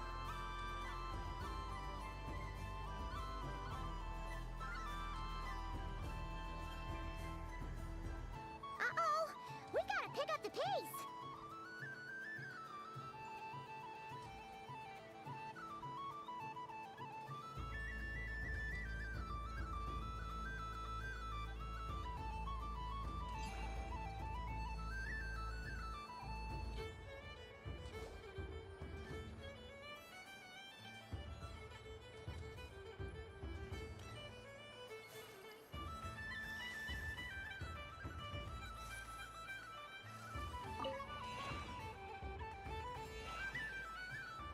I win.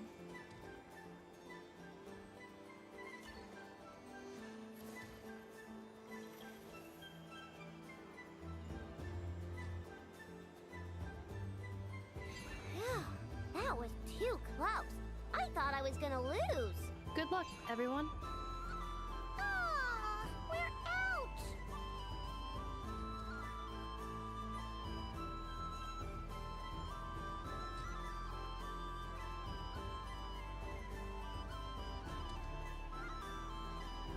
Let me pick a good one. What's it gonna be? You're looking very pleased with yourself there. I won. Duh.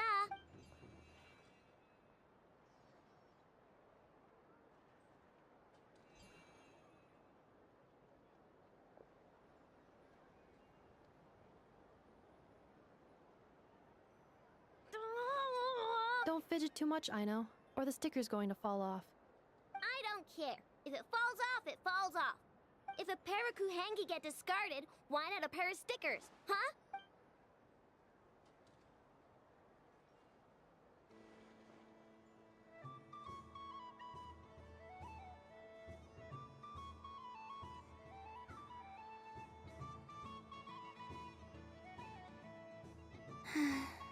I've lost.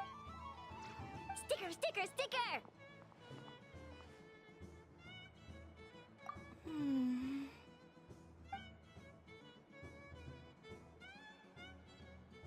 Cute! You think so? Shame. What did Luanatar say? She said it looks so cute that she wants me to lose a few more. Who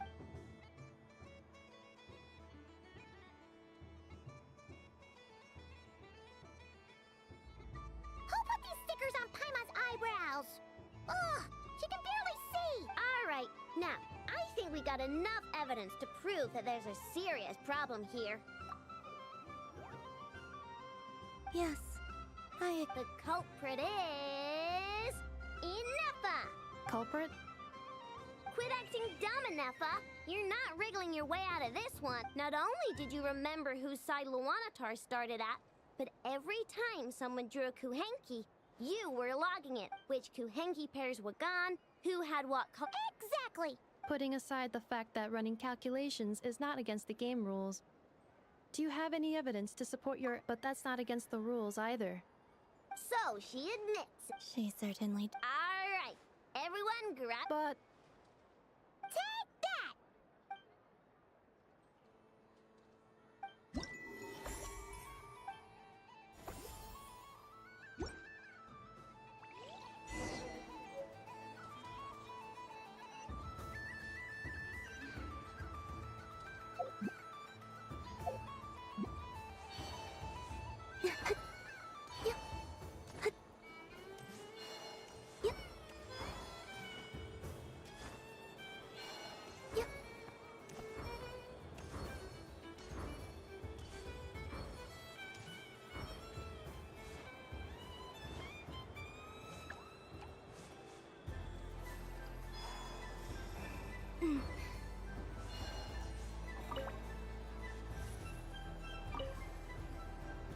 Traveler. Hey there, Kalamina!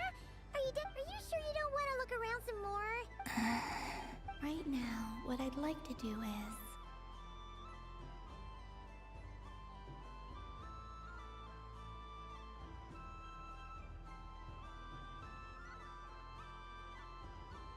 You're right. Yeah! I'll be right here! Okay. Thank you.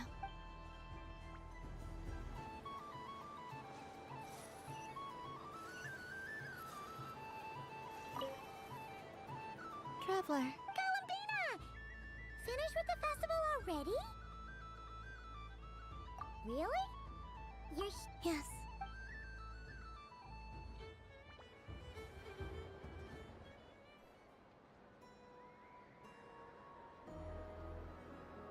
This was the most fun I've ever had on a moon. Everywhere I went, people were saying, "Welcome home."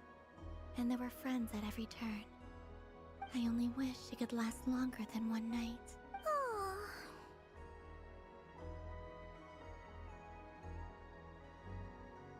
Yes, you're right. The moon prayer blossoms. Ooh, look! Look! Moon prayer night has come.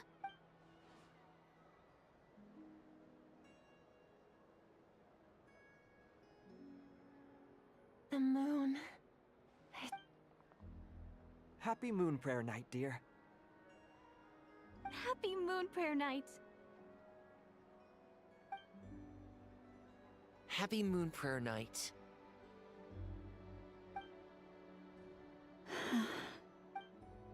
Aww. Huh.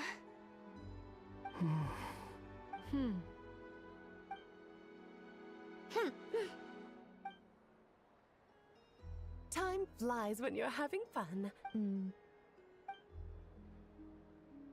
Oh, looks like the time has come. Columbina. You're heading off then? Yes, to the ruins you mentioned. And from there... Wait! I know? At least... Take one of our craft shops Krumkakis up to the moon with you. The Curatorium of Secrets believes in proper farewells. No story should be left without a satisfactory end. Never. Farewells are an important affair for the Ratniki, too. We never know when we might meet again. Haha! And here I thought grand farewells wouldn't suit tonight's mood. But I suppose... We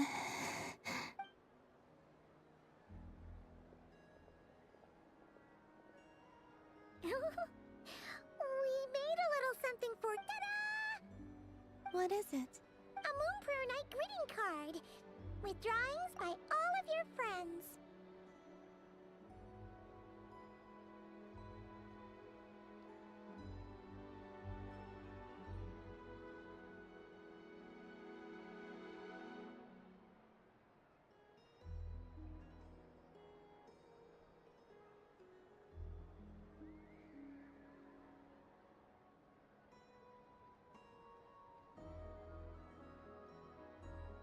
You did mention that you'd like a portrait done, so I took the liberty of creating one for you.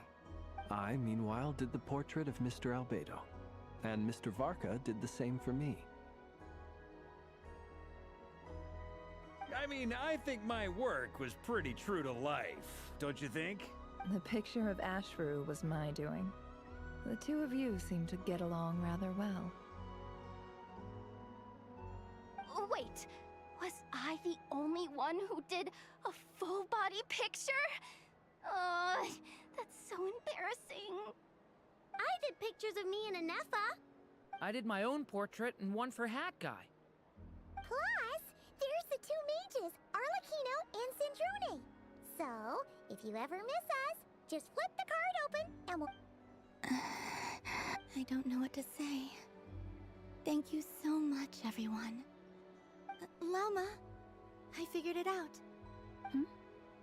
Remember how the Frost Moon Scions used to use milk as invisible ink to write hidden messages? That was a very long time ago. Oh, are you saying? Yes.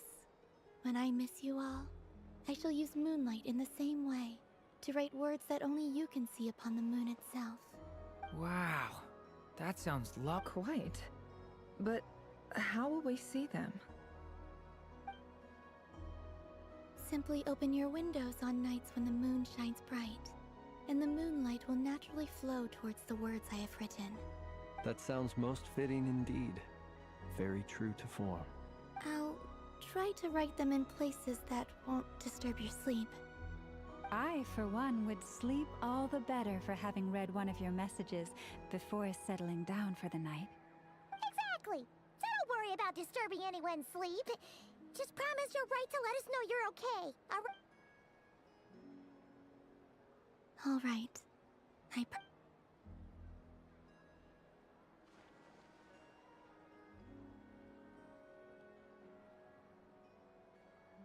In that case, I'm ready.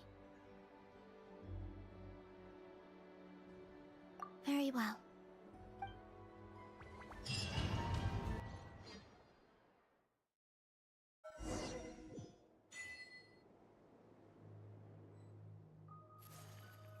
In just a few moments, I will be gone. I still don't know what to expect on the moon. Will I really be able to send messages to my friends? The Kuhenki, the animals of Not Cry. I'll never get to see them again. I wonder where I'll be when the next...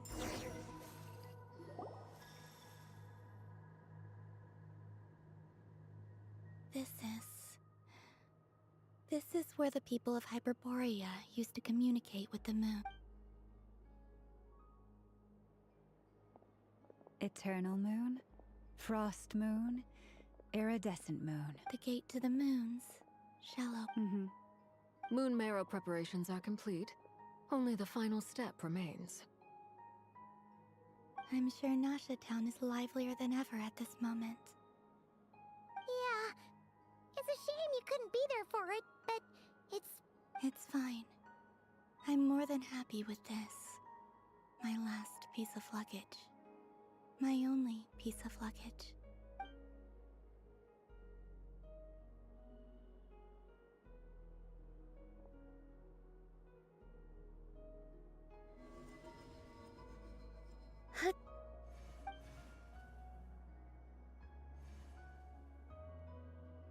I can already feel the moon calling to me.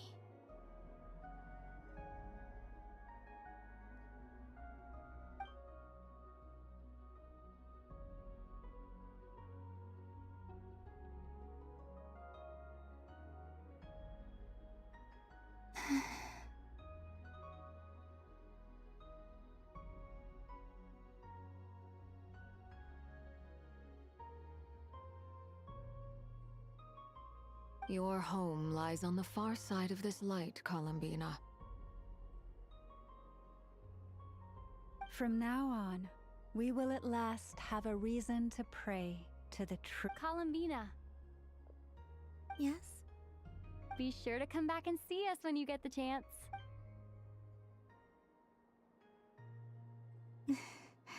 But if that chance doesn't come, then remember that you have friends on this planet. Yes, I will. Thank you for everything you've done for me. And remember, come night or day, well then, farewell, my friends.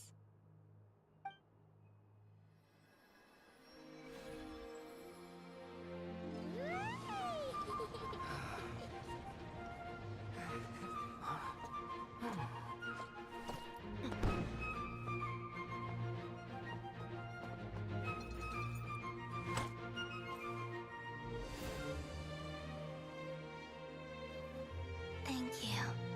This was my happiest night in Tevat. Farewell, Columbina.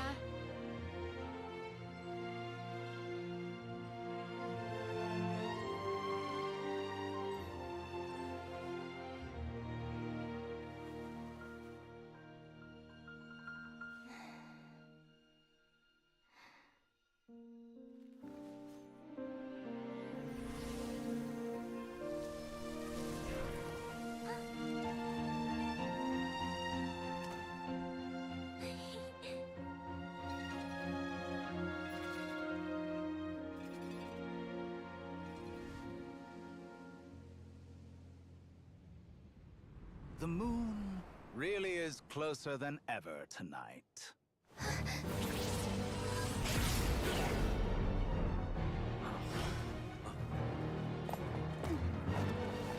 Columbina. All 3 moons in one place. Time for one final experiment. Reason, life, death, time, and space. They all believed I would fail.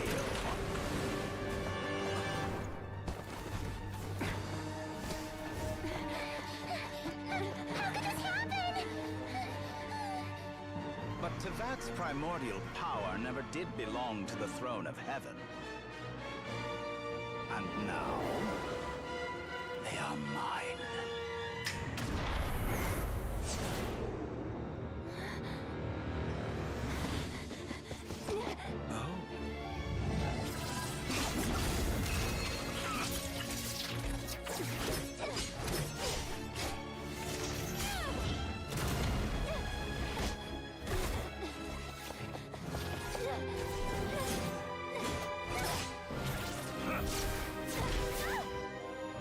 No, as long as I'm here.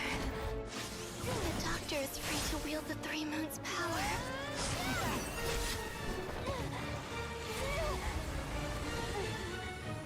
It's the only way.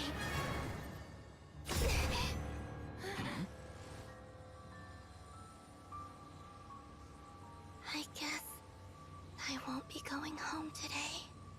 Columbina! No!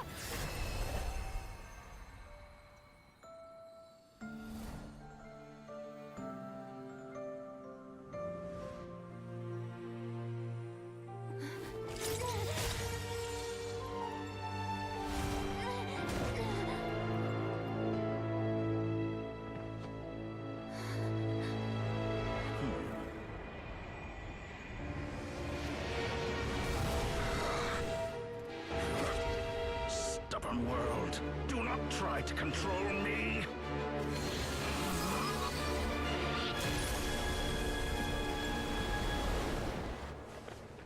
Columbina.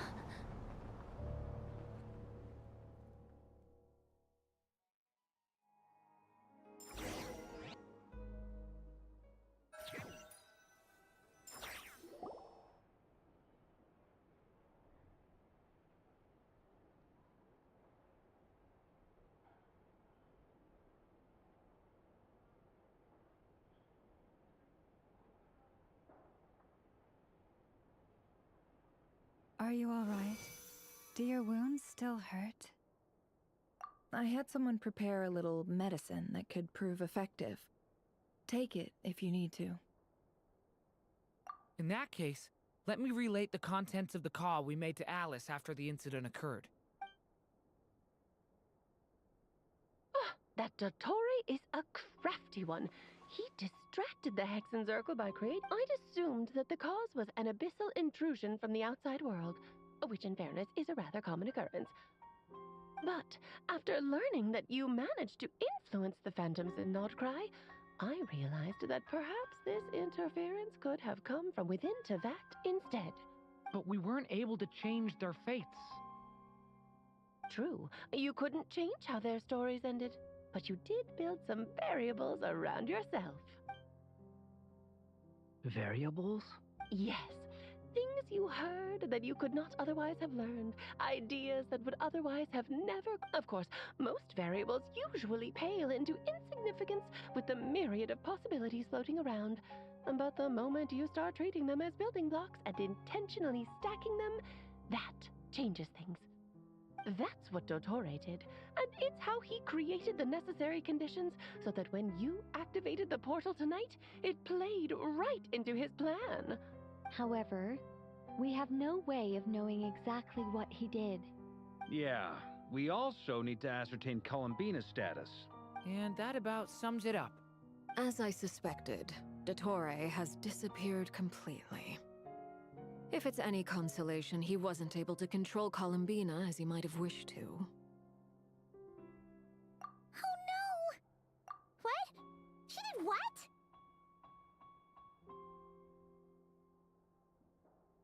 All we saw was Dottore appeared and used some kind of power. The next thing we knew, he and Columbina were gone and you were falling into the sea.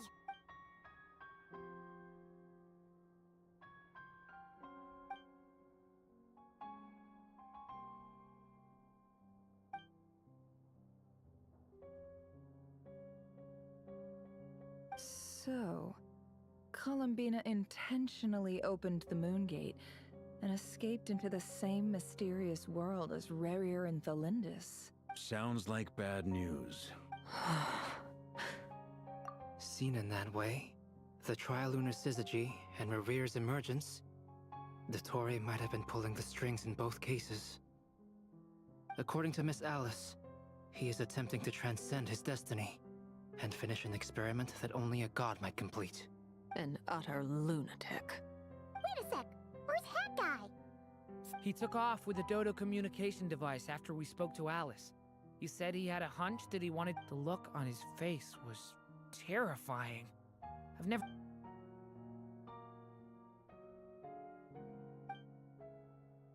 I'm back. Hat Guy! I went to look for the Hyperborean phantoms again. I think I've gotten to the bottom of it. I got them to talk to Nicole on the other end of the communications line. Turns out, the history they describe is different from how Nicole remembers it. Really? But how? Surely Nicole can't have been wrong. Because the phantoms are the ones who were deceived. They speak of a savior who appeared in their history. One who never should have existed. This savior promised to create a new moon within the false sky, and even bring back their moon goddesses. Foolishly, they believed in him, and told him everything he wanted to know about the moons. It's obvious that Now you mention it, the first time we entered the Hyperborean ruins, we heard the phantoms discussing their history, and I remember Nicole commenting that something sounded a little strange. But Dottore shouldn't have been able to get in there in the first... He didn't. Nicole said that this was an anomalous state triggered by disruptions in the causal connections between phantoms from the same era. The variables that Dottore put in place were substantial enough that they even affected phantoms that he never met. So it's not that their memories were unclear. They'd been tampered with.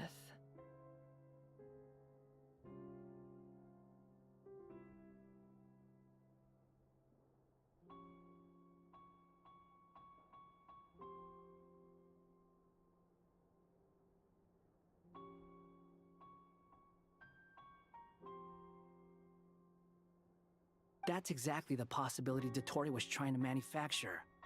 He turned these variables into knowledge and engineered the situation so all that knowledge would fall into his hands. Then, he harnessed that knowledge on Moon Prayer Night to truly create a false moon. How is that even possible? To be precise, he exploited a weakness in the way the spell works. The spell senses Kuvaki to detect the moon's location. So, as long as the false moon more strongly resembled a moon than the frost moon beyond the skies, the gate would teleport Columbina to the false moon's location. In other words, to Dottore's side. Once he had her under control, the teleportation spell remained active, and he manipulated her power to seize both moon marrows. At that moment, the moon marrows disappeared. By then, Dottore had already amassed the power of all 3 moons. So, where does that leave us? What do we do now? I'd certainly like to know what Her Majesty thinks, now that the concerns I expressed to her have come to pass. But we cannot simply sit and wait for her to decide the matter. And in any case, it is not the Fatui Harbinger Damselette who sees us as her friends, but rather Columbina Hyposelenia. If, even in such extreme circumstances, Her Majesty will not lift the prohibition on Harbingers drawing steel against one another, then I will do as my heart demands. I will fight as Peruware in... Oh, Arlecchino! Time is short, so I'll make the first move.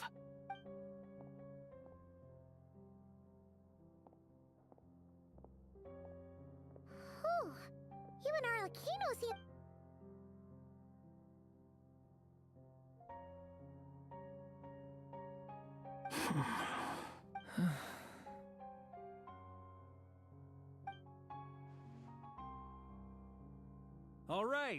All right. Lose those dejected looks for a moment and let me get a word in. It looks bad, I won't... So, Dotori's pulled some real dirty tricks to gain the upper hand. For now. And yeah, it's to the point where even the mages say that his variables have affected destiny. I'm not so sure, though. Many have told me that Tevat's destiny is fixed, and that does appear to be the case. Well, what makes Dotori so sure he'll be the exception? And since he was able to stack these variables up, who's to say we can't do the same? You of all people should not be discouraged, traveler from afar. This isn't over yet. And you're not alone in that. Everyone here does, whether they've spoken thus, but none of us are the type to sit back and wait for the sun to shine again. That's exactly how a knight should roll. If they knock you down, you get back up and get back in it. Don't forget, Honorary Knight, you're a legitimate member of Mondstadt too. Mark is right. This is far from over. Dotori's already way overdue a butt-kicking given his past shenanigans. And after this, he's earned himself a double dose. That's what I'm talking about. How's everyone else feeling? I'll use Kuvaki to investigate Columbina's whereabouts. I am not Leave the intel gathering to me. Whatever happens within Nodcry's borders, when the Curatorium of Secrets wants to be in the know, we always find a way. Aino and I will do all we can to support you. We will attempt to reverse engineer Dotori's actions and seek a breakthrough that way. Alice and Nicole are busy dealing with an emergency at Tevat's borders, so they can't return just yet. But they're both very angry about this. They've asked Albedo and me to act on the Hexen Circle's behalf and do everything in our power to fight back against Dotori. Are you ready then? We're going to have to conduct a lot of research, even in the early stages. I'll do my best. As for me, I'm pretty familiar with Dotori's way of doing things, so I can try to predict his next move. I'll help with your investigation. Nice! Looks like we have our basic division of labor.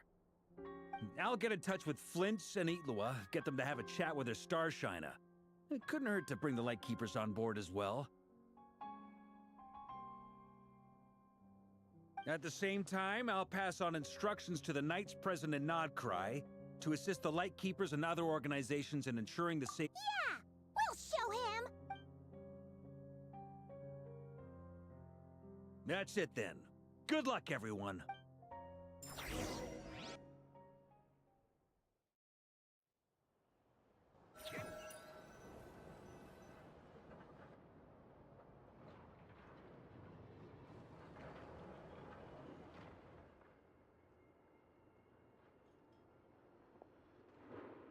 I never thought that Columbina would become my real name.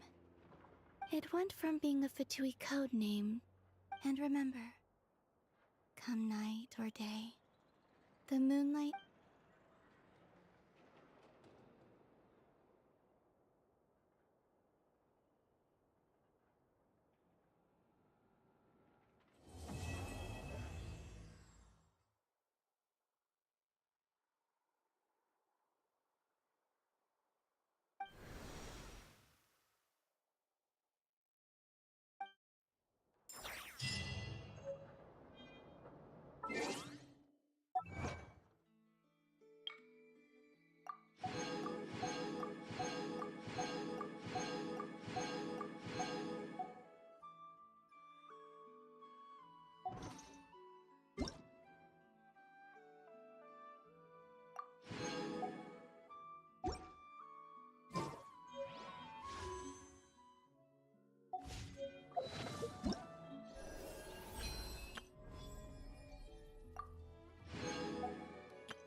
Whoa!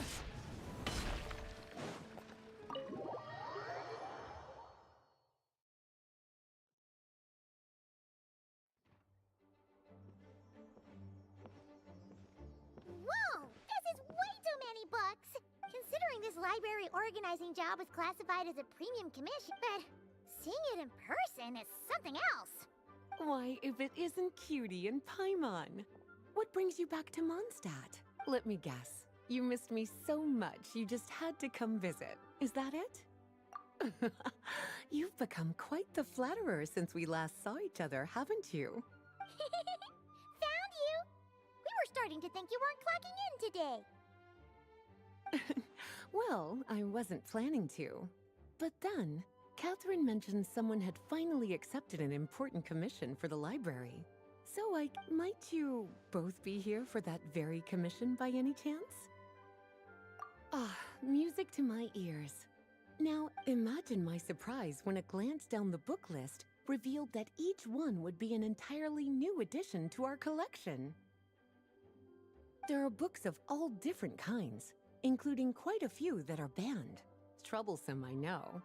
So this wasn't an odd job I could trust to just anyone. And sorting them myself, all that to say, I'm very relieved to see you here. I would treat you to some tea, of course, but looking at the state of this place, perhaps another— Don't worry, just leave the commission to us. You're as sweet as ever, Paimon. Well then, good luck in here. I'll leave you to it.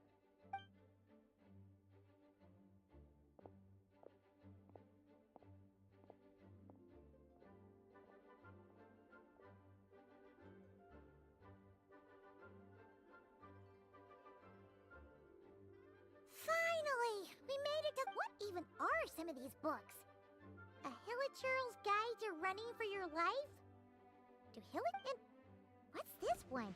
The Little Witch's Dictionary? Huh?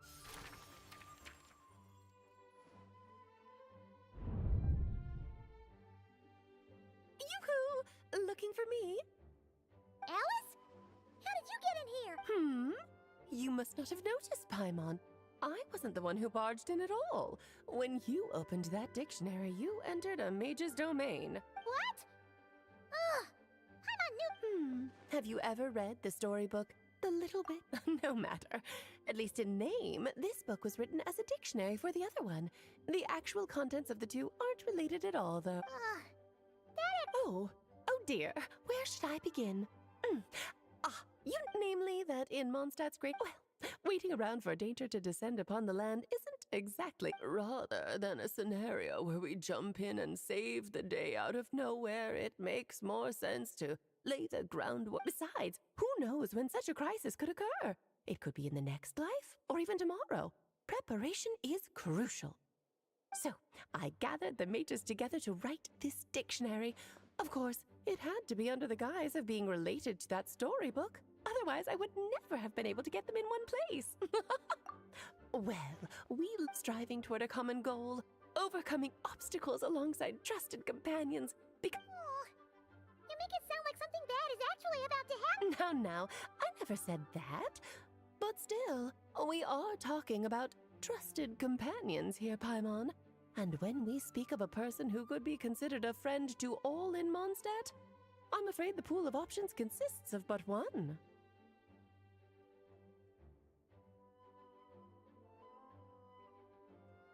Wait. Oh dear. Much better to hide it in plain sight, you see. That's why I donated all those other books to the library. Besides, it's not like this is a bad thing. Just think of it as an excuse to reunite with old friends. And as a favor to your dear Aunt Alice. Okay. If the goal is to— We'll take the dictionary. And the next time we run into our friends, we'll pass your tasks and stuff along, okay? Wonderful. Then I'll let you get to it. Have fun!